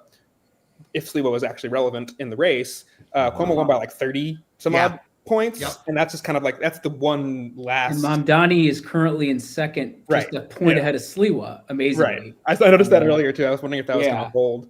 It really shows you how Cilliza did crater. I mean, even and Cilliza ran as good of a campaign as you can theoretically. He was hit the ground running, but like people don't want to waste their votes. We saw this in the primary too, where even though it was ranked choice, people voted for Mamdani or Cuomo in the first round. Yeah. And people don't want to throw away their votes in the general either. And the New York City Republican Party is very weak. And I think that if I were designing, I know he just won, but if I was designing an opposition candidate to Mamdani in 2029, I have a lot of lessons I can learn from this race, being like, you cannot run both candidates. And you have to align early, and you need someone who is generally appealing to the business community, whether that's Jesse or Tisch. generally appealing. Sure. You need some like non-radioactive, like Bill Ackman's not going to cut it, but you're going to need someone. But the police commissioner, anyway, she would. I've talked enough, but that's we get it. The police commissioner. Leon, I was curious if you had any. I know you're sort of the mapping guy at Split Ticket, and I was curious if you had anything, or what have you noticed tonight that you thought was particularly compelling? Yeah, I actually saw something posted by my colleague Max about the map, and if are we allowed to share our screen here? Yeah, man. You are. Yes. All right. Well, if you share it, Lauren will Lauren grab will your bring- screen, Lauren will so bring it'll it up. take a second, but All right.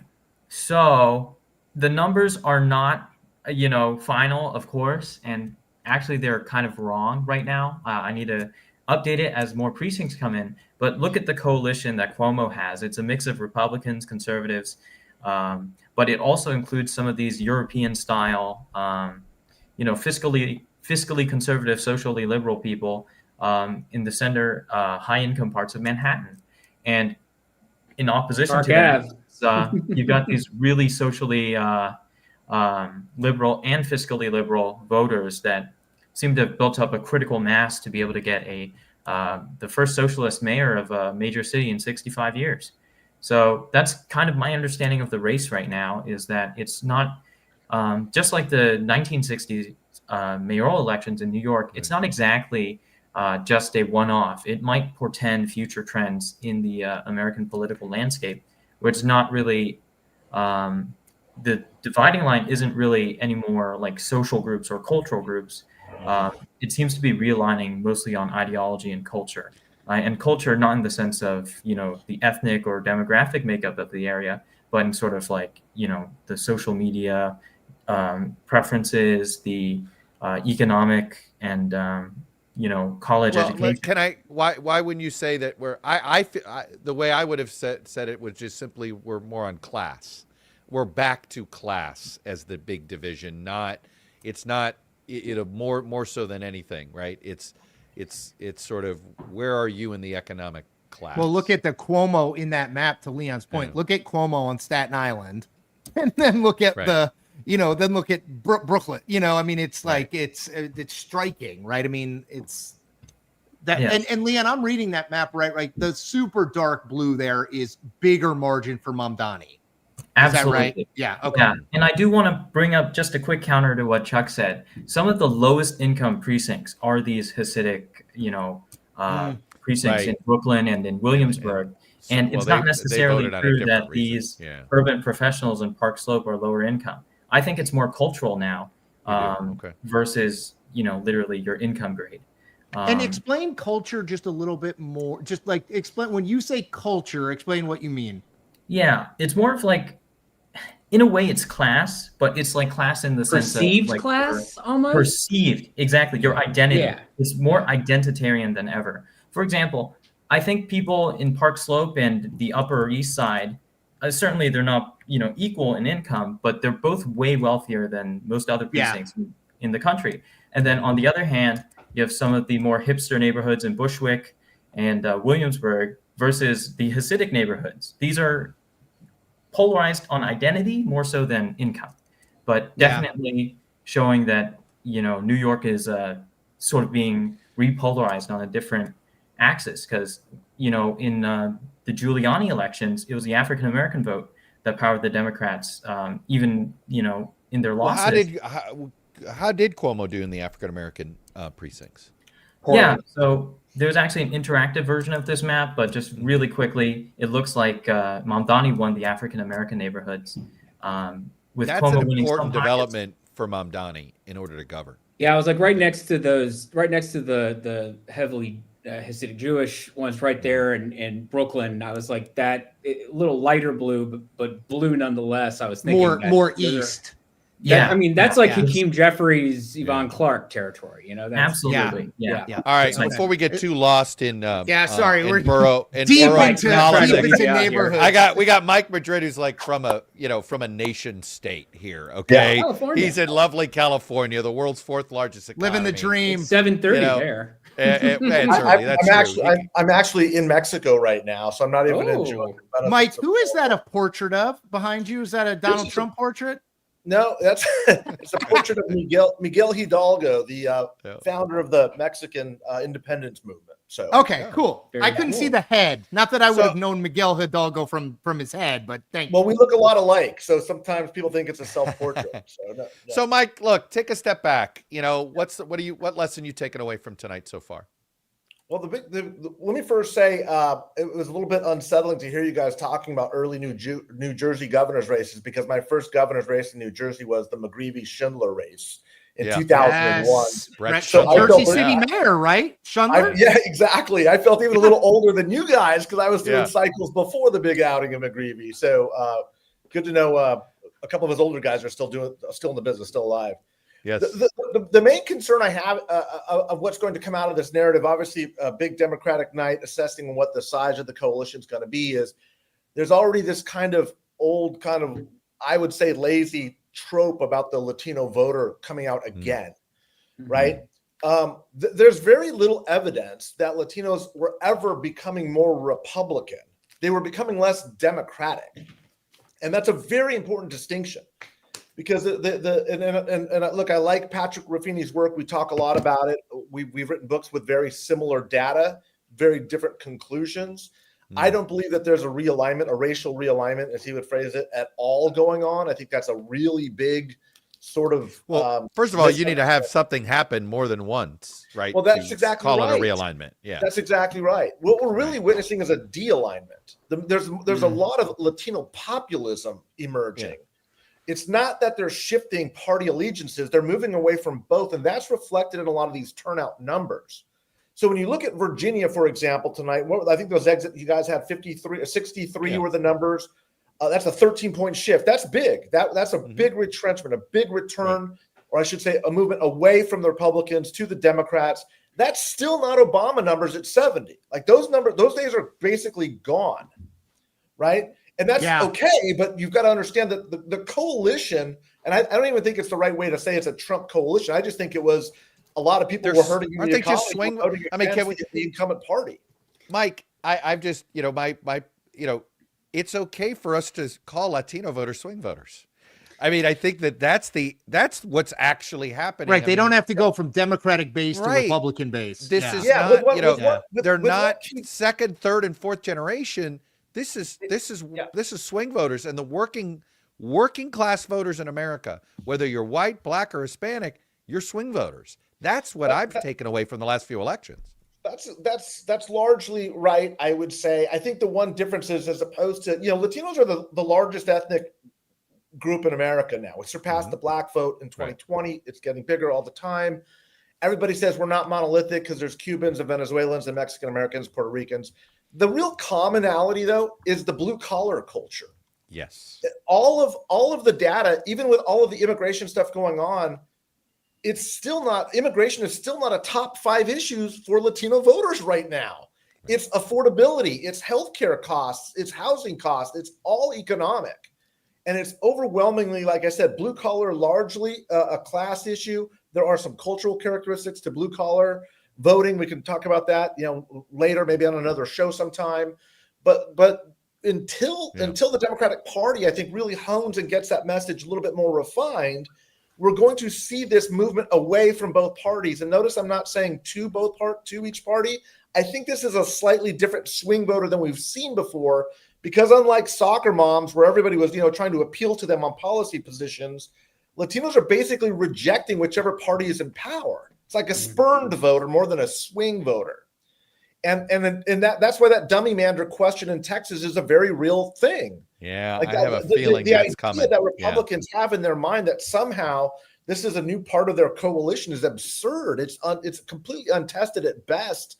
It's unfounded, more likely, and I think they're making a very, very big mistake. So I think there's going to be probably a lot of really bad takes that will come out tomorrow related to this vote. To me, turnout is probably the most significant metric. Yeah. Unfortunately, being in California, it takes us like 80 years to get the final turnout numbers in. Sometime after the new year, we'll have the turnout in California. Hey, I want to be mindful of people's time. Adam, founding partner of Zenith Research, and Leon Sitt of Split Ticket. Thank you both. I cannot recommend what they do more highly. We're going from one split ticketer to another here. I know we are. Yeah. We're subbing out. Leon is subbing Leon. out. So thank you guys. We appreciate it. Mike, stick around for one more minute because we're going to do a little California with you in a minute. I want to bring in two folks. Laksha Jain of Split Ticket. Political data analyst and partner, and our friend Christopher Nicholas, founder of Eagle Consulting Group out of Pennsylvania. Now, Laksha, we want to start with you because we know you got a hard out, so we want to make sure we're mindful of that. Chuck, do you want to start there? I gotta answer one question I'm getting via email. So why don't you of course. And in fact, let me be the cliche and do the dad pun here. You work for something called Split Ticket. We didn't see any split ticketing. Oh, I see what you did there. Yeah, Thank you very much. Yeah. Laksha, what's your big takeaway here? You know, on the whole, I think we have to just emphasize what a bad result this is for Republicans, number one, but also like, you know, we spent a lot of 2023 and 2024 saying like, hey, these special election results, these off-cycle election results don't tell us anything about 2024 because the people who are going to vote in 2024, that's a very high turnout election. All those low propensity voters show up. Well, 2026 is not a presidential year. And on the evidence of tonight, the people that are showing up to vote in off-cycle elections are, once again, just like we saw in Wisconsin, just like we see tonight, they are very, very, very Democratic. And regardless of what happens with redistricting, this is a really bad environment for Republicans to the point where the House is basically a pipe dream if this type of thing continues. Well, always depending though. I mean, this now makes this remap knife fight more relevant potentially for the GOP. No. Actually, so Chuck, I would say one big flag for the Republicans is that Virginia could get redrawn now. Yep. Right? Oh, it's going to get redrawn. Yes. Yep. They think they can get 3 seats. Yeah. And if they can get 3 seats, well, they're netting 7 between California and Virginia. If Virginia goes through, California is extremely likely to. They're also likely to get 1 more in Illinois. That gets them to 8. That more than cancels out the Republicans, especially because the Republicans struck a deal on Ohio. And so unless the Voting Rights Act gets, although it'd be, I think it'd be hard to get those maps drawn. The timing. Hey, Louisiana's delaying their primary a month. Yeah, to give I mean, themselves it's a better possible, shot. but logistically it would be hard. But I think assuming that ruling comes when we think at the normal end of late June timeline. Yeah, we'll see. That's not no. If it is in June, no. But yeah, we'll see. Yeah. Laksha, what else? What?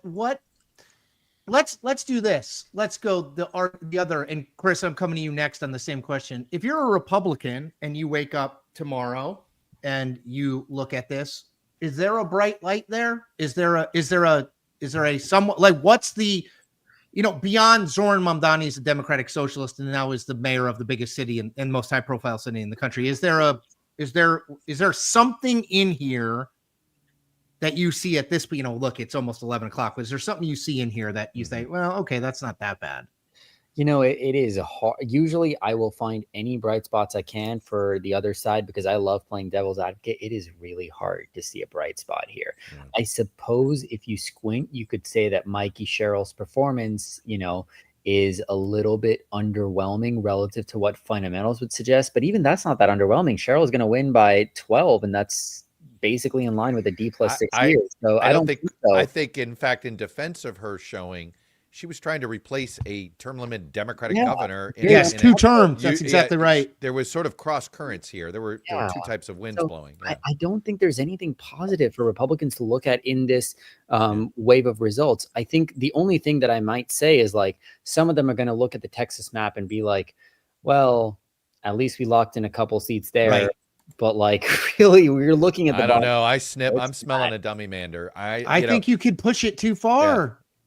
I think you could. I think that said, though, Chuck, the reason I don't think it's a dummy mander is because they drew 5 new Republican seats, yes, but the 2 that are likely to not hold for Republicans are the 2 that Democrats hold right now. Fair. Vicente Gonzalez and Eric Cuellar. Those are not dummy manders if those stay blue. That's just a gerrymander not maximizing out. But, it's just bad for Republicans. This is like the worst possible night you could imagine for them. It's in line with the 2018 level environment because I want to point out to people quickly that we didn't see this in 2017. It wasn't this bad for Republicans. Well, it was in Virginia. Can I add one thing to that? The economy in 2018 was good. It was great for Trump. Yeah, it was a better. The economy is getting bad. It's like bad now and getting far worse as we're heading into the midterm. So I agree with Laksha. We talk in politics about it. We talk in politics about a pendulum, right? And the pendulum is undefeated. Last year in Pennsylvania, Republicans won every statewide race, 5 for 5. This year, depending on how you count them, we have 7. The Democrats are running away with 6 of them. One of them, a down ballot court race, may get a little closer right now, the Republicans. at 45. But when your best point of the night is a Republicans at 45, it is a tough night. I want to see the turnout numbers. I can't really judge them yet, but obviously Democrats did a better job than my side of getting their people out. And we are right now seeing down ballot county judge races in central Pennsylvania where the Democrat is ahead, and we are well into getting election day votes. We're well past the time of night when it was only And Central PA should be early votes. Should be a I mean, you Republican need to win area, right? there. Yeah. Right? Yep. So Cumberland County, Camp Hill, Carlisle, one of the two fastest growing counties in the state. They have an open county judgeship up. And when I checked 5 minutes ago, the Democrat was up. And the Republican was a sitting local judge. So, she's not a nobody. And so when you see things like that, you can look at that through line and just say, boy, we got our what handed to us. And I'm going back to the famous line from Coach Belichick. What did he say after that terrible loss? On to Indianapolis. On to Cincinnati. On to Cincinnati. On to Cincinnati. On to the So midterms. I think for the GOP now, it's like on to 2026, where at least in Pennsylvania, we'll have almost twice as many people vote as we did today. Hey, Laksha, the kick in the teeth actually on this calendar year could come in a special congressional election in the suburbs of Nashville in early December. That's right. And looking at what we're seeing tonight, I've seen a bunch of, we've seen some early polling indicating that's a real race. We know that it's normally wouldn't be a congressional seat would be in play even in a friendly midterm year, but the way these specials have been going, and you see this, you're like, well, I'm paying a lot more attention to that special in Tennessee now in December. And you can bet the Republicans will be too, Chuck, because as we saw in Florida with Randy Fine, when they need to, they will pull out all the stops. They didn't think they need to do anything in Tennessee until now. Now, if they're looking at this, God, they are going to be nervous as hell. Right. Yeah. We got to let Laksha, we got to get Laksha go because he's got a 1050 hard out. So we want to be mindful of that. But look, we've had back-to-back people from Split Ticket on purpose because it's a site that you need to have. You need to bookmark. Lots and lots of smart political people already do, but you need to trust us on this. Thank you, my friend. Great to see you again, Laksha. Yeah. Hey, I want to ask, Chris, I want to ask you about Pennsylvania because, Chuck and I were sort of circling Georgia and Jeffrey as well. We're circling kind of Georgia and Pennsylvania because it's like, yeah, okay, Mamdani is New York City. New Jersey is still a Democratic state, right? Like Virginia is I didn't think it was this Democratic a state, but is a Democratic leaning state. Certainly right? in the Trump era, it's a Democratic But Pennsylvania, state. Pennsylvania and Georgia, and Pennsylvania, especially with these retention elections, I was like, okay, well, I know not as many people are paying attention to it, but these are results in a state that we are certain in 2028 is going to be a critical state. Now, I don't know whether Josh Shapiro was on the ballot or not and how much that changes it, but what do you like? Talk about it from a swing state perspective, and you look at this stuff because it's not just what happened in Virginia, right? Like you were talking a little bit about it, but it's like this is a very good night for Democrats in Pennsylvania too, even though it's not the governor's race, right? It's not the Senate race, but it's still. If I'm a Republican, rather, I'm a little bit worried about what I'm seeing. Give us your take. We just had more than $20 million spent on these retention races from both sides. And like 10 years ago, when the Democrats initially won these seats, they and their allies outspent the Republicans 3 or 4 to 1.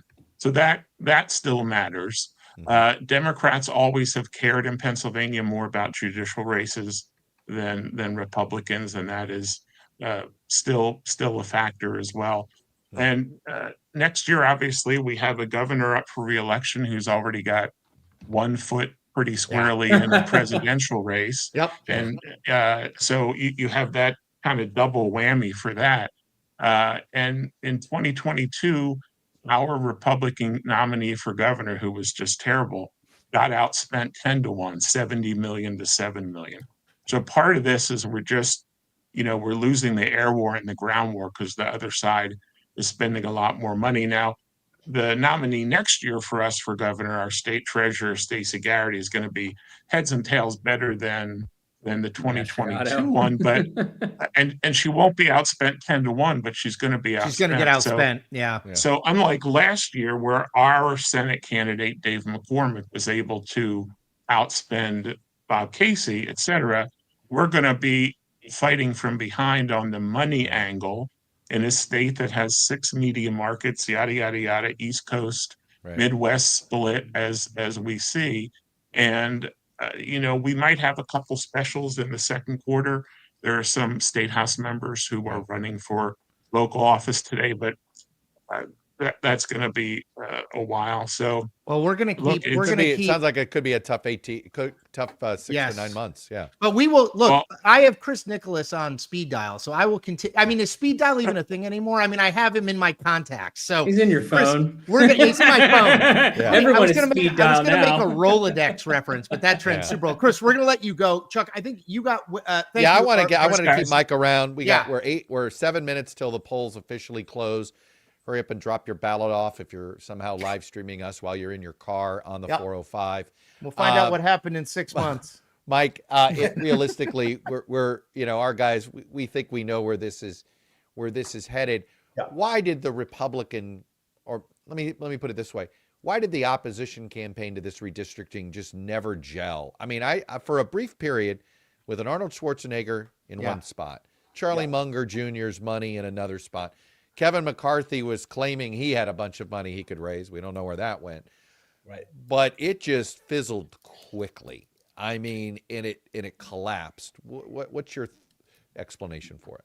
Yeah, that's a great question. It's the exact right way to look at what's happening here. The first is, of course, it's California. So unless you're going to be able to put up $100 million, don't even put up this table stakes. But that was the real money being thrown around. I mean, and McCarthy himself said he was going to raise $100 million.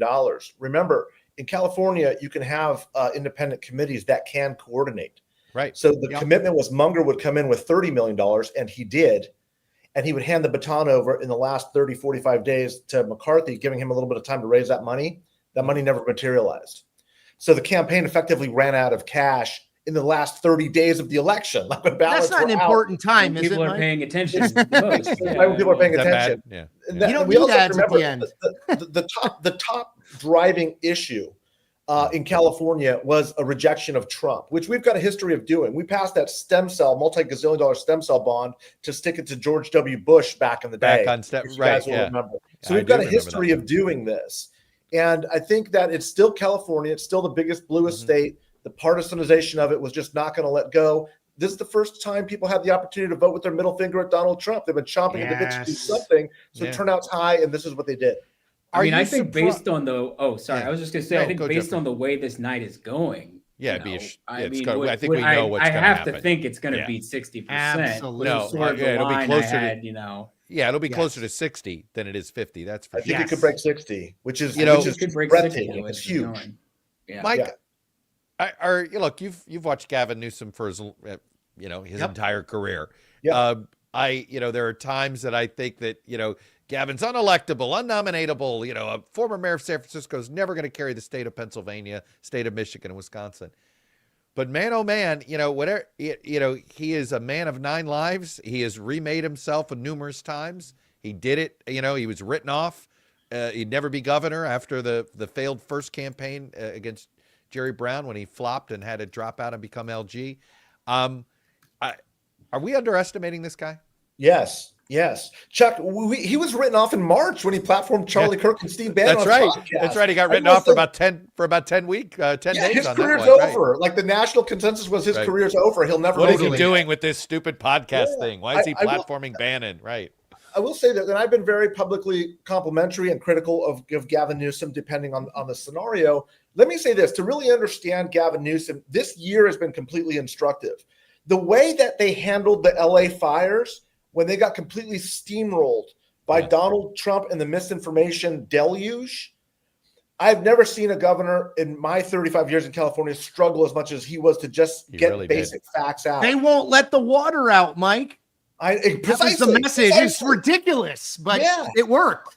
But the change from Gavin Newsom's team from that to the ICE raids 6 weeks later was a complete and total change. And look, I was back channeling and talking to these guys and saying, you got to get a little bit more Lincoln Project, right? I'm a little bit biased there. Yeah. You got to get a little bit in the gutter there. You got to start doing quantity of content is as important as the quality. Just drive offense. After the LA raids, he's a completely different candidate. I think so. And that ability to adjust to the environment is a really unique hallmark of him. All politicians can do it, successful ones. His is top shelf. I've never seen a politician make it. Well, I might say that he's of all the people out there, he's got the most Bill Clinton skill. Yeah, precisely. Well put. And it generational really talent. is different. You know, it's I not did Obama's not think skill. he was it's capable different. of what he It's Bill has Clinton's done skill. this year. I will. Yeah. He has had a really good. We got to go, Mike. We got 1,000 Good to planes see you on guys. the runway. Thank you. This was great. Thank you so Great much, to Mike. see Thanks, you, my Mike. friend. Thank you. Well, we got Chuck, the you want to do the cavalcade of stars. intros? Yeah, Yeah, we got go the ahead. cavalcade of stars because you think you want one split ticketer? You think you want two split tickets? You know, in American politics, we split our tickets 3 ways. So we got Armin Thomas of Split Ticket coming on. That's how much we think of Split Ticket these days. And we have everyone from Split Ticket has appeared. That's right. And we have the third editor in chief of the hotline, meaning you're the third one that has made it on here. You got myself, you've got Kirk's already been on. So we've got that. He is it's Reed Wilson. He's also, more importantly, the chief executive and editor in chief of Pluribus News, Love it. which is the only news organization that covers the state legislatures and policy detail. fights in state Policy legislatures, fights. which is where all policy comes from, people. It Everything really that is. reaches the national level starts at the state level. The So laboratories Reed, of yeah. democracy. Yes. Yes. Anyway, good to see you both. And Reed, will start with you. You had a slew of races you were watching in the state legislatures. We've been talking about this blowout in Virginia. And, you know, I don't even think our old friend Quinn McCord, it was the first time I saw the number 60 anywhere, was on his projection. I went, wow, if Quinn's got a projection at 60, we ought to pay attention. But in all seriousness here, where else? I mean, I know that's the big landslide of the night. Yeah, it is. The Dems are at 55 right now, 28 Republicans, so plenty of races still yet to call. I'm sure Quinn is watching this right now. I know he is. How you doing, McCord?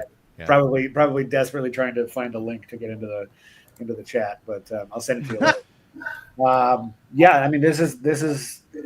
Look, I'm looking at these numbers and I'm looking at the like under the hood. This tonight feels like it belies the old line that all politics is local, right? Like right. I look this at is not a local yes. election. Yes. I look at Virginia where Glenn Youngkin has a 55-41 approval rating. We talked about it. You're so right. So yeah, and Spanberger's winning by what's she up to? 15, almost 15. Mm-hmm. And then I look at New Hampshire or at New Jersey where Murphy's at 45-51. And Cheryl's winning by almost as much. So, like, nobody cares that their governor is super popular in Virginia or pretty unpopular in New Jersey. They care about the fact that Trump's numbers are so underwater. I think this is like. Well, they also don't care what the attorney general said in text messages. Yeah, right. Yeah, I mean, the fact that Jay Jones is going to win, like, I mean, I remember 10 years ago, something like this, you'd be like, oh, I mean, he's got to drop out of the race. He has no chance. I mean, he's gonna win by Jeffrey probably his latest service. He's gonna win by like 4, right, Jeffrey? Like, I mean, he's gonna win. It's not gonna be by a quarter of a point. Oh, Jay Jones? Yes. Oh yeah. At this point, it actually might be about 5. I mean, he's up almost 6. A Democrat winning in Virginia by 15 years ago, you'd be like, oh my God, I can't believe it happened. That would have been a big deal, right? Yes. Yeah. I mean, it's meanwhile, Spanberger might win by 15. I mean, the all politics is national thing, I think, is so critically important. Armin, what are you seeing tonight that you think it's been missed a little bit, or are we all finally catching up to this was the beginning of what could be a building blue wave? I think that as you guys have obviously observed, it's a thrashing for Republicans, the degree of which I don't really think anybody was anticipating. I think the expectation going into the night was that the Democrats were going to pick up some seats in the House of Delegates in Virginia. They were going to hold all of the row offices in terms of the governor and the attorney general. New Jersey was going to be easy, but the magnitude as well as the degree to which a lot of the demographics that swung away from Democrats in the 2024 election have swung back towards them, is something that I think is not being talked about as much, particularly if you look in a state like New Jersey. If you look at Edison, New Jersey, which is home to a very large Indian South Asian population, Donald Trump won a lot of the vote there compared to previous Republicans. And Mikey Sherrill is getting upwards of 80% of the vote in some of those very heavily South Asian precincts. And so I think it's just a story of very wide, very deep discontent with how the Republican Party agenda is being felt across all different cuts of the demographic palette of America for many, many different reasons. Can I ask you both this question, which was I wrestle with it all the time now, is do candidates matter? Like Sherrill was an okay candidate. Spanberger, I think, was on paper a really good candidate. Sears, bad candidate. We can debate Chittarelli. I mean, it seems to me Zoran Mamdani's abilities as a candidate did matter in terms of like overcoming Cuomo. He doesn't win that primary if he's not a good candidate. Right. Yeah. So I do think. But like this whole thing where it's just literally the team that you align with.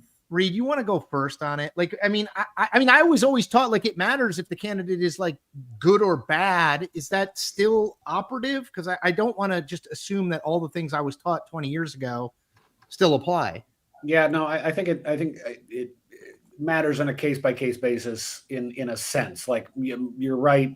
Chuck's right about Mamdani. He doesn't win that primary unless he is the magnetic candidate of joy. I don't think he gets enough credit, by the way, for being for sort of embracing the politics of optimism and how hard that is to do. Reed, especially in this moment. Put a pin in that a second, because I think the most difficult thing that Republicans are going to face in the next few weeks, in the next few months on him, is every time I see a picture of Mamdani, he's smiling. Yeah. And he's just totally upbeat and joyful. Can you demonize that successfully? I just think it's going to be a fascinating challenge for the right. Yeah. So the back to the point, I still think good candidates matter, and I think that the difference, the reason you don't see that in federal races is because of the fact that there are so few competitive districts now. Yeah. Especially we just got California has passed Proposition 50. There go another 5 potentially competitive districts, or at least a few competitive districts among them that are now going to be safe Democratic seats. Same thing happened in Texas. We had a few competitive seats that got flipped in their redistricting. So, a good candidate can be worth 5 points, 10 points, but not 15. And I think we've seen the death of that as like God. I mean, my political education was working for Chuck back in the day when there were tons of Dems and Dem senators in red states and Republican senators in blue states, and like, okay, when I started working for you, Chuck, the Dakotas were a completely Democratic delegation. Byron Dorgan and Kent Conrad and Earl Pomeroy. Yep. Yeah. And then Daschle and Johnson in South Johnson, Dakota. Daschle, and Yep. So like, and nowadays, John Tester can't win in Montana, and Sherrod Brown can't hold on. Not even really close. Yeah. Well, that's interesting. Armin, is there, you look at what's, and you're right, I think we've sort of underestimated what we're watching tonight. Is there any fool's gold out there for Team Blue that they ought to be careful of? Yeah. So I think the first piece of advice I would say to Democrats is not to, get ahead of themselves in terms of extrapolating this trend into 2026 and beyond, because a lot of what we are seeing obviously is a result of massive persuasion against the GOP because of their negative policies, but because there is also a huge, sampling change in terms of the exact pool of voters that is coming out to vote, right? We've seen in the wake of 2016, but especially 2020 and beyond, that higher educated, more, high trust voters are increasingly correlated with Democrats, and they're turning out at higher rates relative to Republicans. If you follow Chaz Nuttycombe from State Navigate, throughout the day, he was talking about how Republicans were not hitting their turnout benchmarks in Southwest Virginia, which is the reddest part of the state. Yep. If you followed that, and obviously turnout data by itself is not enough to tell you who's going to win, but based on that projection of the electorate alone, that would have skewed it a couple points in favor of the Democrats. Now, in a later election, when there's a higher turnout electorate, a lot of those people are going to lean redder than the sample of people that showed up today. How those people vote is entirely a different ballgame. But on the whole, if you're a Democrat, I would rather win an election than lose one, even if it's a high turnout election. Agree. Hey, we got an announcement from Jeffrey Reed. Armin, we're going to let you go. Again, look, we love Split Ticket. We've had 3 Split Ticket people on. We love Pluribus. You got to go check out what Reed is doing, because, again, policy in the states is literally one of the least covered and most important things out there. So, Jeff, I think we're going to go to Jeffrey here for a minute. We are. Thank you, Jeff. Yes, thank you. Thank you so much to Armin and Reed. We have a projection. And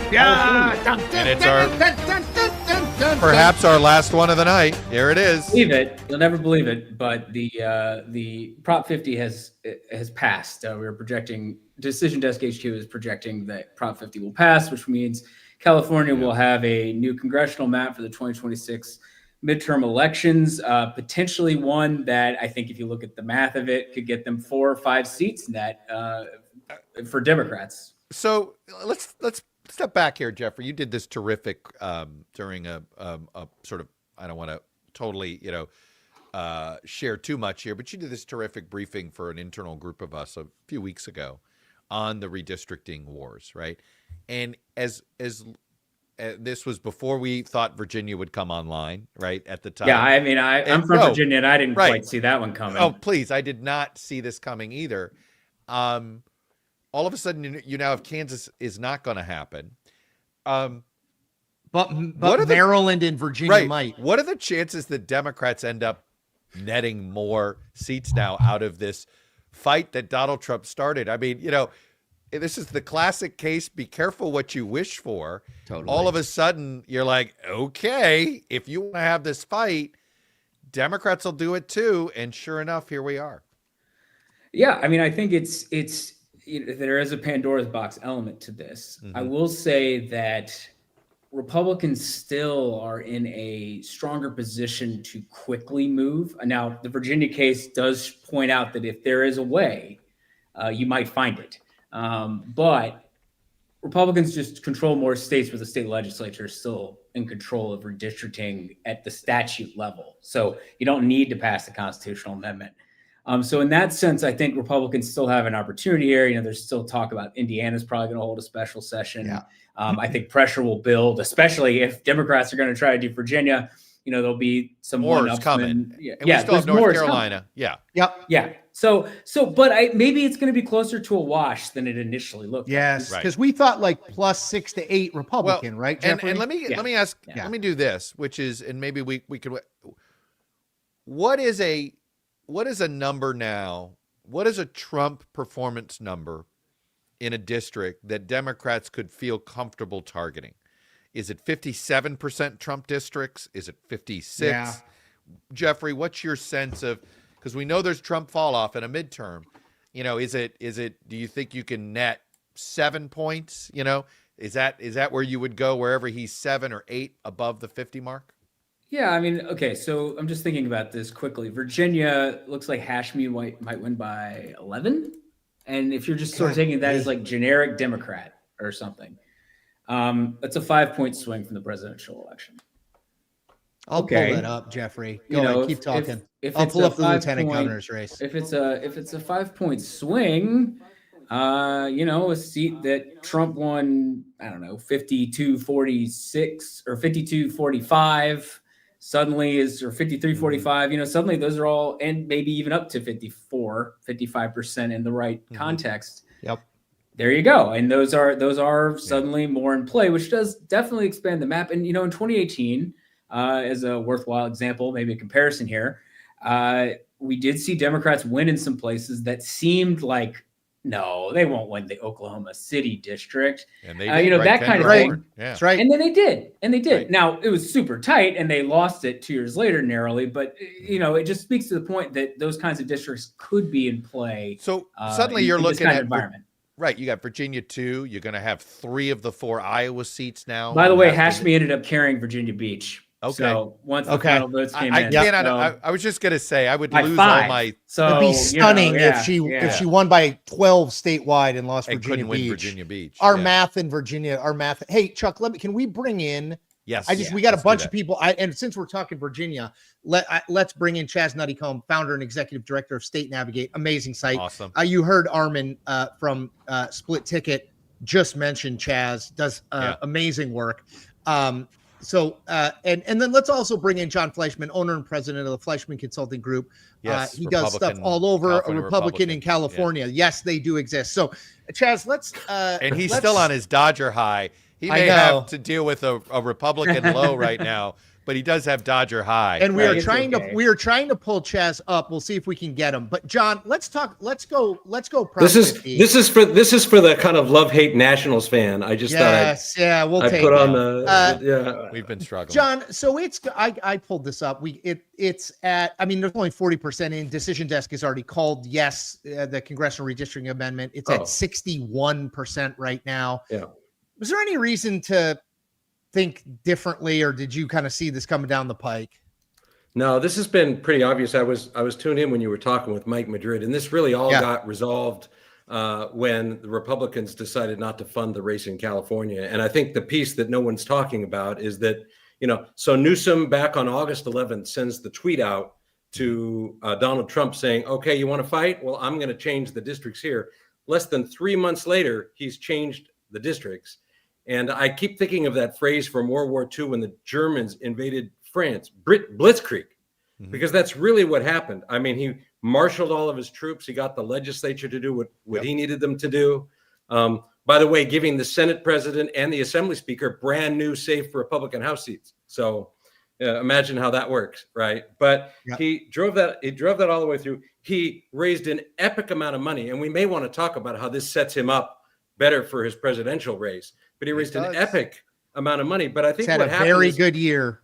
Yeah, when I mean the numbers on the fundraising are just kind of staggering. 107,000 donors, 93% of the new 107,000 total donors, 93% of them first time Newsom contributors. He raised 114 million in 10 weeks. That's pretty staggering. Is it unlimited? John, unlimited donations? But on the Republican side, what I was going to say is that I think when this first happened, everybody, even a lot of Democrats, were like, yeah, right. And then when it actually ended up on the ballot, and you start doing the polling, and you start doing the focus groups, then I think the Republicans said, hey, we have a finite amount of money. Are we going to drop 100 million in California? Yeah. Hey, John, the remarkable thing I've seen about Newsom is that this has translated. And I was a bit skeptical that this would translate into helping him as a presidential candidate. But, I'm one of those, I love to look at these early primary polls in New Hampshire and in your South Carolina, and you see this stuff. And I'm not impressed when Pete Buttigieg is ahead. He's already run a campaign in New Hampshire. But I am impressed when Gavin Newsom is essentially tied for the lead there because he's never run a campaign there. It tells me that there's a base Democratic voter who may have actually given him $10 for this redistricting People are thing, interested in him. who seems to be interested in this guy and sees him as, if you think the Democratic Party has lacked a spine, whatever you think of Gavin Newsom, he seems to want to behave like a Democrat that has a spine. Yeah. Right. I think the interesting part is the whole be careful what you ask for. Because of Prop 50, that may be the proximate cause of Democrats taking the House. And then all of a sudden, who's going to be the chief foil to the president? It's going to be the speaker. No, but the speaker. And then who's going to be the most prominent Democrat in California? It's going to be Robert Garcia, the new chairman of the House Oversight Committee. Who, and so you really fascinating. And so you come up with and having done all this, Gavin Newsom, even though he leaves office after the 2026 election, I mean, he has now put himself in a great position to just continue being a leading voice. He's just relevant. He's constantly relevant. I mean, that's the thing. It's like, he'll get credit. I mean, he was using, I saw him send out an email where it was something about like raising money for, was it like the North Carolina this is great. Democratic Party? Last Monday, he sends out an email to his whole list. Stop giving. We've raised everything we need to raise. Stop giving. Never He see says, I'll this. let you know we're going to raise some money for other states. And then the next day, he sends out an email saying, it's time to help our friends in whatever state it was. And he raises 150 grand in like moments from that same list. It was like, I've never seen an email that said stop John, I giving. want to ask you the similar question I asked Madrid, which is, because I know you Another heard great it, Dodger fan. which is, Gavin's had 100 lives as a politician. And, I've probably as a pundit written him off 3 or 4 times. Same. And I am, Gavin's one of these guys I'm like both always, I enjoy every interaction I have with him. And I'm like, I just don't know. How does he carry Grand Rapids, right? Like, that's what I'm thinking. Can the former mayor of San Francisco. With how he looks. Yeah. Carry, Well, and this is the problem. Wisconsin. But you've been running against this guy for a long time. What is it that so many people underestimate about him? Well, I think Mike talked about it. This guy has an ability to pivot back and forth. And when he finds something that he thinks is working, he just jumps on it. And so the real question is, how long will this gig work before he pivots and feels like he needs to do something else? And of course, he's now focused on about 3,500 Democrat National Convention delegates. Because, of course, you can't run against the Republican if you don't win amongst the Democrats. Right. So he's got that going on. And then I think if I were him tonight, he's got he's resting because he had this big win, but he knows there's a new Sauron, as it were, rising in the Empire State, right? No, it's going to be a national story. Yeah. And it's going to No, be a it national will be. story. That's right. It is. Mom, we talked about this. I guarantee you on cable tomorrow morning, it is Mamdani won. Also, secondary story, Mamdani won. Third story, there were other elections. There'll be some Newsom. And so the big problem for Newsom is on the natural. His instinct would be, oh, well, if he's going to occupy that space, well, what should my new space be? But so it's going to be interesting to watch him pivot back and forth and try to figure out how to deal with things. And as you pointed out, he stops being governor in about a month and about a year. And I could tell you his secret power, the thing that he has brought to the table, is the apparatus of political control of California. I mean, almost half of that money that he raised came from public employee unions, trade unions, and businesses all getting subsidized by the state of California. And that's all going to go like that. Right. And so that's right. He's just got to kind of coast from there. Is the former senator from California who served as vice president have to realize that all the California money people are not going to be with her and they're going to be with him? Yeah. You know what? She has not made her way in business by really caring about what other people think or looking at objective evidence. Fair I think point there. I think it's entirely possible that she gets in, tests the water, figuring, hey, if it doesn't work out, I can bug out. But I'm always reminded of that congressman who lost their job and has always relished to put the pin back on and go back under the dome. And I can't imagine what it's like to be not only the vice president of the United States, but there's an argument to be made she was actually kind of president for a while. It's unclear how much input she had on the auto pen administration. And you're so close, and now you're so far. Yep. And for her, and if you knew the relationship between her and Newsom, you would know that it would really irk her. Oh, yes. I know. Well, speaking of cutting into Newsom chatter, here it comes. Rise from the Empire State. Zoran is speaking. We are going to let's take a listen. John. You can Appreciate stick with you. it. Thank you very much. Boxes on the warehouse floor, palms calloused from delivery bike handlebars, knuckles scarred with kitchen burns. These are not hands that have been allowed to hold power. And yet, over the last 12 months, you have dared to reach for something greater. Tonight, against all odds, we have grasped it. The future is in our hands. My friends, we have toppled a political dynasty.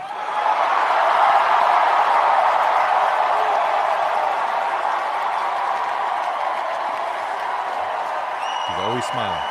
He always has a smile. Yeah, no, it's hard to demonize a smile. I wish Andrew Cuomo only the best in private life.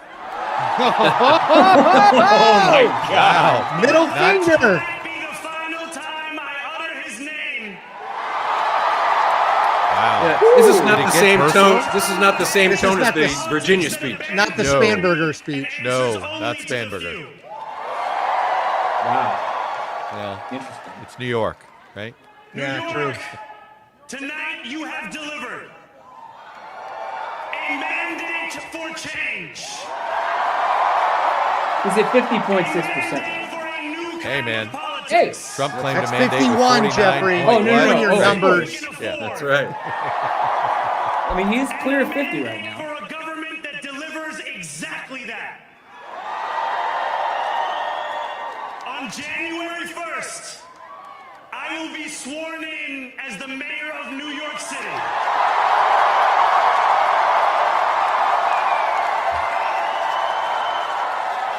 I don't think there's been an enthusiasm for it in the city at one of these rallies since David Dinkins' victory in '89. So before I say anything else, I It's must been that say long this. when you had that kind of. Thank Because you. Bloomberg's election didn't bring this. No. Enthusiasm. Elect me. I'm an Busy amazing time. technocrat. Of New Yeah. Yorkers. It's going to be a busy time for realtors in Florida. That the promise of a better future was a relic It's just of the the first past. step in Mom Donnie's efforts to lower housing costs. There's going to be a lot more supply. Politics speaks to That's you right. when it comes Apparently, to a million New Yorkers are going to usher leave. in a new era of leadership. We will fight for you because we are you. Or as we say on Steinway, ana minkum wa ilaykum.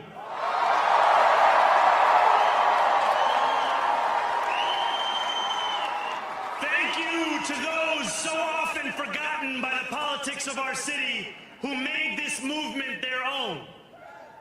I speak of Yemeni bodega owners and Mexican abuelas, Senegalese taxi drivers and Uzbek nurses, Trinidadian line cooks and Ethiopian aunties. That's good. Yes, aunties. He's reading the prompter, right? I mean, it's still good. Oh. Or has he memorized it? No. He's prompted. He's got. Yeah, there's a those prompter. screens are the prompter, I know, but Yeah. This city is your city. He's very And polished. this democracy is Very. yours too. Oddly seems more polished than Spanberger or This Yes. campaign is about people Cheryl, like even though Probably they done spoke more in media. politics an longer. 1199 organizer Yeah. I met outside of Elmhurst Hospital on Thursday night. Well, he drops every little thing. Here you go, SEIU. totally. 11.99, The right? trade unions. 2 hours each way from Pennsylvania because rent is too expensive in this city. It's about people like the woman I met on the BX 33 years ago who said to me, I used to love New York, but now it's just where I live. And it's about people like Richard, the taxi driver I went on a 15-day hunger strike with outside of City Hall, who still has to drive his cab 7 days a week. My brother, we are in City Hall now.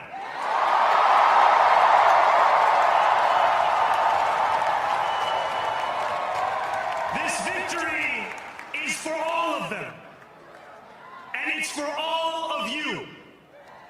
The more than 100,000 volunteers who built this campaign into an unstoppable force.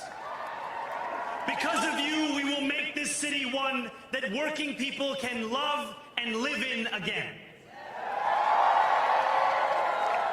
With every door knocked, every petition signature earned, and every hard-earned conversation, you eroded the cynicism that has come to define our politics.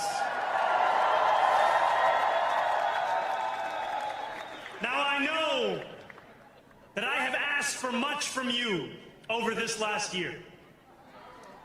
Time and again, you have answered my calls. But I have one final request. New York City, breathe this moment in. We have held our breath for longer than we know. We have held it in anticipation of defeat. Held it because the air has been knocked out of our lungs too many times to count. Held it because we cannot afford to exhale. Thanks to all of those who sacrificed so much, we are breathing in the air of a city that has been reborn. The humble speech. You want to? Wow.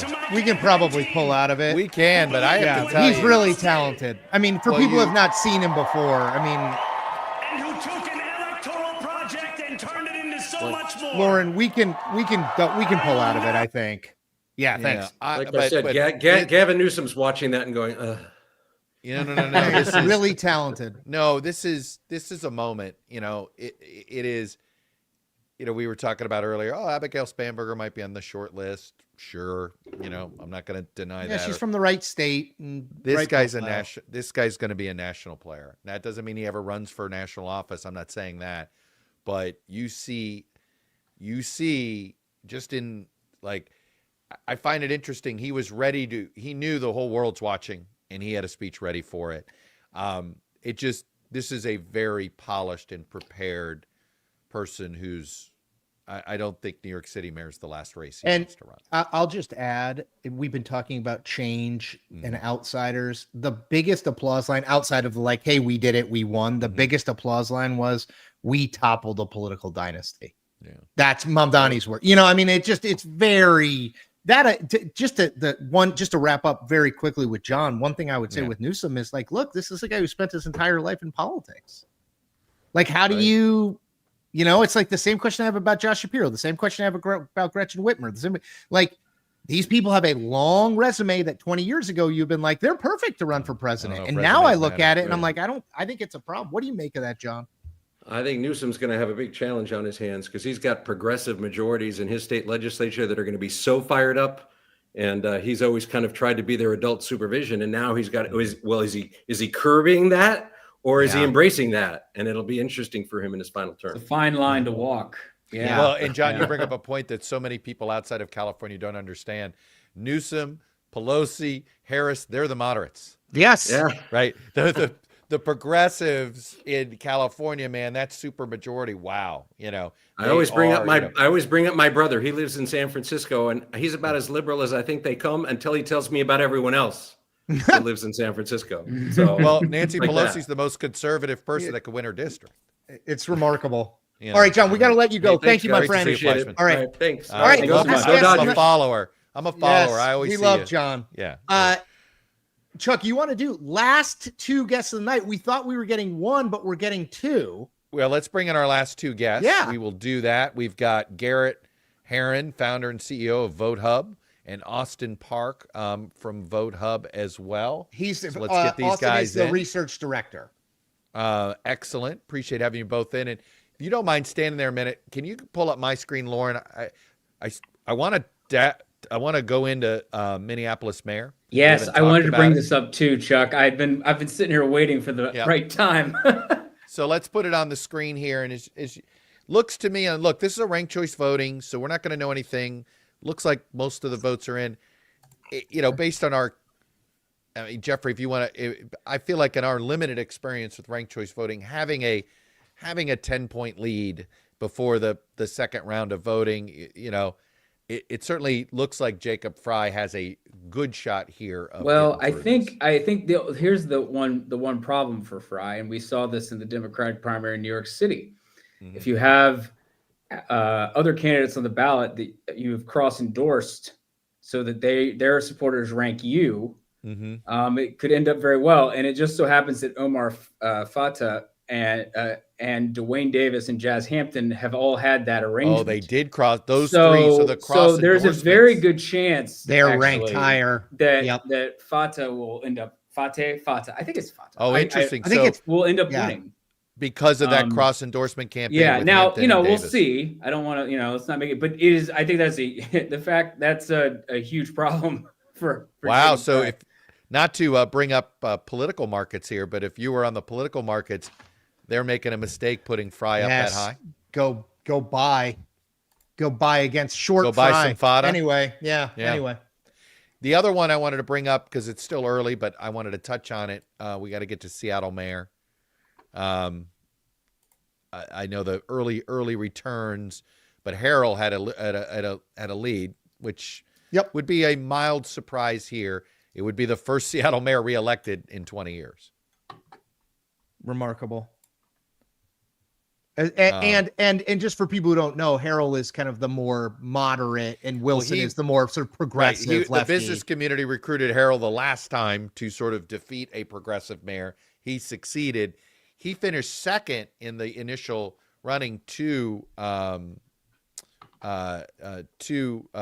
Katie Wilson. Yeah. And I frankly thought it was hers to lose. Yeah, So I mean, it's obviously still early in there's Washington. a lot of votes left to be counted there, but it's Right. fascinating that given what we saw in the primary, where Wilson actually won 51-41, Right.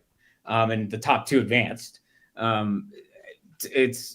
I mean, if this were to hold or something close to this, that'd be pretty remarkable, especially because, I mean, maybe it's because it's lower turnout elections, but in Washington and in California, the top two primary is like pretty decently predictive, at least. I was just going to say, usually what you see the first round, it's rare you see a reverse. A bit, yeah. You don't see that very often. All right, so Garrett and Austin, you are the closers, the final two guests. Which if in the World Series, it could mean you were one of the starters. Exactly. Bringing in Kershaw from the bullpen. Exactly. What's your takeaway? What are people missing, including us? I mean, when you look at the sweep of this, which we can see most of it at this point, what are people missing? If somebody said, give us two things to think about, what should we think about? Yeah. First of all, thank you for having both of us. Of course. I personally just don't think it's as complicated as people are trying to make it out to be. You've got unpopular president, really unpopular, and Democrats who are fired up about it. It's off year election. We know that Democrats have been doing better in special elections. They've been turning out. I think a bigger story is why we're maybe the polls underestimating Democrats this cycle. And also maybe what happened, in New York City. There's going to be a question about like the future of the Democratic Party. With Zohran Mamdani not doing as well as maybe the polls had him suggested him doing, especially the late breaking polls. I don't know about you, Austin. But well, yeah, to that point, I think kind of an error that a lot of pollsters were making this cycle was trying to fit too heavily to the 2024 electorate. Yes, thank you. Dude, Skelly is fired up. Yeah. No, this has been. I've had a bee in my bonnet about this. So please continue. Sorry. Yeah. And thanks, Jeffrey. But preaching. I think this explains not only the results we have, in Virginia and New Jersey, but also the ones we see in New York City, which is the same type of voters that might be oversampled in a Mamdani, overperformance, or the same types of voters that might have supported the Republican Party this cycle, right? And so if you're overcounting that type of, Biden-Trump type of voter, kind of a low propensity type of voter, you might not be capturing the type of base that the Democratic Party has kind of built in the last decade, 2016 onwards. You might be overcompensating for that. And so, it was really unfortunate we couldn't get Chaz earlier on the show, who had, kind of the best poll in had it. Virginia, as it turned out.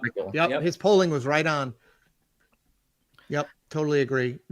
Is there, when you look at it, I mean, I feel like there's like these two competing stories, right? It's like, we've talked about it all night, but it's, okay, we now have two female moderate governors, Democratic governors, right? Not in swing states, maybe marginally Virginia, but we also have a big national star, which we knew beforehand, but in Zohran Mamdani, who did win, at least to my mind, closer than Cuomo did better than I thought. I don't know if Mamdani did worse, but Cuomo I was did going better. to say, Mamdani may have ended up roughly in the area where we thought. It's just that Cillizza just collapsed.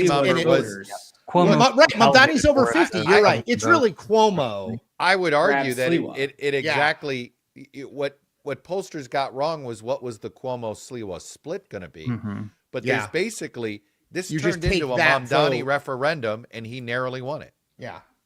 So, guys, what do you and feel free, either Garrett or Austin or both. What do you make of I mean, look, I think Democrats are going to be thrilled because they have basically all good news. There's no bad news out there for them tonight. But what's the big lingering fight still remains, is this a progressive outsider party, or is it a kind of, a moderate insider? I'm obviously painting in broad strokes, but is there a lesson out of that? Or is it kind of like my kid on their midterms, they get like not enough information or whatever, you know what I mean? Like there's not enough statistical information to go from. Go ahead. Yeah. And, I think it really depends, right? So we saw this a lot last year. And, on our website, we have a piece about, I think, the Ohio 6th Congressional District special election that happened last year, where Democrats overperformed by a lot, right? And it was kind of moderate, type of candidate winning those types of voters. And we're seeing those types of voters really turn out in 2025. But at the same time, presidential elections and midterm elections are just a completely different beast to what we see in an off-cycle election. I don't know if the people who turn out every 4 years know there's an election like today, right? And ultimately, it doesn't seem like a politically viable strategy to just win, everything but the presidency, everything but the Senate for Democrats, right? At a certain point, you need to bite the bullet and win, quote unquote, real election, right? And so it's certainly encouraging for Democrats to see, really good performances, overperformances across the board in partisan races in off cycles, whether or not that kind of translates to a national, 4-year cycle type of. Yeah. It's a completely different question. Maybe Mamdani would have much more success in 2026, 2028, those types of elections, or maybe not. It's just hard to extrapolate those types of conclusions from, like 3 or 4 states we're seeing tonight. We talk about this. Chuck, Jeffrey, and I have all talked about this separately and together, which is the one bipartisan predictable thing that happens after every election is whichever party does well misreads their mandate by a significant margin and overcompensates, which I wonder if Democrats have a really good 2026, if they will say, oh, all of our brand problems are solved. People love us again. But to your point, it's 2 different electorates. Anyway, thank you guys for joining us. Love Vote Hub. Garrett and Austin, thank you for spending the time. Thank you for being patient. We appreciate you. Thanks Take care. We being up late with us. Thank you. Yes. Yeah, thank you guys. It was great. All right. Well, Holy cow. We crossed the 5-hour mark. We have been live streaming for 5 hours and 7 minutes. They said we couldn't do it. They said we couldn't do it, Chuck. They said we couldn't do it. Who are they? I don't know who they are. The pollsters. My son was a they. Some people were saying that we couldn't questioned my ability. He says, you're not going to be able to. He said, a live stream's a lot different than live tell. I'm like, buddy, he goes, you can't ever take a break on a live stream. This was my son warning me about. I always tell people, don't worry about it. We'll find things to talk about. All right, so let's go. Should we go around the horn? Do a takeaways? Let's do it. Jeffrey, you start. Sure. Obviously, it was a very good night for Democrats. I think, just to sort of put a tie a loose end here, the Virginia House of Delegates, it looks like the final count there is probably going to be 64-36. Nobody had 64. 51-49 going in. Yes, so Democrats will have gained 13 seats. And and again, that's not quite two-thirds majority, but good Lord. There's overreading and underreading. But there is absolutely a pattern between gains in the Virginia Assembly the year before a midterm. Yes. It has been pretty consistent. And I think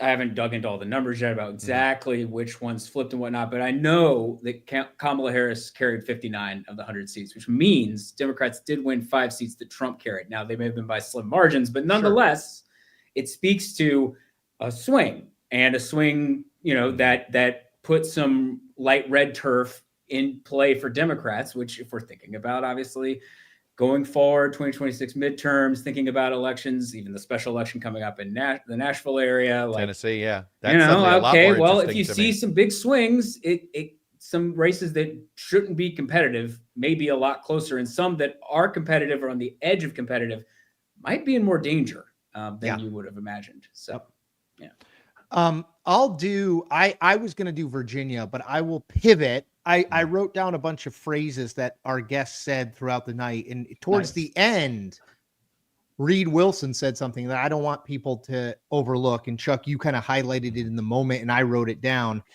because I think look, Mamdani was born in Uganda. His parents are in America. I mean, Mamdani's not going to be the president, but you said, Reed said the politics of optimism. Yeah. I think there's real power there because Trump is not the politics of optimism, right? Trump is everything is terrible. The only way we could even possibly survive this hellhole of humanity is by electing me and I'll fix everything. Right. But I keep going back to the politics. Like Trump breaks all rules, right? It used to be you had to offer a positive vision, but I wonder in 2028 if on the Democratic side, because Vance, I think will be Vance and Rubio, whatever, we can debate that. But on the Democratic side, I wonder about that politics of optimism. I think there's real Well, it'll have been power. 20 years since Barack Obama brought us hope and change. That's right. So, and remember the best days of Kamala Harris's campaign when old. she was talking about joy.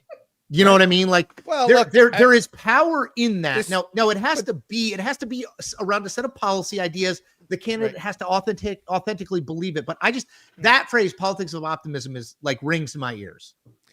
Well, and you can't, there's the theory of presidential elections that says, we always go for the opposite of what we had. Yeah. Right. We always look for something that the incumbent didn't have. And he is a super pessimist, right? An overly pessimistic guy. And he is a divider, meaning he sees division as helpful to him. When I say divider, meaning he uses division for, to enact policy, to do all these things. For political gain. Yeah. And if you look at I always look at it this way. If you look at, frankly, Biden to me is an outlier in all this, right? We've been through this one-term. I think it has to be an asterisk because of COVID too. Right. But if you look at Obama, Clinton, and even Jimmy Carter, they all came, none of them were the front runners at this moment in time, 3 years in advance of the nomination, right, of the presidential. And they all were able to break through because they seemed to, while everybody around them was trying to be negative, they refused to do so. Yeah. In different ways, one way or the other. Bill Clinton famously, as everybody's coming after him with Jennifer Flowers, they want to make this about me. I'm here to make this about you. Yep. And I like that. Bill Clinton. That was pretty good. When it's late at night and you're bring out the Clinton voice impersonation. Voice is a little croaky. There you go. And then obviously we had hope and change with Obama. So I think there's something to be said for that. That optimism is still matters. But look, I mean, why are we watching these elections out? It's really about the midterms. We're not going to learn anything about 2028 in this one, but we are learning a lot now about the political environment going into 2026. Virginia always is sort of the first round, right? And the fact is, every tea leaf that Virginia delivered is screaming big year for the Democrats in 2026. Now, what are the limitations to that? Well, limitation one is this redistricting fight, right? Yep. The big thing that I am surprised about tonight, the reason I was hesitant to assume a big Democratic night, is that turd in the punch bowl, which is the unfavorable rating of the Democratic Party, right? It has been consistent in the NBC News poll that we saw come out earlier this week. The Democrats had a higher unfavorable rating than the Republicans. In fact, the Decision Desk HQ average, it's been like negative 15 net for Dems, about negative 9 for Republicans. Right. Yeah. Now, here's something else that I'm intrigued about, and this is, to me, something to start to look for. I have a friend of mine who's sort of a super never Trumper from the right, and he wants to say this is the beginning of the lame duck of President Trump's lame duck presidency. I'm not ready to declare that. However, in that same NBC poll, guys, essentially the negative rating for the Democratic Party was the same as the negative rating for Trump. Trump is also more unpopular than the Republican Party. Yes. You see what you wonder here. Does a performance like tonight, where it's clear that Trump makes the weather right now in politics. Yep. He is America's political weatherman. Rain and shine. Right? He's created so it's his weather we live in. It's his political environment. And this was a great environment if you were on Team Blue. And this was a terrible environment if you were on Team Red. do we start to see Republicans feel like they need to worry about themselves more than Trump? Which we would have seen in a normal world. life. Right. He's a lame duck on day one. Like the fact that Correct. he's maintained it this long, is this a time when the split? Honestly, I think that's part of why begins? he keeps saying 2028 is just to like try to make. He's been trying to stave it off. 100%. He's trying to fight it off. Yeah. You know, if this is followed up with a special election loss in Tennessee and all, this is going to start to chip away at his ability to control the Republican Party. Because we are going to start to get close to the whole, to the point where Republicans might feel like, hey, it's every Republican for themselves. Yeah, Donald Trump does not care about water my in the future. boat, and you're like, Right. I'm not saying we're there yet, but it's a night like tonight that was a big, elections matter. Suddenly, Yes, 100%. Yes, and you will start to see some of these swing state senators. You know, it may change how the shutdown politics operates over the next few days. What happens with these Obamacare subsidies, right? Yeah. Like all of this is going to have an impact in the near term as well as, but boy, right now, this is painting. I mean, this should become a huge moment for Jeffries and Schumer to be able to recruit more candidates to run. I know. Look, do you want to be on? And we start to see some Republican House retirements that have been. That's held another off thing for you'll now. see too, right? Yep, that's You'll right, see Jeffrey. additional Republican House retirements, and suddenly, maybe they'll find another candidate to run for in Kansas, and maybe they will start to fill out their ability to The find dance some card a little Senate bit more. candidates. Yeah, exactly. So one funny thing I wanted to mention to you guys, just because we were talking about that December special election. Do you remember a certain December 2017 special election? Yeah, that's the Connor Lamb one, or is it? Oh is no, that no, the no! Tom- I'm thinking or about John I'm Ossoff? thinking about Doug Jones. Which one? The Doug Jones, Roy Moore, the Doug win in Jones, Roy Alabama. Moore. Now look. Different. You know, There's Roy no- Moore there's is not a a real Roy Mitchell special, out there, real right, special case. yeah. But I'm just like, you know, where's Trump's approval at? Low turnout election. Democrats are highly engaged. Pretty red district. Anyway, I just crossed my mind. I have to say, like, I mean, 5 hours, 17 minutes, and 12 seconds have never gone so fast for me. Like it's been great. Like I'm thrilled. Obviously, I know both of these guys and have known them, especially Chuck, for a really long time. But like, I do think this.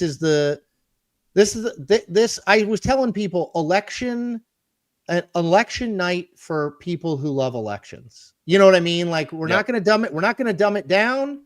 We're not going to overly fancify it. We're going to have smart people on giving you information that you're not going to find elsewhere. We're going to make it fun. We're going to make it entertaining. And all the people we had on, the vast majority of them aren't going to be on cable television. And as you heard, they're all really, really smart. Well, and make you smarter, make you more informed, right? Make you better at understanding this stuff. At this point, we probably have viewers starting to sign off, but I just want to thank everybody that tuned in because we had a feeling this could be the case, but we think we think our viewership may be competitive with legacy television with what we were able to produce tonight. And thank you to Lauren, thank you to Nasa, thank you to Lauren John Gardner Reese and Nasa Davis from my team. You know, look, this was a three-way effort for everybody, but man, Lauren, thank you. Nasa, thank you. And we only have 3 or 4 episodes to tape tomorrow. So yeah, man, back at it. I got to go to bed. You don't keep this beauty face unless you get a lot of sleep. Skelly, this has been a pleasure. Yes, thank you guys. Skelly. So much fun. The Texas primaries await. We'll see you in March. All right, See you in man. March. You will. Thank you, man. Bye, guys. All right.